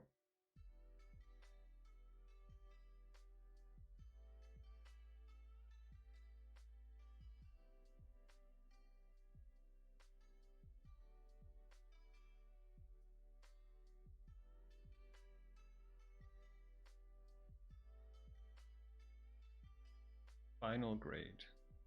So write a function final grade should take 3 arguments of type number. Find the average of those 3 numbers. Return the letter grade as a string that the average corresponds to.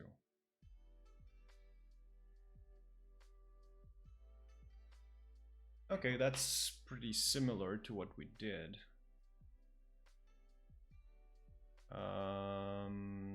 So much so that we can actually just steal this entire code and rewrite it. So instead of live phase, we'll have final grade, and it should take 3 arguments: num1, num2, num3, and then we are checking the average of those 3 numbers.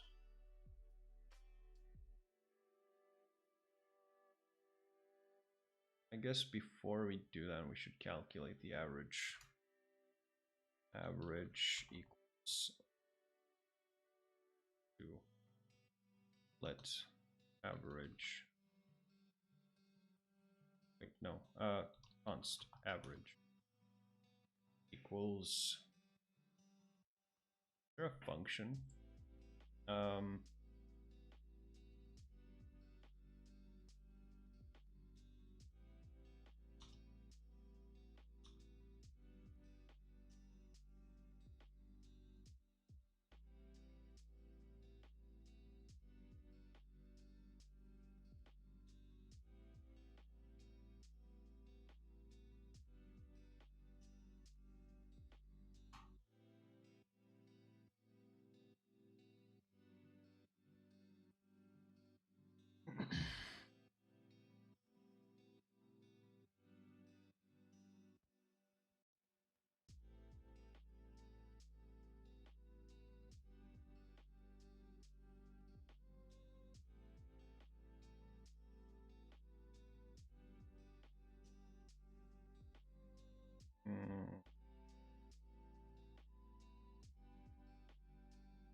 Oh, I don't need to calculate an average of an array.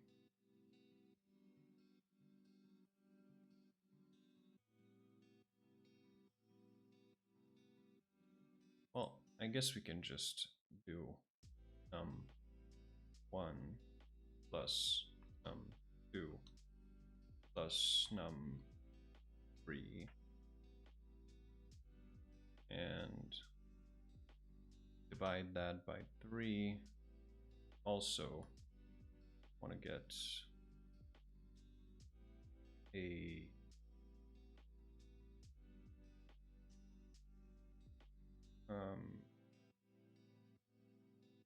floor.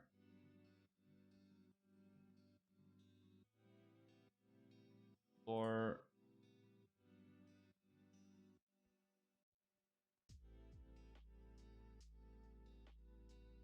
always rounds down and returns the largest integer less than or equal to a given number. Okay, so it rounds down. That's fine. So we have the average. And so switch. We can keep that as true, but here, I guess we're checking average against 0 and average 9, and we return F. here we do 9.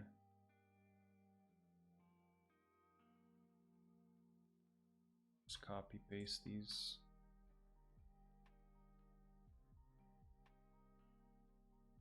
And 59 to 69. Then 69 to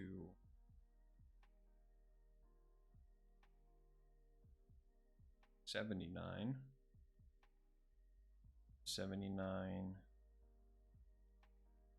to 89. 89 to 100. So this is F, this is D, C, B, and A. And if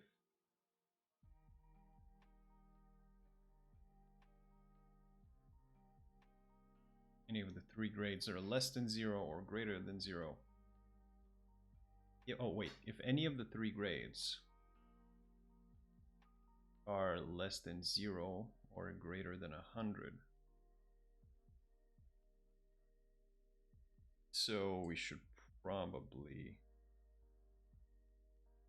check that at the top. So probably here somewhere. So if num1 if num1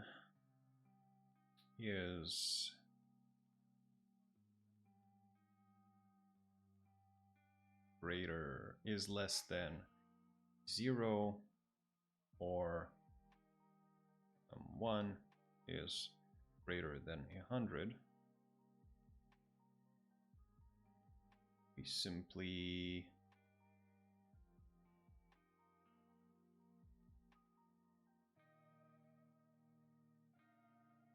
return you have entered an invalid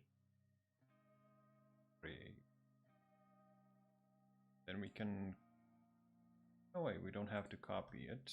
We say else if copy this. Okay, yeah, let's copy this, paste it here, change the number to 2, and then wait.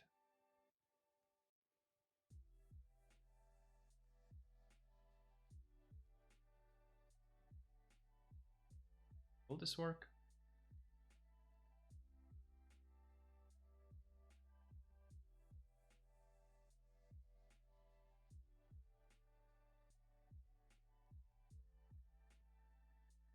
I mean, it should. Else.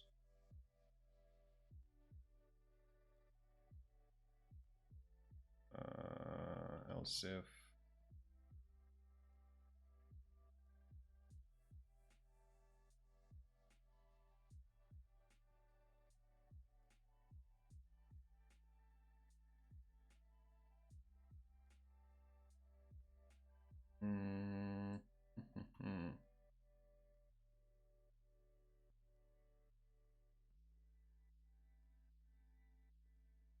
Okay, it works.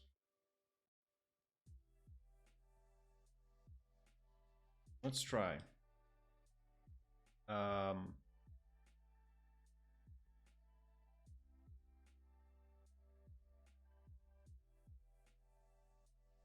try final grade and do like 10 minus 1 and say 50. Oh, we need to print it. .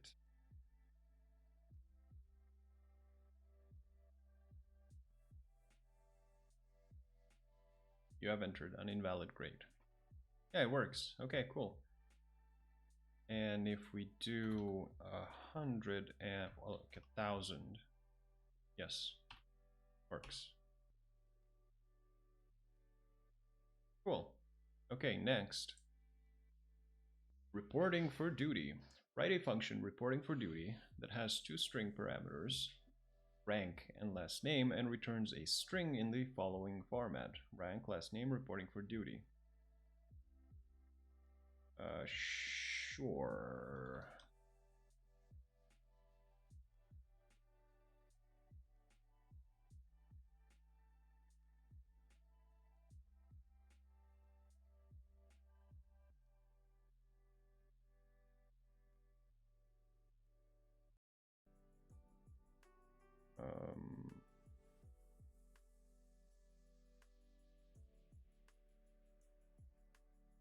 So like so, rank, last name, reporting for duty. Yeah.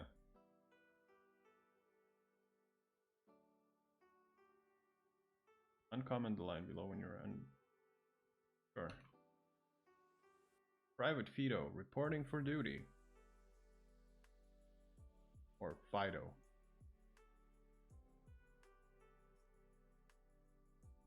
Fix the broken code. We wrote a function, roll the dice, which is supposed to simulate two dice being rolled and totaled. It's close to doing what we want, but there's something not quite right. Can you fix our code, please?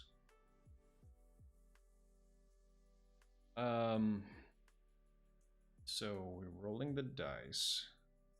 We are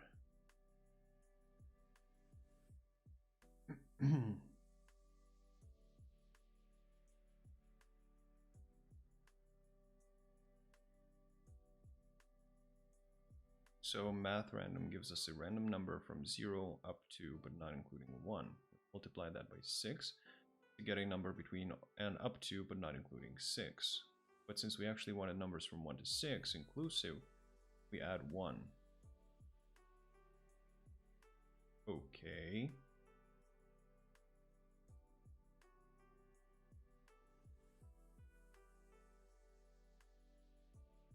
So what's the problem?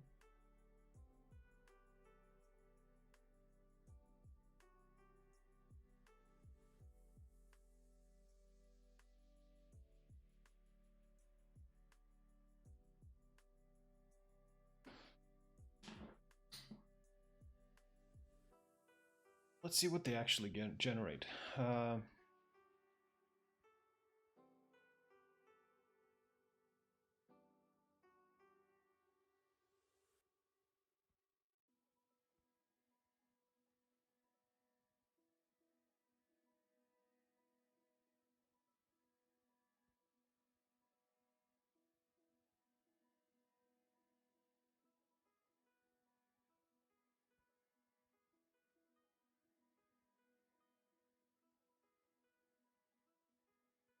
Oh, we're supposed to call it too. Roll the dice. So, I see the problem.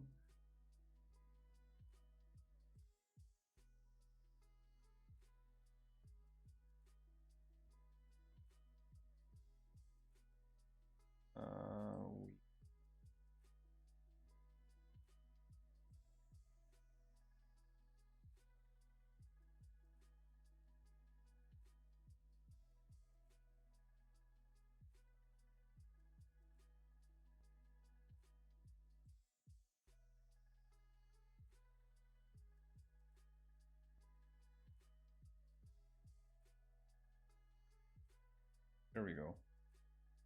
Now it should be an integer.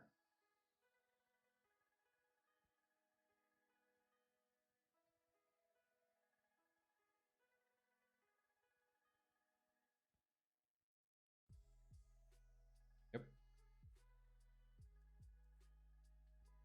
Okay. Next. Calculate weight. Though an object's mass remains consistent throughout the universe, weight is determined by the force of gravity on an object. Since different planets have different gravity, the same object would weigh different amounts on each of those planets.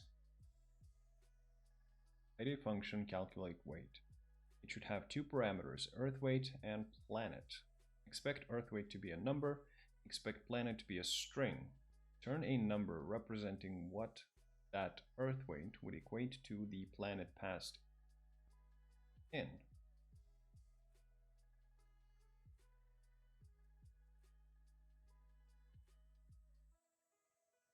Okay. So seems pretty simple. Const calculate weight. We're passing in two arguments, which would be Earth weight, weight, and planet.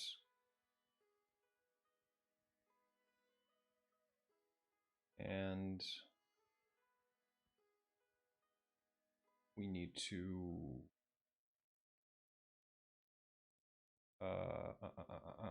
switch, and we're checking planets. Switch planet, case,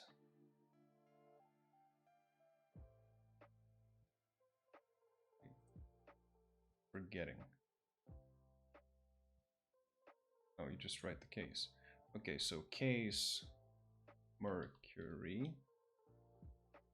We just return Earth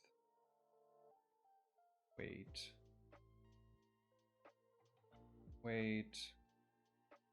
times 0.378. Right?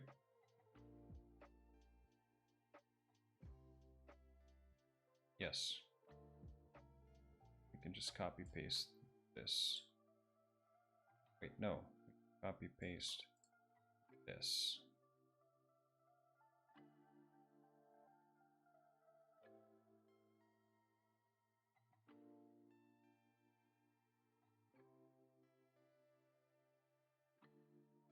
And 1, 2, 3, 4, 5.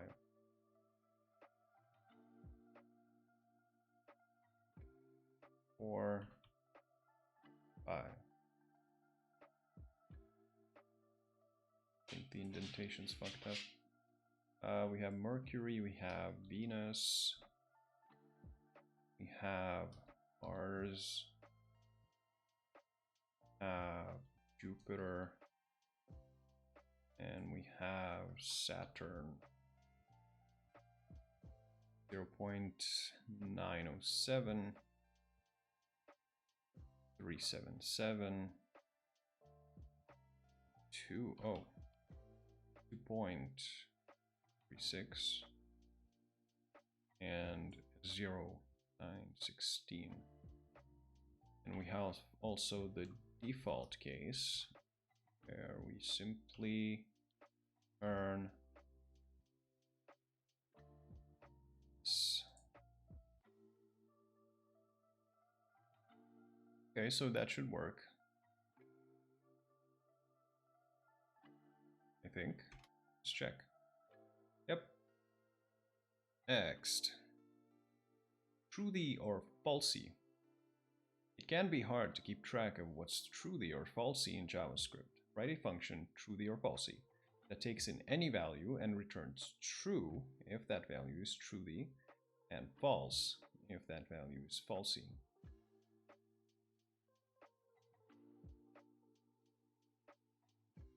Okay. The or falsy. Falsy equals sticks a single value. And I guess we just return value question mark. True. False. Yep.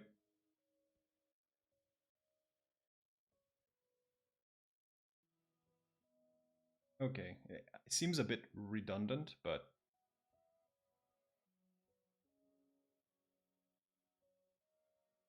num imaginary friends. Person's number of imaginary friends are always 25%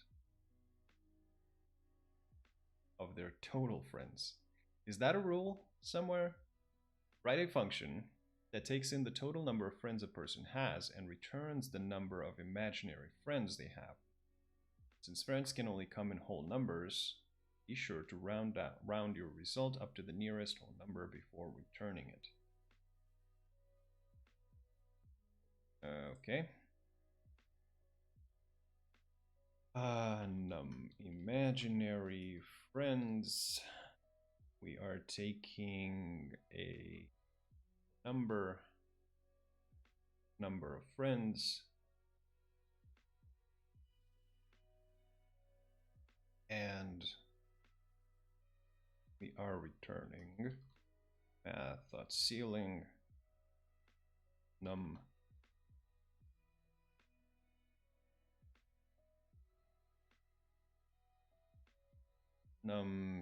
times 0.25.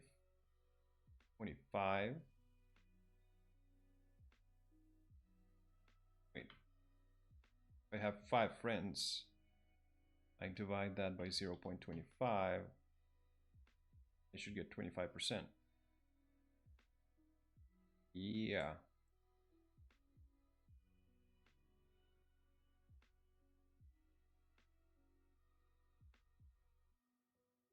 I guess that's it.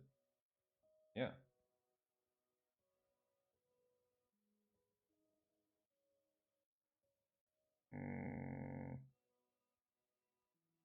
Yeah.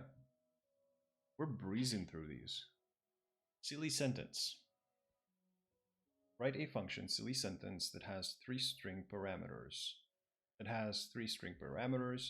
And returns the following silly sentence with the blanks filled in by the arguments passed into the function.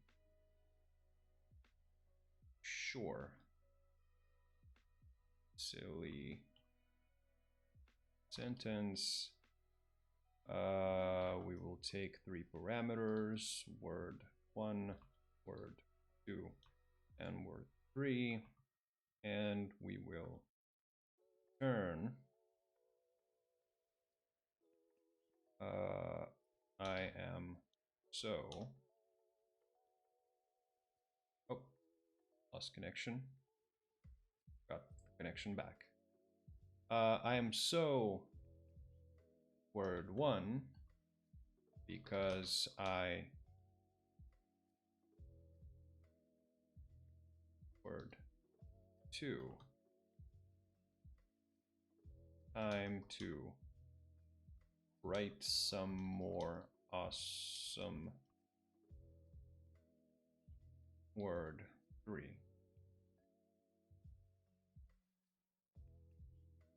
Oh.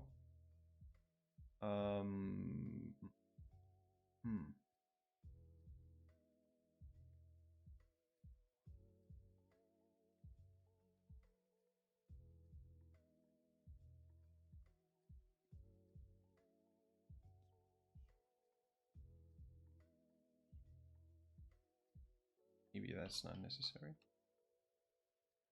No. See if it works.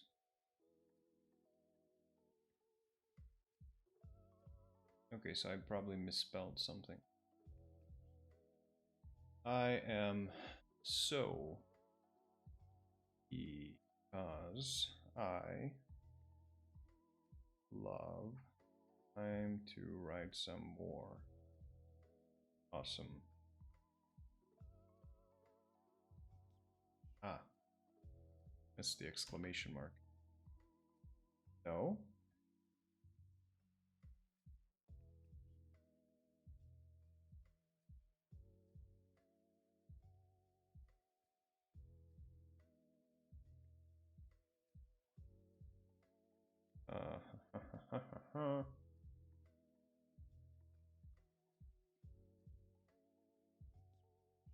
Prints out the correct thing.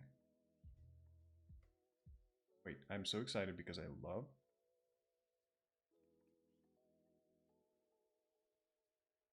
Because coding. Becoming scatterbrained. Next, how old?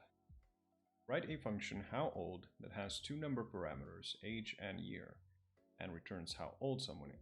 Someone who is currently that age was during that year.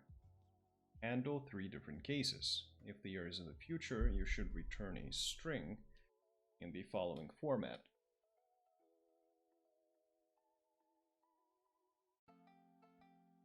If the year is before they were born, you should return a string in the following format, and if the year is in the past, but not before the person was born, you should return a string in the following format.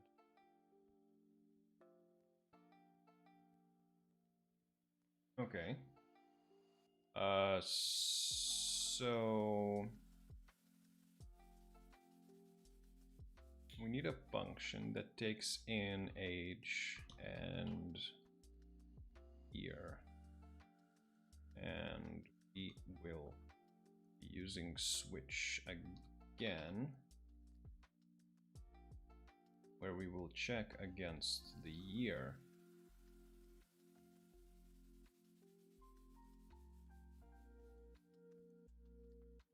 Wait, no. Because the last one needs to check the age and year.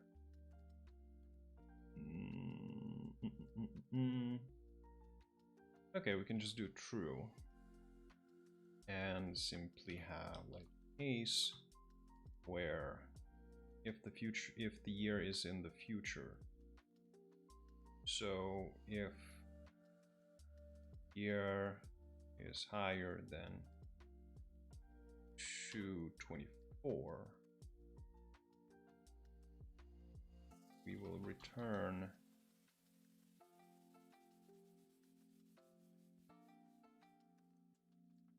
this.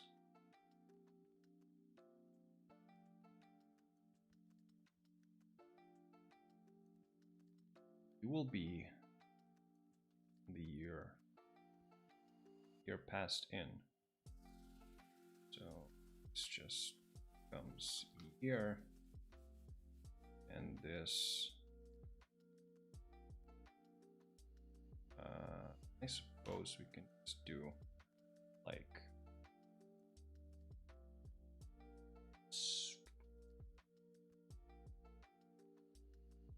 if the year is higher, so year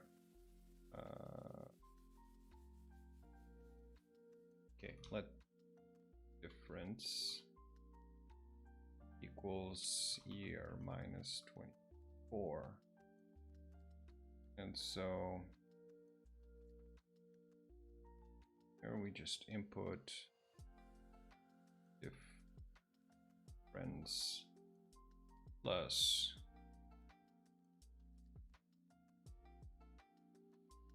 age. Oh, hello, Kek. What's new today? We're doing functions. All these different kinds of functions. Where's my cheat sheet?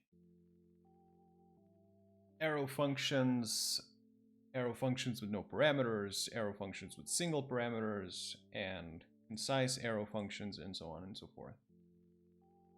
It's going pretty easy right now. Like in a lot of the cases where I thought I was gonna get stuck, I didn't get stuck, which was quite surprising, because it wasn't the case in Python. When learning Python and learning like more difficult stuff in Python, I was always like, okay, I'm gonna get stuck here, and then I get stuck there, and I'm like, okay, what the fuck do I do now? So I start like, I have to Google for answers and look at documentation. But here, I'm like, okay, I might get stuck here, and then I don't get stuck, which is surprising. What's up with you? What are you up to? Okay, so then we handle the other case. Wait, not yes, here. Then we handle the case where year is before they were born. So year is less than 2024. So in that case,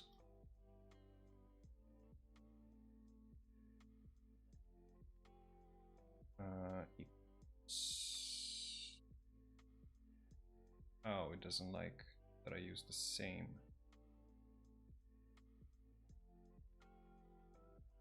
Well, it's fine that I redeclare it.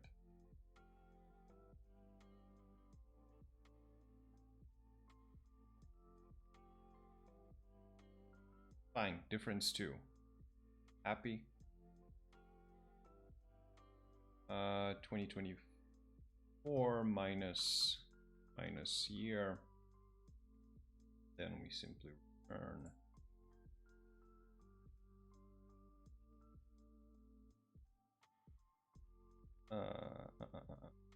we return this,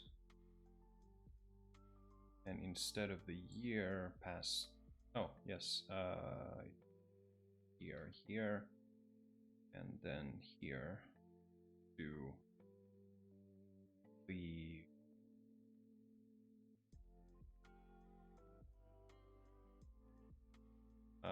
year was,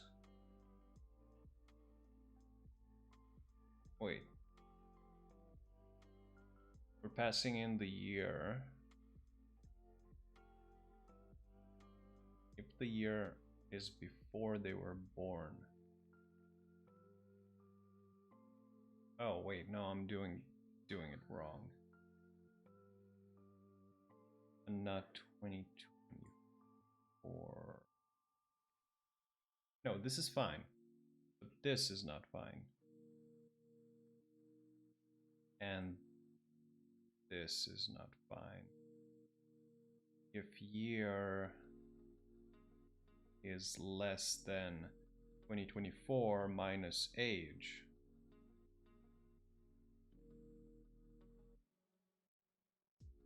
yeah, then we get the difference of 2024 minus age minus year, I think. And then we have was difference 2.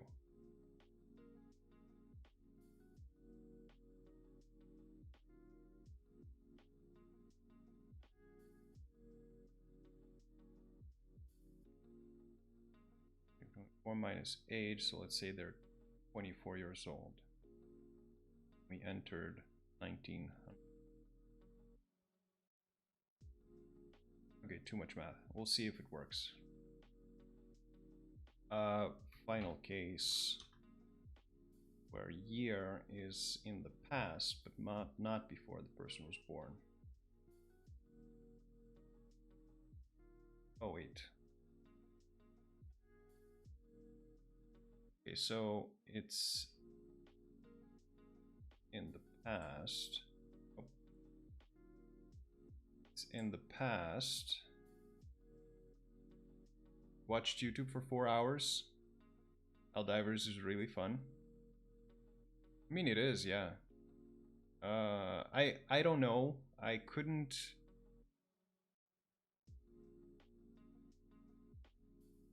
I'm not entirely sure what about it.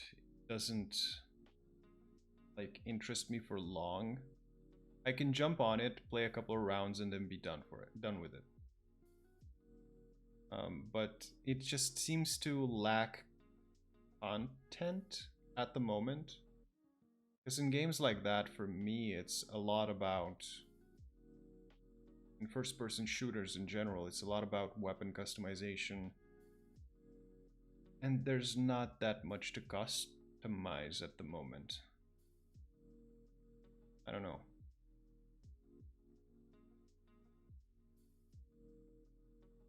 Like, I can't come up with a solid reason why. It's not that I don't like the game, it's just it doesn't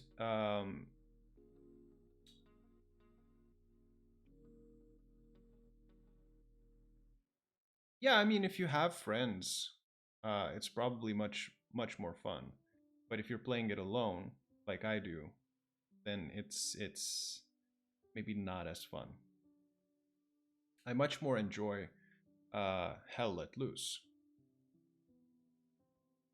Maybe it's because it's against other players.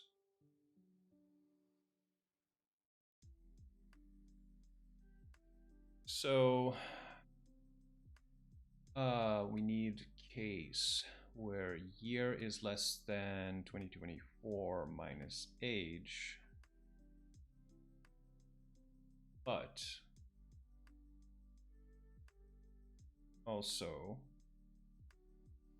not before the person was born.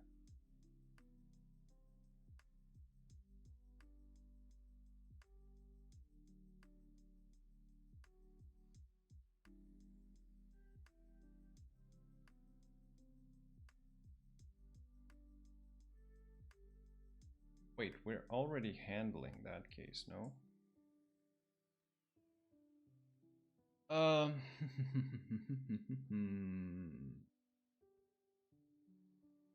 If the year is in the past, but not before the person was born.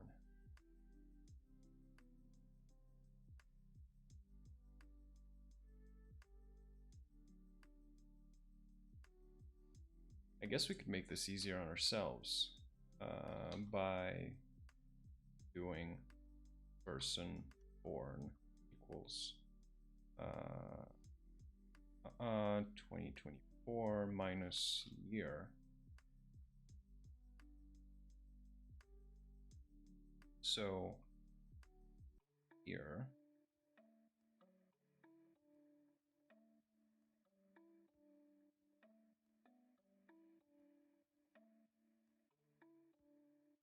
no, not year, age.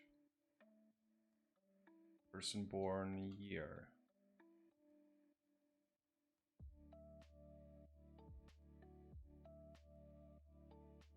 So let's check the first case if the year is in the future, so that's fine. If the year is before they were born, so if year is less than person born year,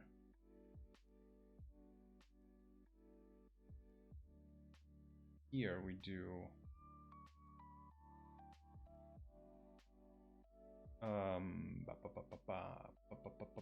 but not before the person was born. So if year is less than 2024 and not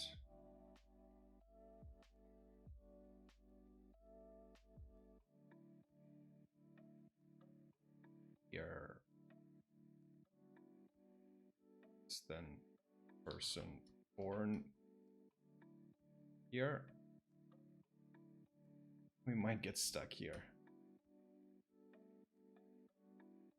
Let's see.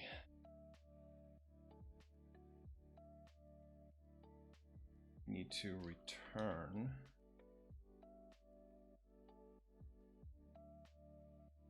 you were need to calculate their age in that year. Okay, so here we just pass in the year. Here. So you were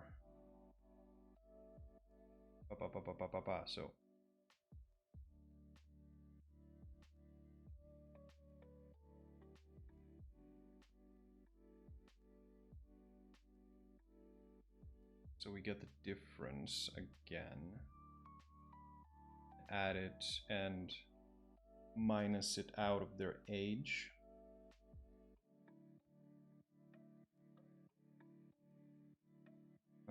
let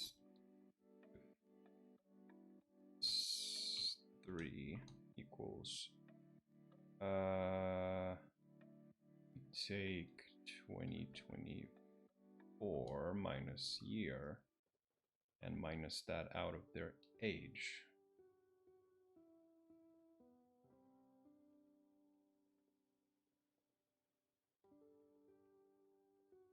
And so here we can pass in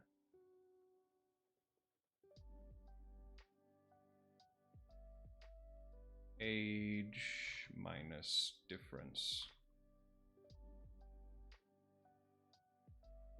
I think that's the case. See. Nope. If the year passed in the past, but not before the person was born, the function should return you were calculated.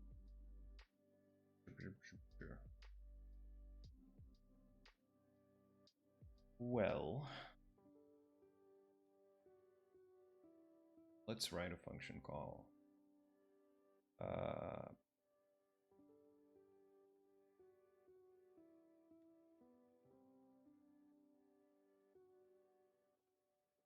Old.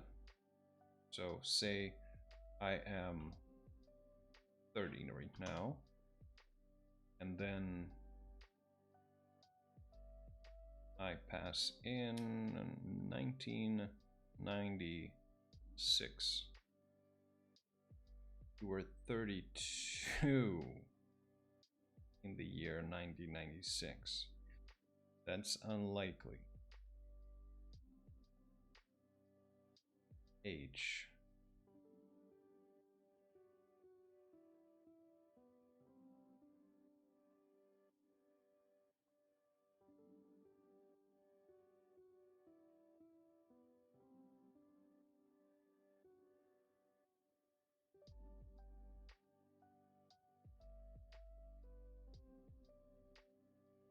How did we get 32 there?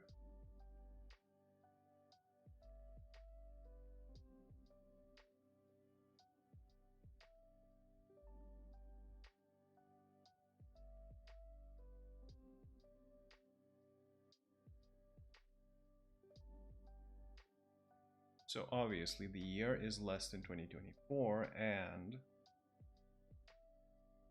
not sure about this expression here.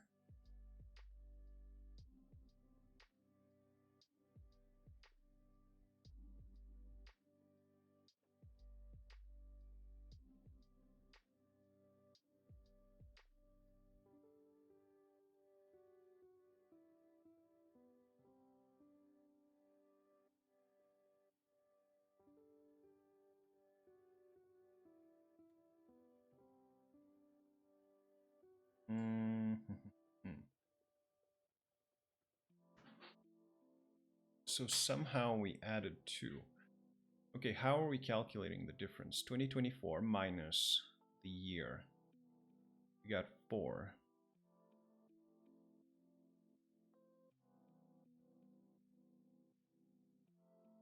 So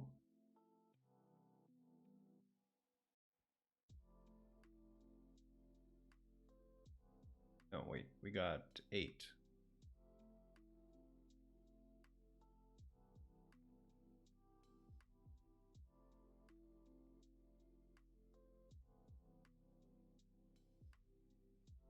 So 8 minus 30 is 32. Oh, we're already... Okay. Oh, even worse. Now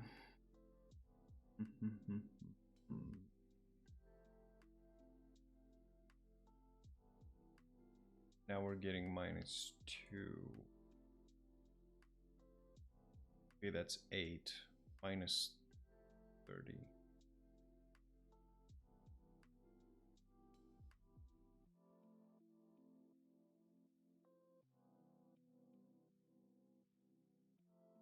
Okay, I'm lost.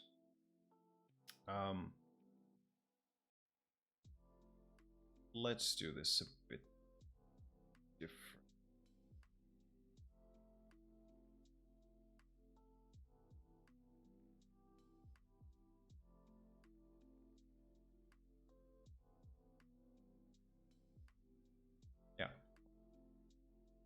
gonna delete everything.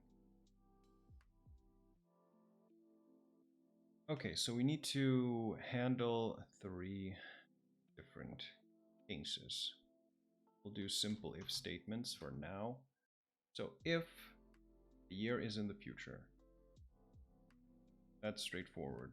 Year is more than 24. In that case, simply return this, where our calculated age and where the year is the year and the calculated age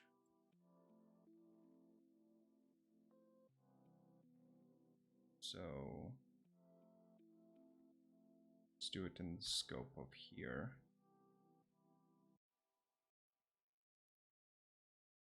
We need to calculate the age that that person will be after that amount of years. So we need the difference.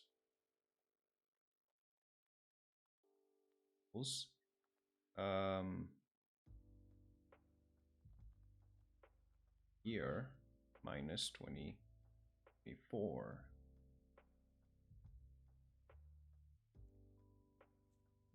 And then let's declare a new variable. New age will be age plus difference.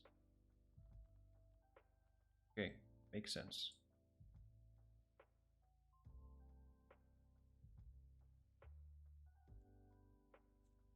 Oh, come on. No.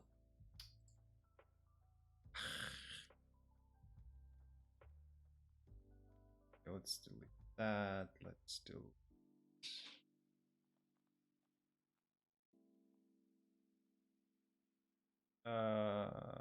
that.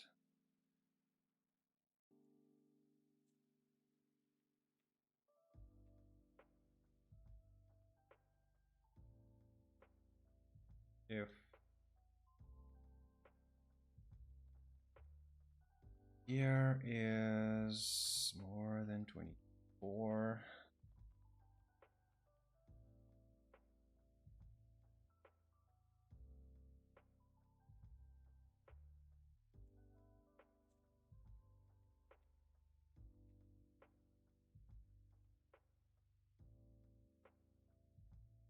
feel another break approaching.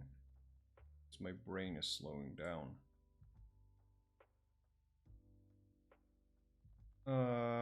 Okay. So the difference is the year minus 22. And then we get to age equals age plus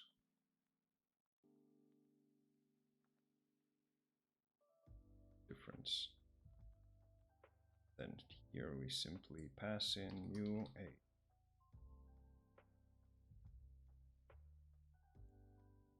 Okay, so else if, no, not like that. Else if, let's see, if the year that they passed in is before they were born, you should return a string in the following format.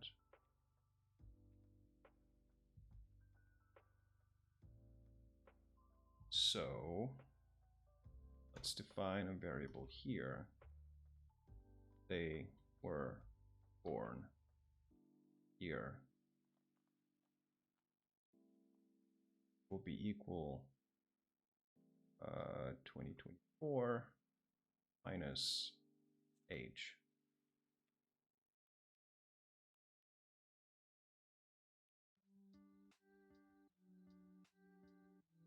So if year is less than they were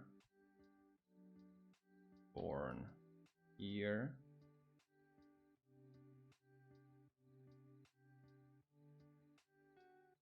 Well, in that case, we simply return this.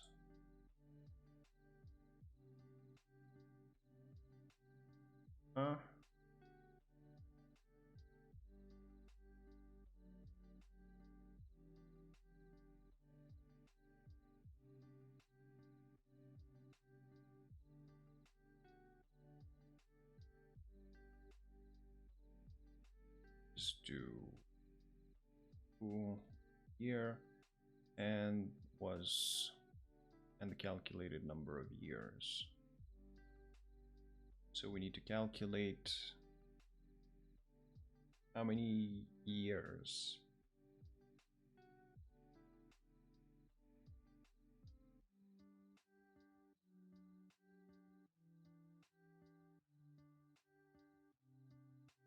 Okay, so we just do year minus they were born here.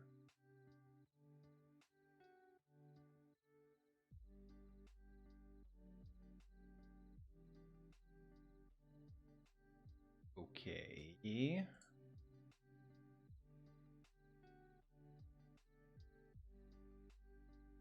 So what's left? I mean, we could just write an else statement.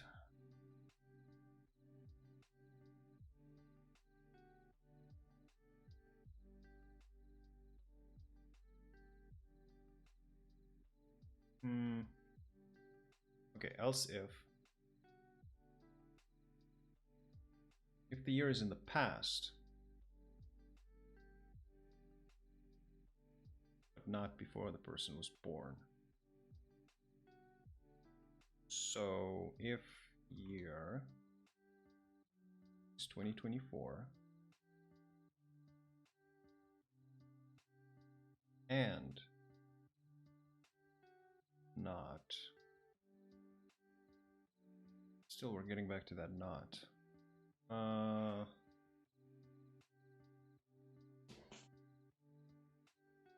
But not before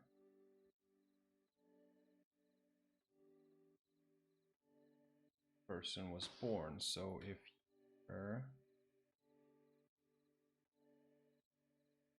is not less, is that a thing?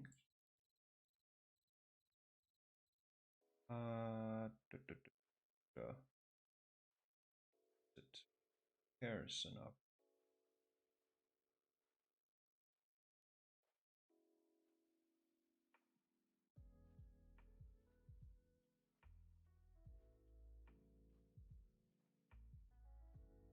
Not equal.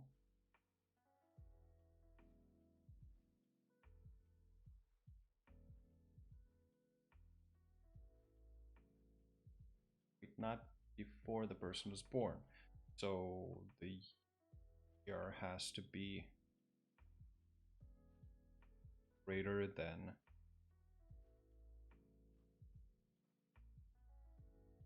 they were born here.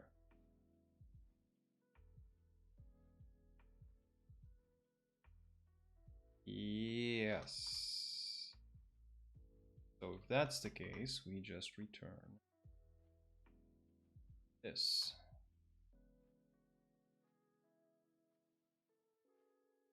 This is year, and this is the calculated age in that year.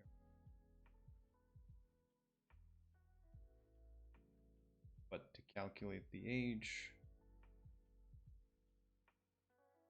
need the difference.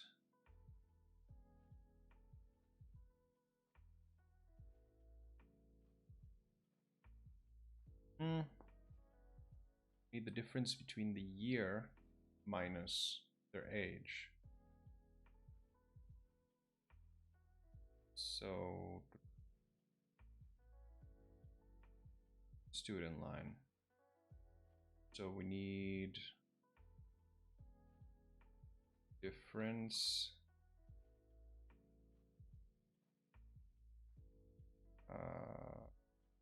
minus age.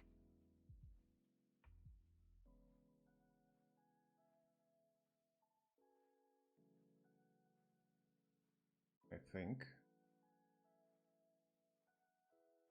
No.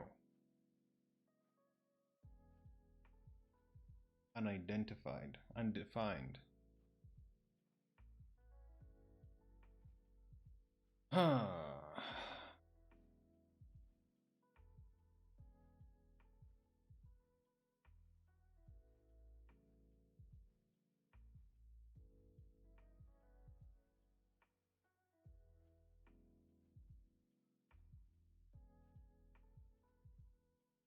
So we're passing in 30.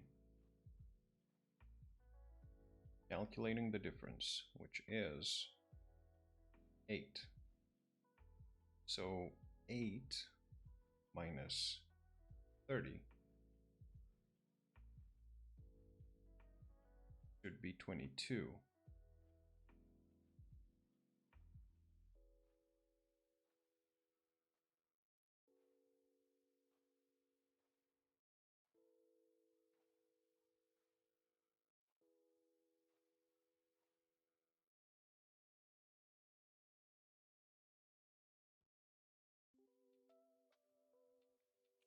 Okay, I'm gonna rest my head a little bit.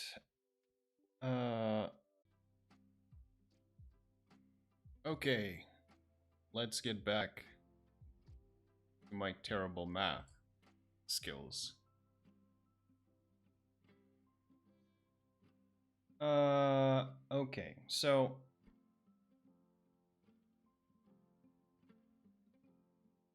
let's do some troubleshooting.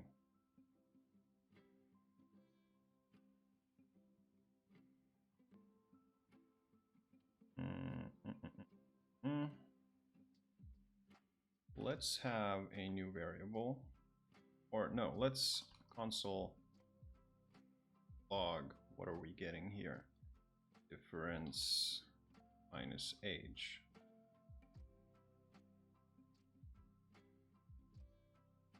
Nothing here. And here, what are we getting here? Console log.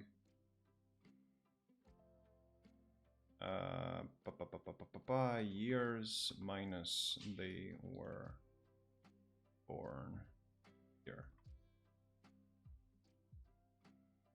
But oh, equal minus. What? Okay, never mind. We already know what we're getting. We're getting undefined.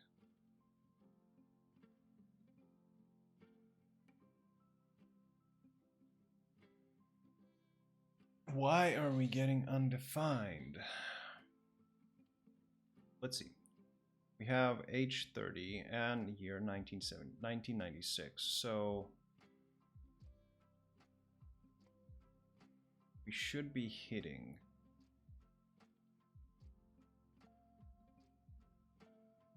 year is more than, no. Should be hitting this. Else if year is less.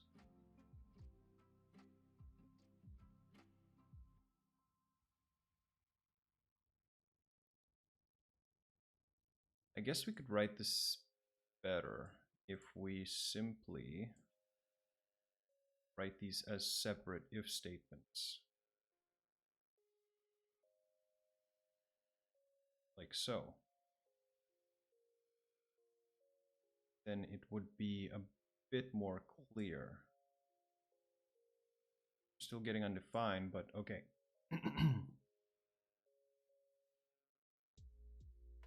So if year they were born 2024 minus age. So calculator 2024 minus 30. That's 1994. That's correct. Just checking. checking my 2 plus 2s.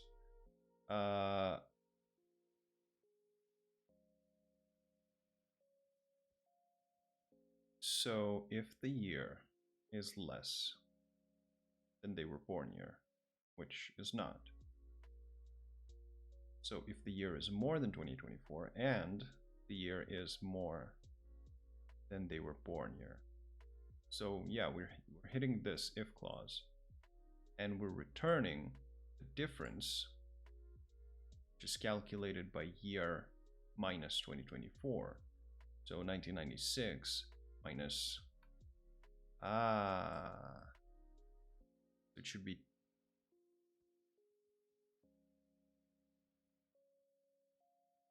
or are we getting tripped up by the scope of this variable?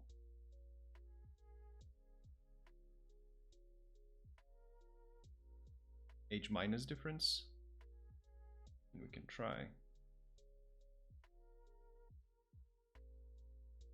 No.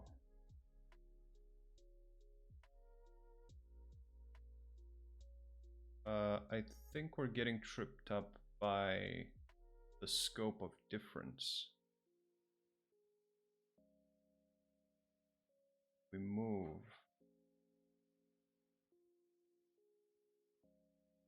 this here. No.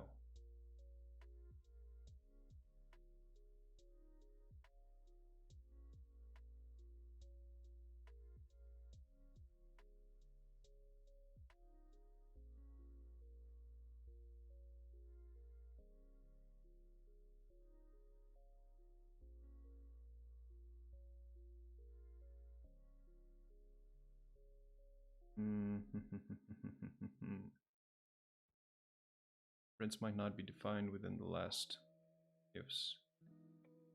Var. Use var. Move it back, I guess.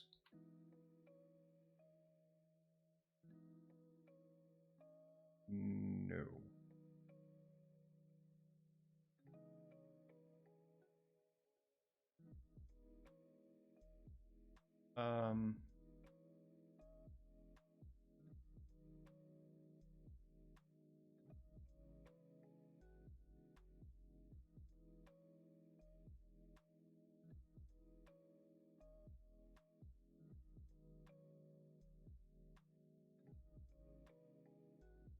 Wait, no, we're getting a minus here, so it should be 2024 minus year.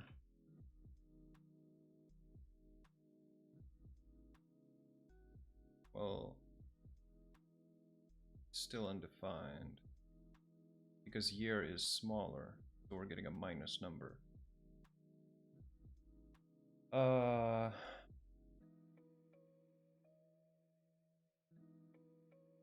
But then difference is fine because then we're getting 4 minus 1996, which we're getting 28.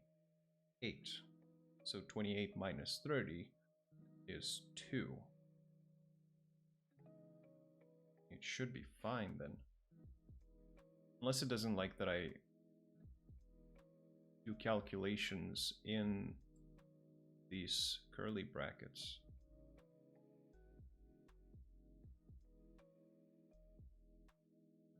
Okay, let's do, let's say A equals difference minus age. Just pass in A here. No.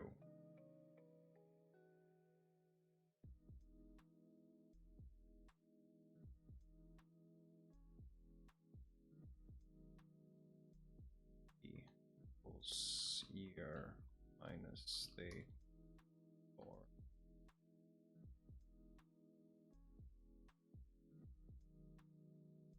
Now, if the year is in the future, the function should return. It will be year. Okay, let's take a peek at the solution.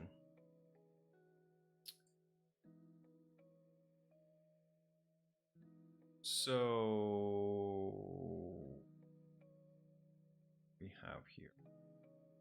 So they're calculating the difference. Yes. They have new age as well. If new age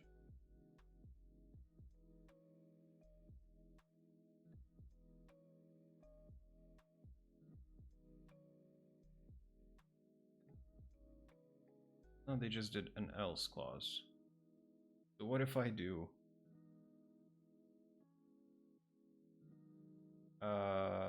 what if I do just an else clause?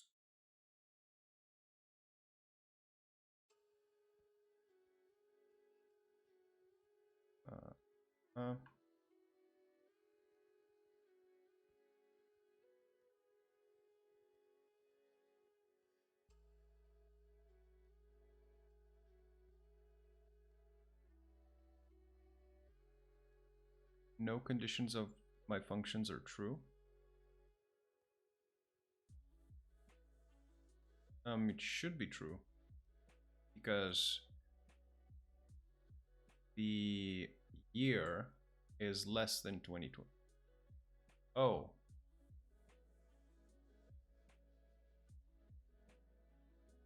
Right. Wait.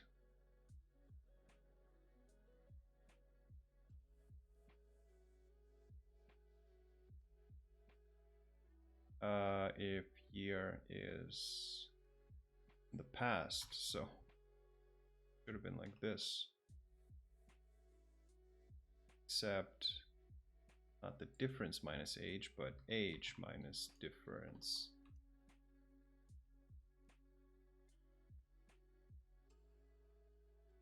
Yeah, you were right, Kek. I was checking to see if the year is in the past, but here I was checking to see if it's in the future. But it's still not happy. Let's try some other combinations. So let's say 2025. Let's say years in the future. That's fine. Year is before they were born. So let's say 1900s.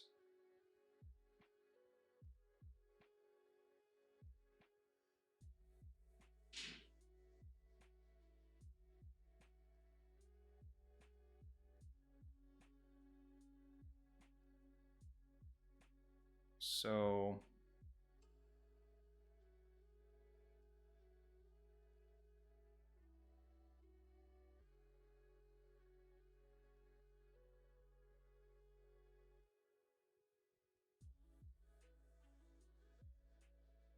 my first statement also needs to change apparently, because it's not giving me the correct answer. Was minus 94 years before I was born.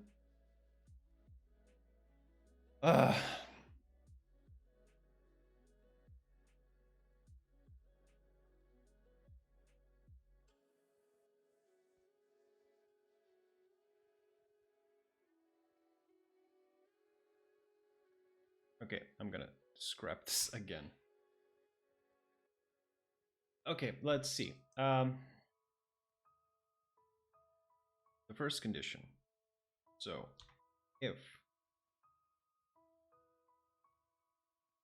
the year is in the future. So, if year is more than...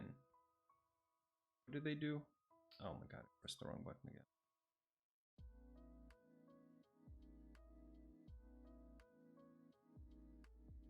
If year is higher than... Where did the solution disappear? Okay, never mind. So if year is more than 2024, right? That means if it's in the future, I should be returning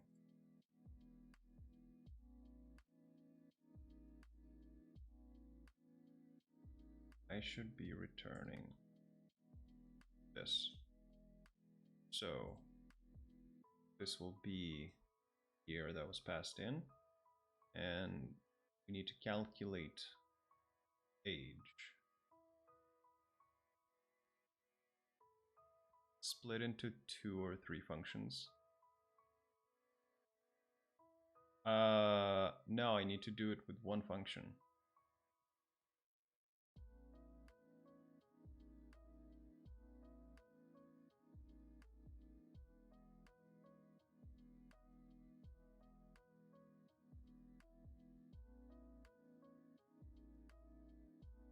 I'm just thinking whether I need to use a...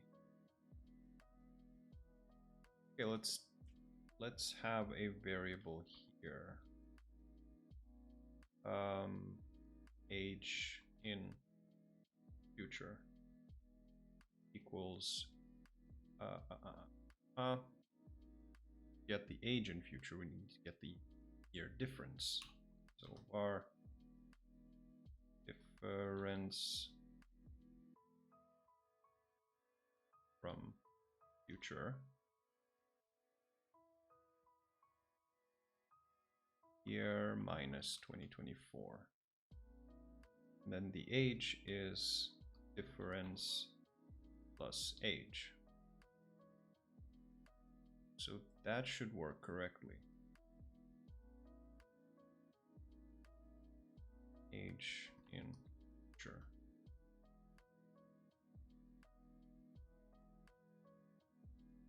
Let's see.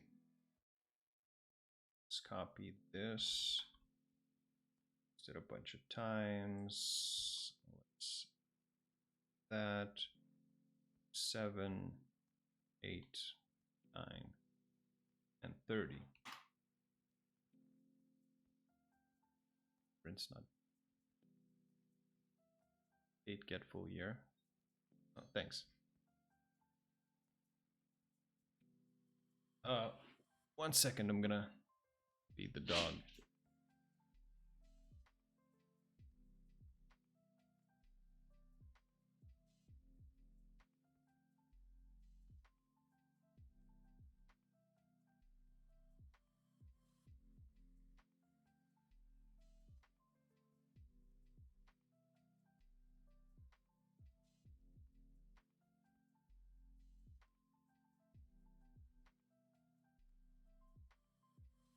Okay, difference.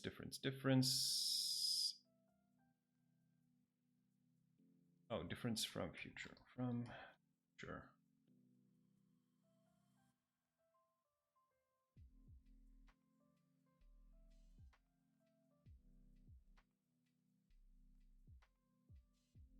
Undefined, oh, because I don't return statements.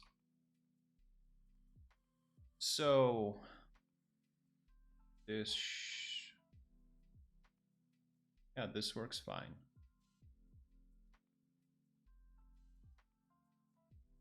Okay, so else if the year is before they were born,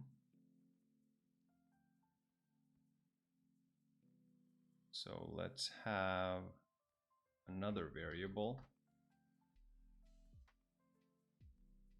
year they were born equals 2024 minus age. It's the same formula.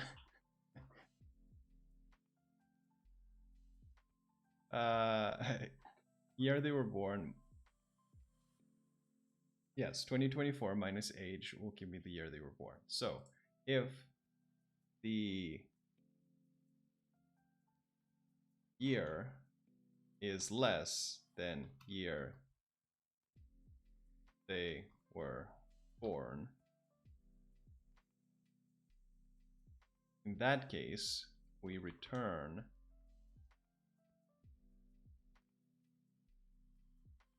this shebang,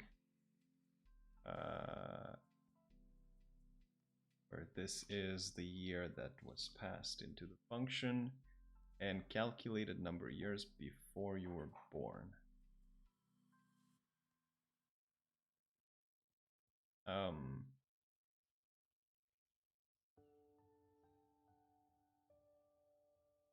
So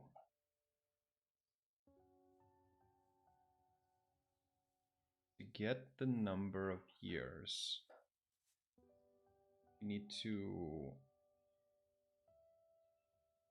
minus out the year minus year they were born.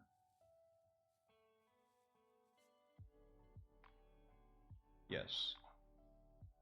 So since we're just using this variable here, we can have var equal var years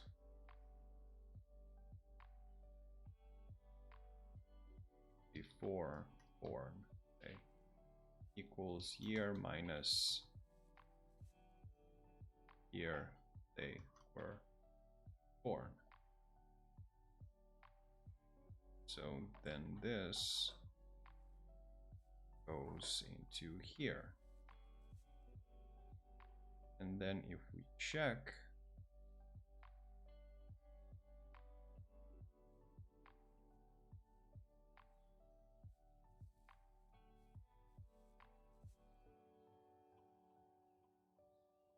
it's going to be a negative value because as you established, year is less than year. You're right.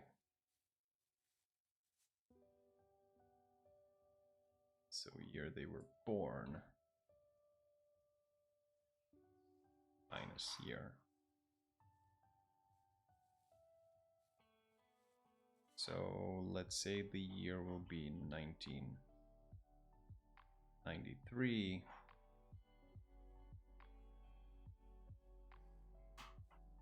Then we have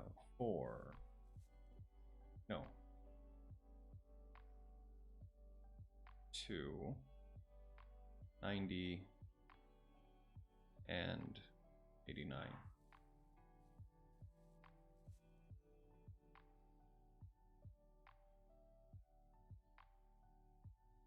Yes, it's alive.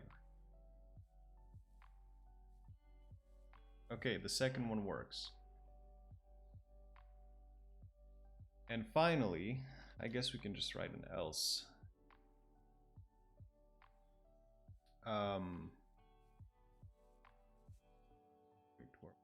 Thing.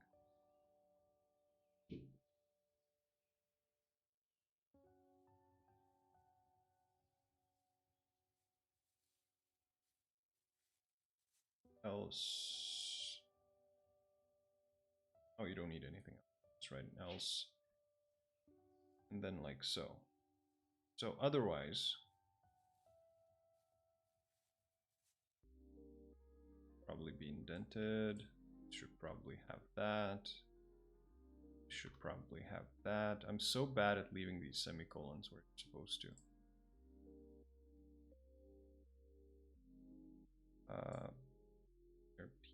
Here.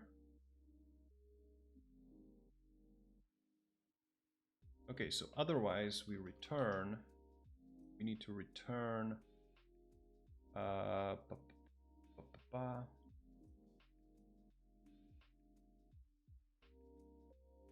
you were a certain age in the year.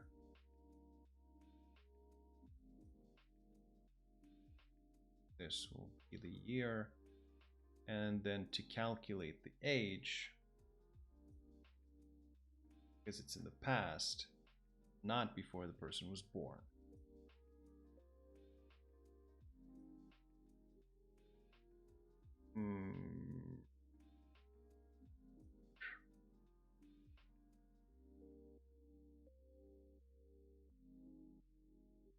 We just need to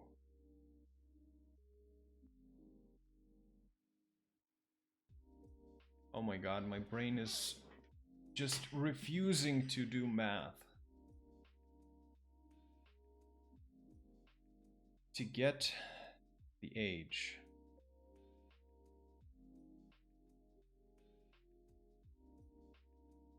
years in the past, but not before the person was born.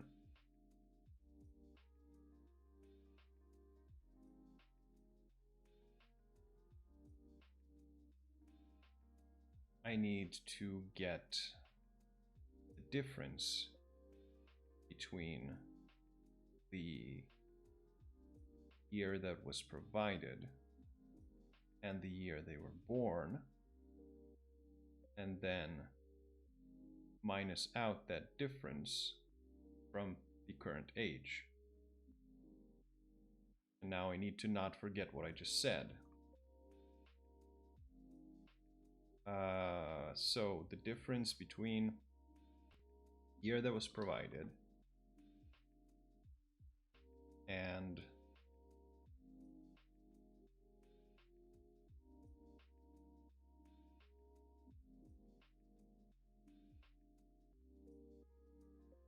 the year they were born. So year they were born. And then we minus that out from their age. And so if we pass A in here, let's give it a more descriptive name, age in past.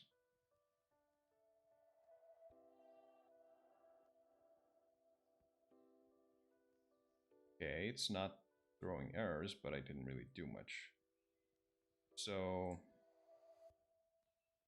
let's test it out. So let's say 5, 6, 7, 8, and 9. Getting minuses. Why am I getting minuses? Because year 1995 minus 1994 is 1. And, oh, just need to do age minus, I think. No. 30 minus,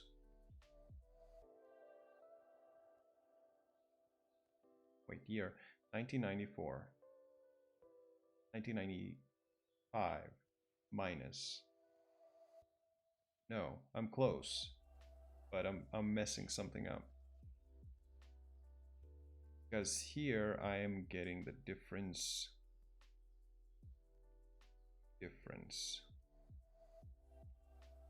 That's not what I need to do.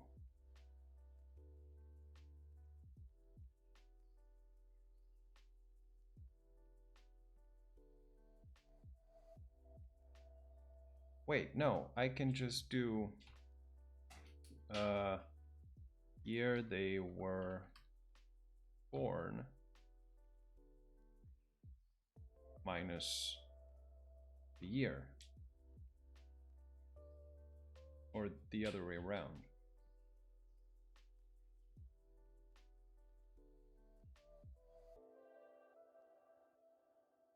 Yeah. Holy Jesus. Took me way too long.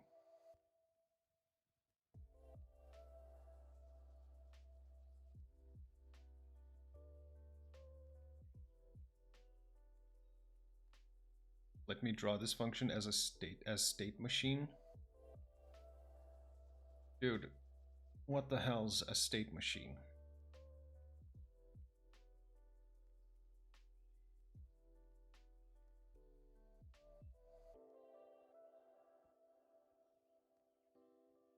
It's a way to draw simple programs. Now, you know, simple. It's a relative word.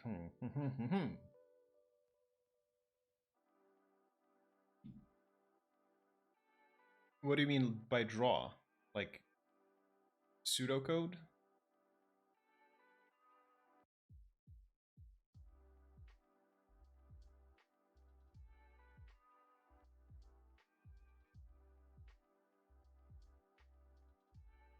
or like actually draw it on in Paint or something.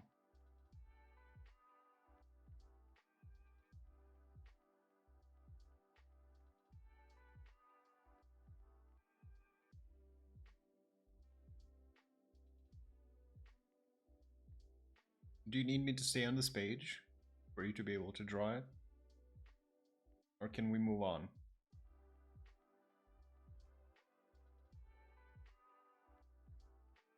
No thanks, okay. Next, fix the broken code, round 2. Okay.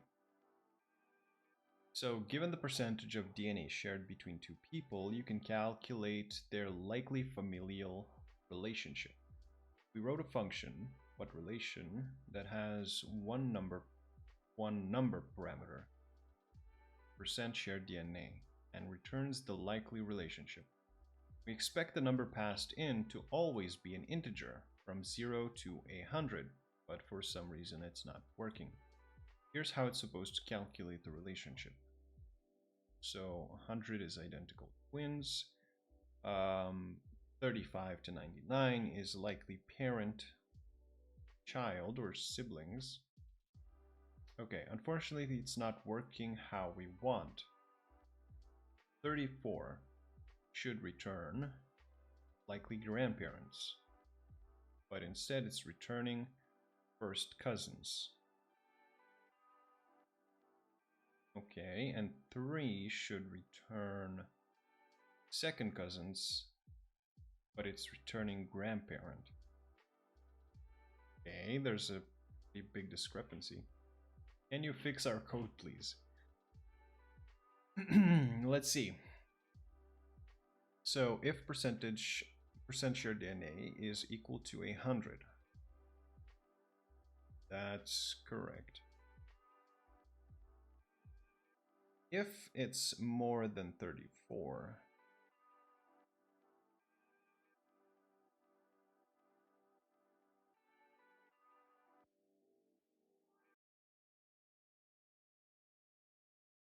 it's more than 34, should be not more than 34, it should be less than 100,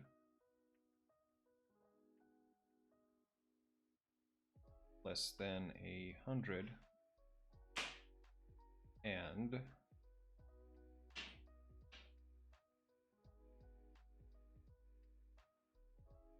percentage shared DNA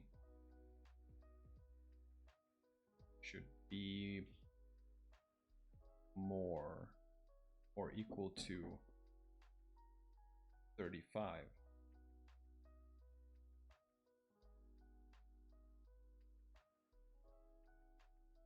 Then here we follow a similar pattern where it should be less than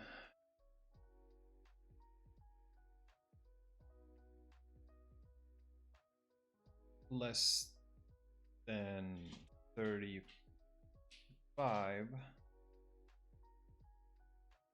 or more or equal to 14. Then here we do the same, except less than 14, more or equal to 6.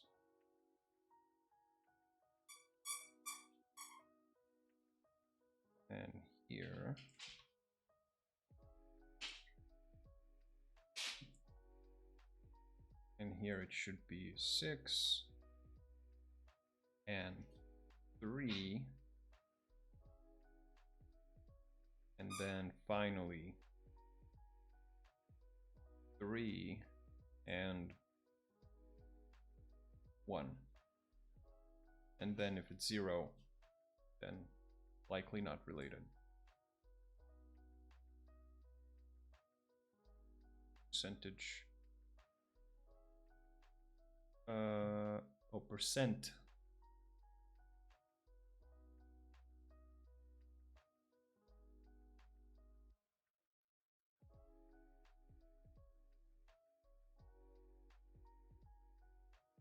There we go.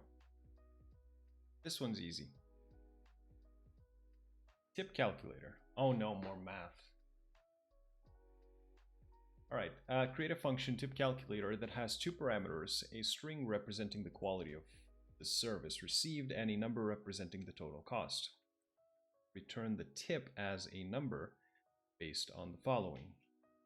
Bad should return 5% tip, okay should return 15% tip, good should return 20% tip, excellent should return. All the other inputs should default to 18%. Right, it's a variation of what we just did, I think, or of the switch statements that we did before. So, tip calculator equals, we take in quality and the total cost of the bill.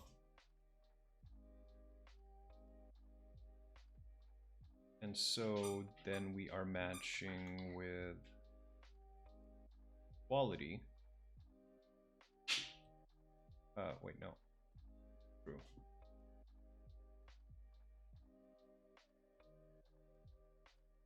Case bad. We return a 5% tip. So we return total minus, no, total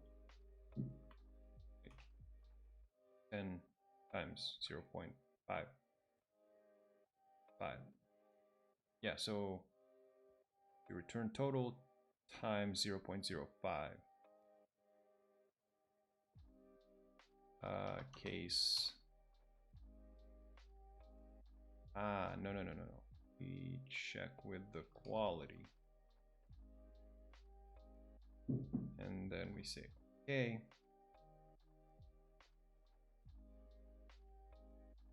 We return total times 0.15. Our case was good. We return total times 0.2. And where case was excellent, return total times 0.3.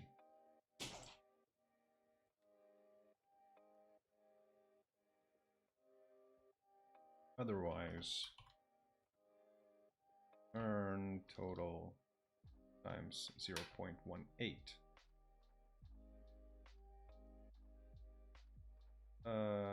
Unexpected identifier.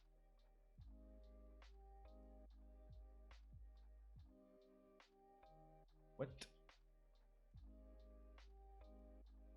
Unexpected identifier, tip calculator.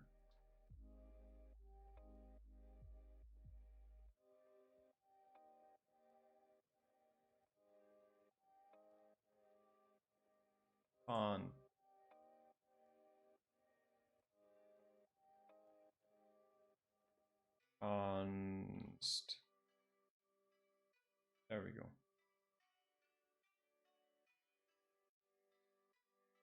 And finally, to emoticon.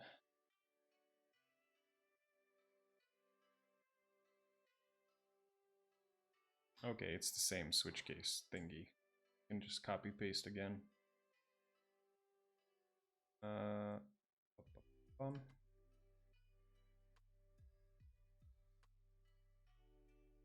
So instead of a tip calculator, we will have to emoticon takes a string, do a string, we match against the string,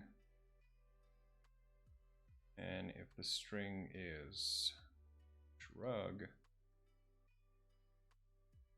Turn this.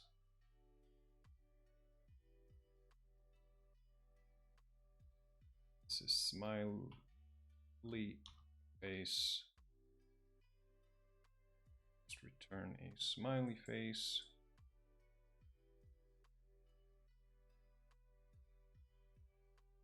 It's a frowny face. Turn a frowny face. It's a winky face.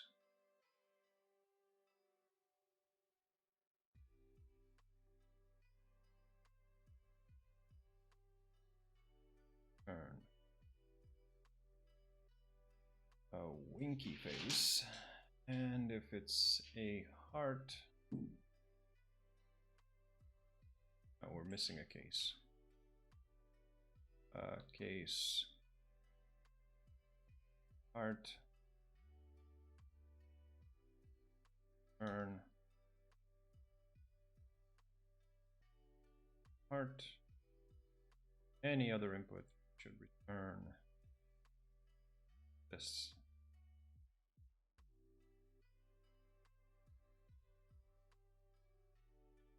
Good. Done. Okay, we have JavaScript practice, data types, conditional, and functions. So in these exercises, you will practice creating JavaScript functions.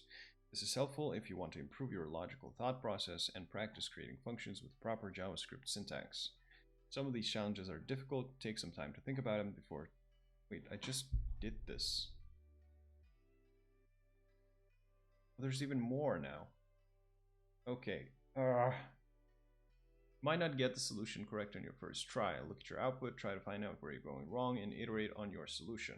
Finally, if you get stuck, use our solution code. Check answer twice with an incorrect solution. You will see an option to get our solution code. However, truly investigate that solution, experiment and play with the solution code until you have a good grasp of how it's working. More functions. Okay, create a function color message that takes two string arguments, favorite color and shirt color. If the value of favorite color is the same as the value of shirt color, return the string, the shirt is your favorite color. If not, return the string, that is a nice color. Sure. Color message equals, so we're taking in favorite color and we're taking in shirt color. Then we can just do arrow output thingy and simply return a ternary operator by doing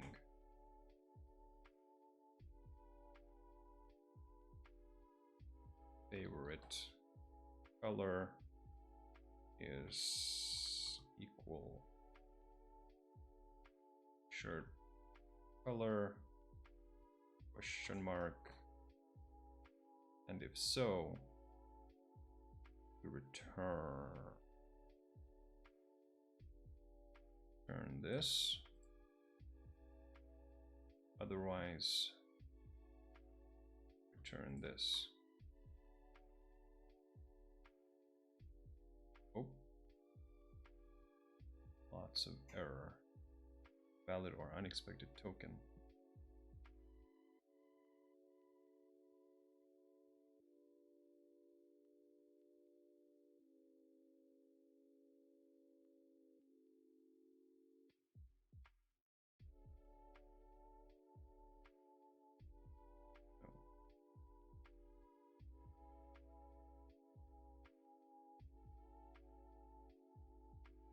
What's the problem here?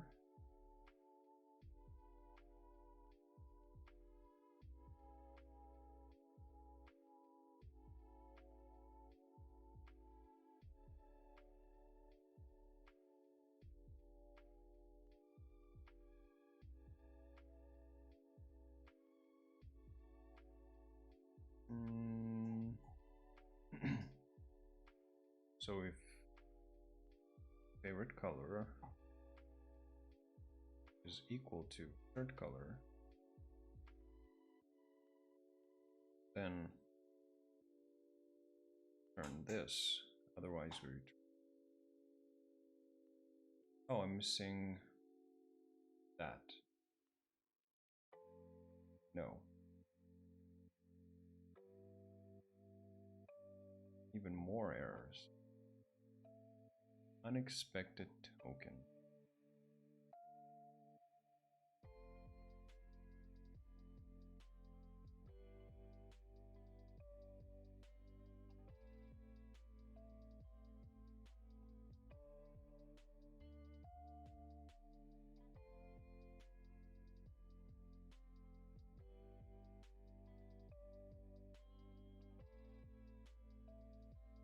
Oh, this dot was not supposed to be there, I think. Yeah.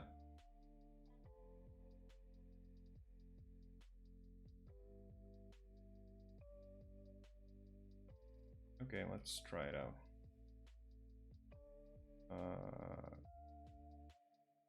Console color message. Let's say yellow and yellow, not yellow. Yellow and yellow. Shirt is your favorite color.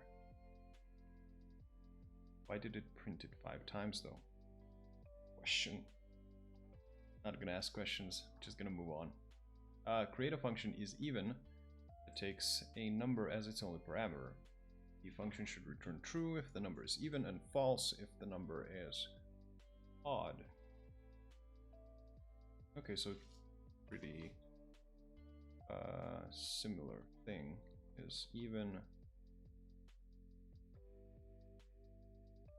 equals num. Then we just do num odd 2 equals 0 question mark true false. That should work. Wait, I didn't check the answer. Check the answer. Yes, that was correct. Check the answer. That's correct. Cool.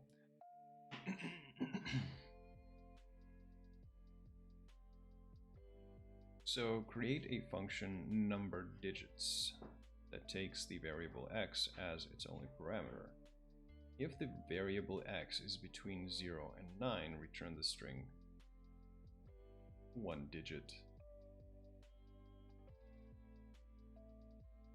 n, where n is the value of x. For example, number digits 5 would be 1 digit 5. Okay, so if the variable x is between 10 and... okay, so we're just doing switches again.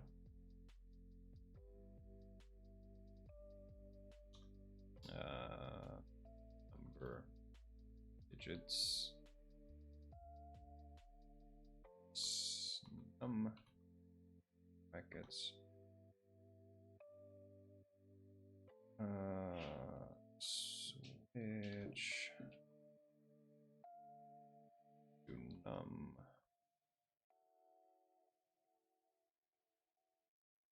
case where num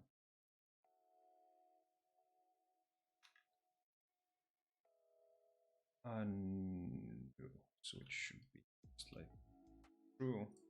So if num is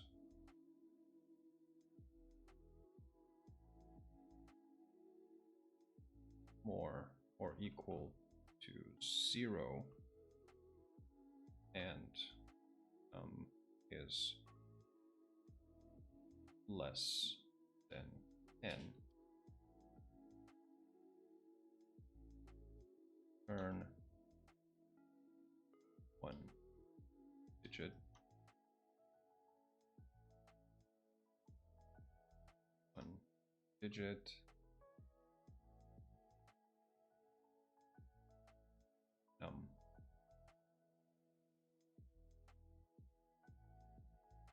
So in the case, no, that in the case where number is more or equal to n and number is less than 100, we return 2 digits and we return num.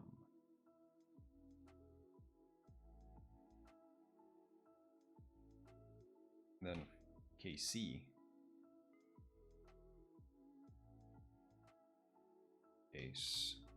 final case is where any other value of x, including negative numbers,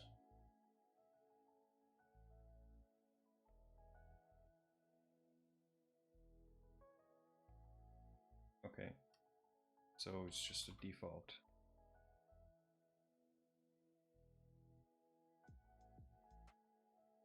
Number is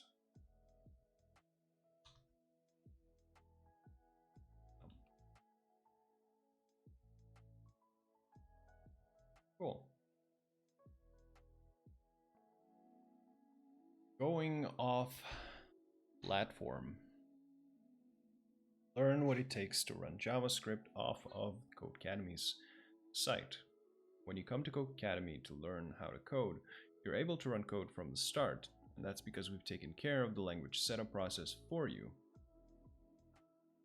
Up until now, you've been able to focus on learning JavaScript syntax rather than configurations needed to run that language outside of our site. However, as you gain more experience, you get more comfortable as a developer, you'll realize the need to branch out from using Codecademy to run your code.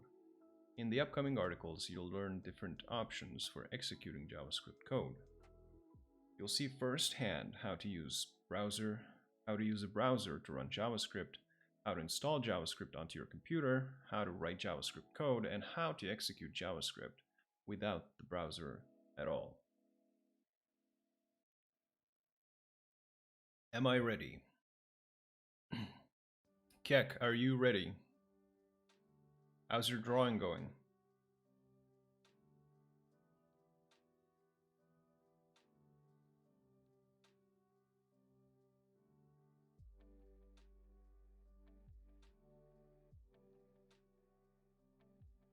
Are you ready to learn JavaScript off platform?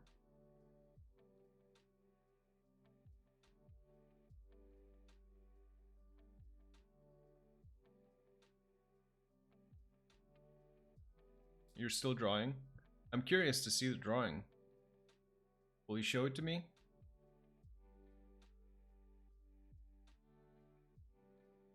Or are you drawing something else that's unrelated?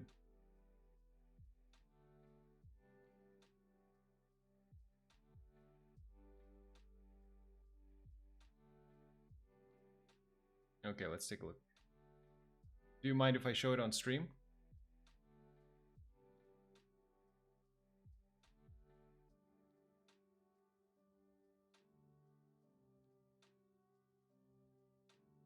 Oh, that's not yours?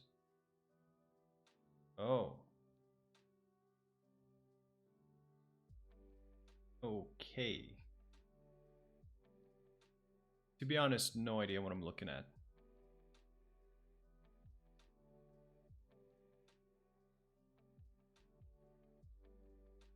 So, initial transition default states caps lock, caps lock, caps lock.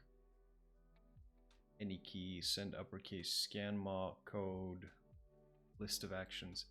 You press caps lock, it goes from default state to caps locked state, and on any key sends uppercase scan code.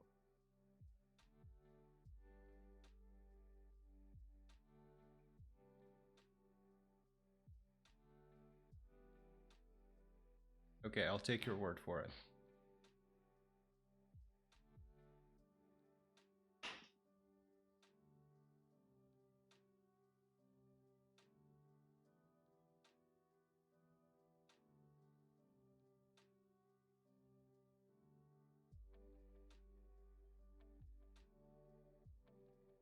All right, let's see what they have in store for us.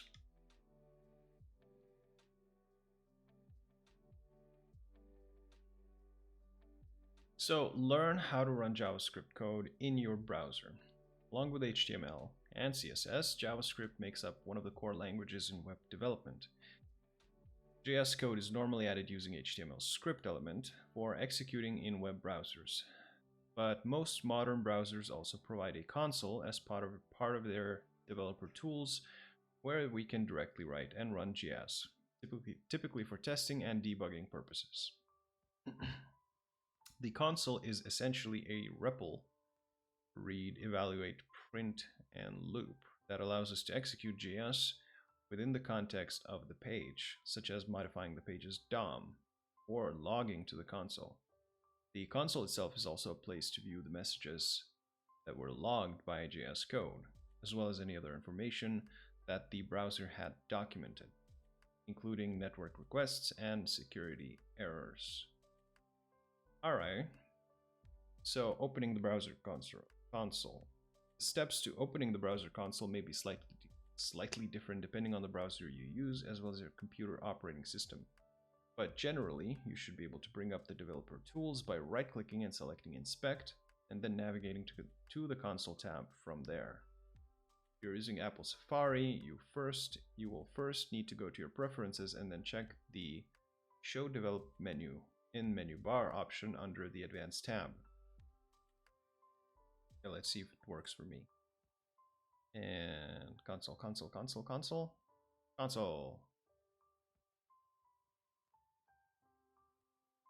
Error blocked by client. Okay, so it works.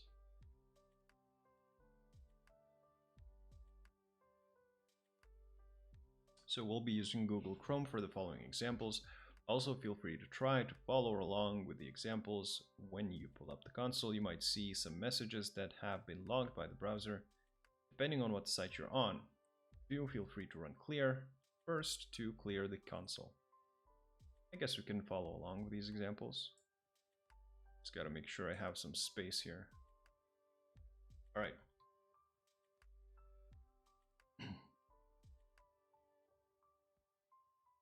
So remember that the console is a REPL.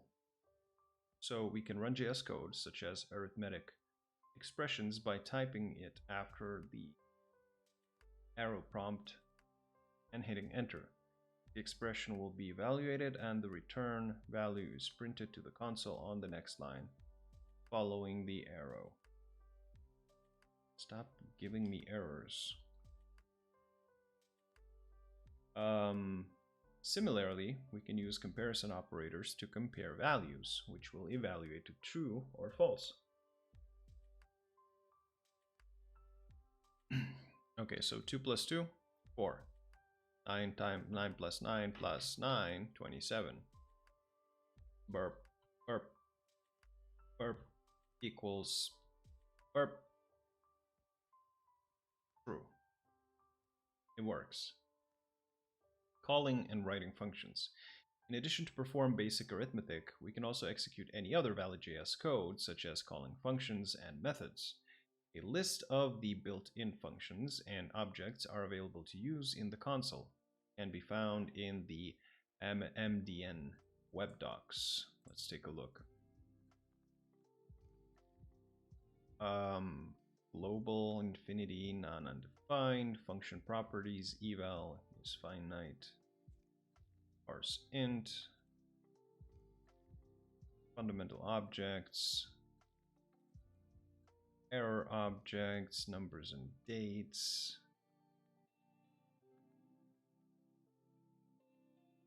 Okay, so we can use pretty much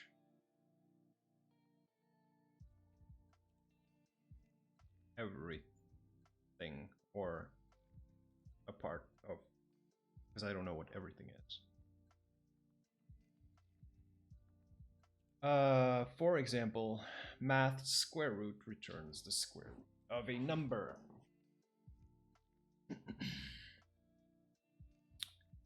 The console object can also be accessed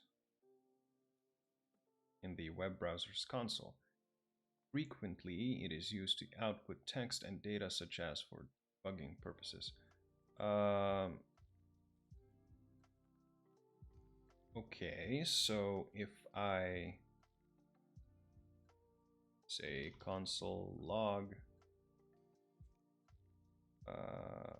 hello world, where will that appear? Oh, it appears underneath, of course. Makes sense.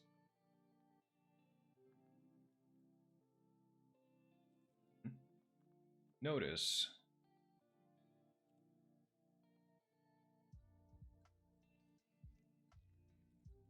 that two new lines appear after running the previous code, one preceded by the arrow and one without. This is because console log simply prints the message to the console and does not return anything.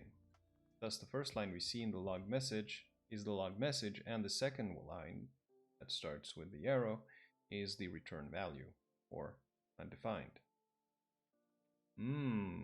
Okay.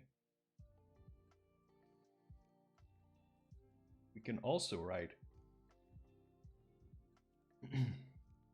our own functions in the console. In the example below, we define a function called add2, which logs a message to the console, then returns the input number plus 2.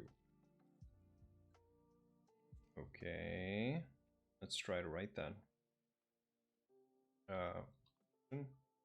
Add 2 and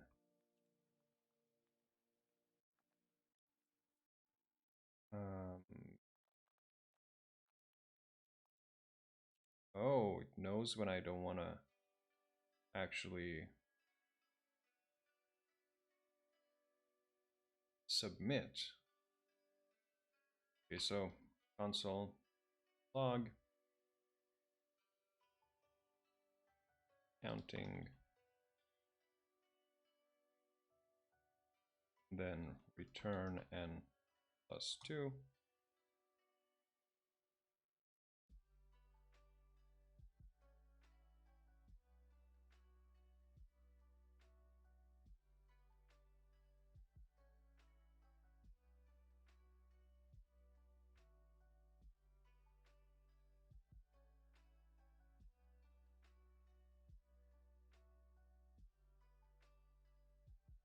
Okay, so can we just call it now? Add 2, say 5. Oh, yeah, we can. Okay, so it remembers it.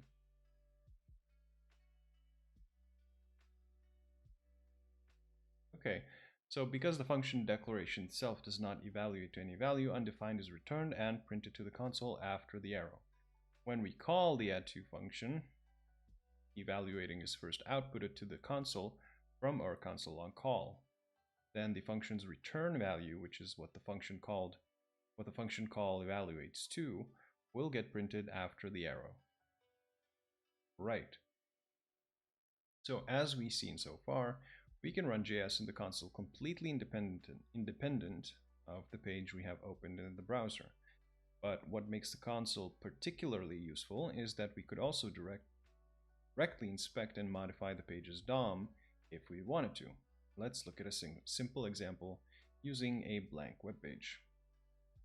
Bring up a blank page, we can enter about blank into the browser's address bar. We can confirm that there's no HTML inside the body element of the page by checking document body inner HTML to the console. Okay, not going to do that. We can also write JS code to modify the page's DOM, such as adding a heading element inside the body.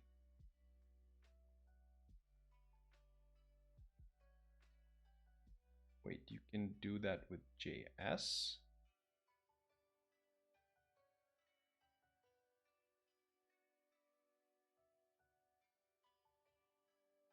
Oh, inner HTML command. Adding a heading using JS.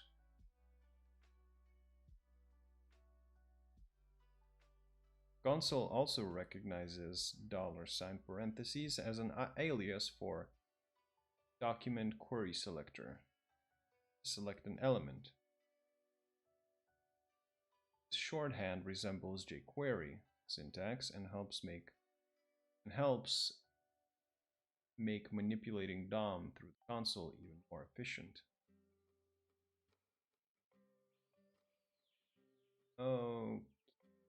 Okay. So you can access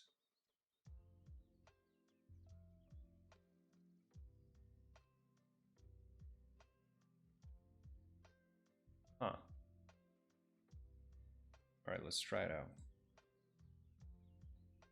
I'm going to close some of these windows, or all of these windows. About blank. And so this, we have a blank page.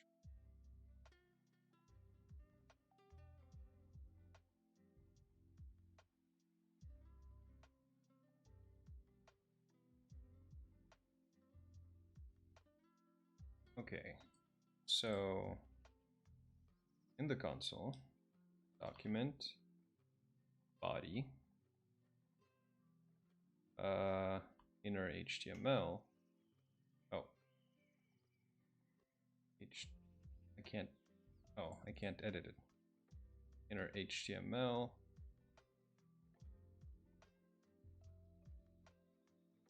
Equals. And then you insert it as just normal HTML. Okay, so equals, say h1. This is my beautiful title.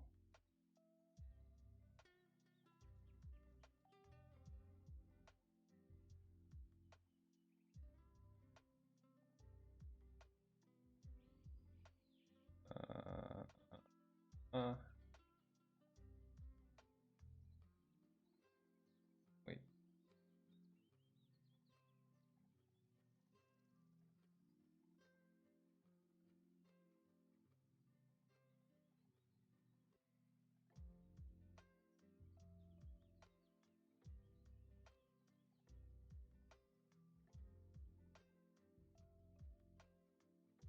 But I did the exact same thing. Or am I using the wrong? No, it's the correct one.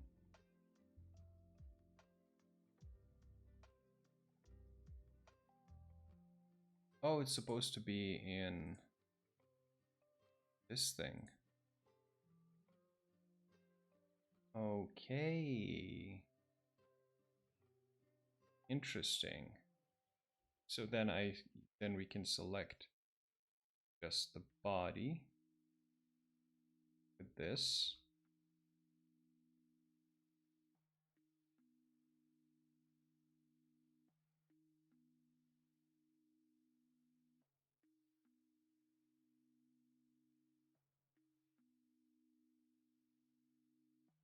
Dot style color equals blue. Okay. Dot style color equals blue. Blue.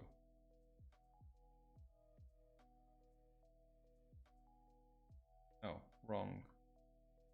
Again.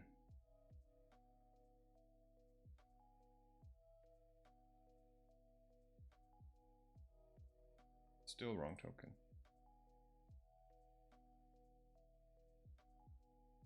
Oh, it's just normal parentheses.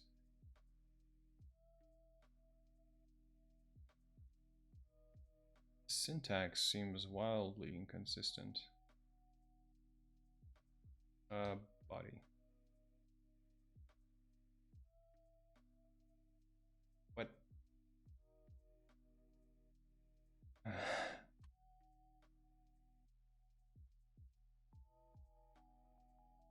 Body. Okay. I'm just gonna gloss over this.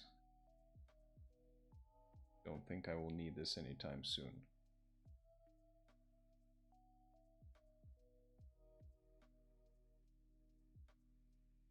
Introduction to JavaScript runtime environments.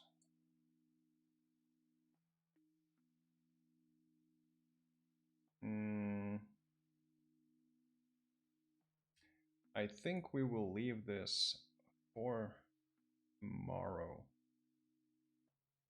because we are approaching the end of the stream. And this is probably gonna ask me to install things, maybe.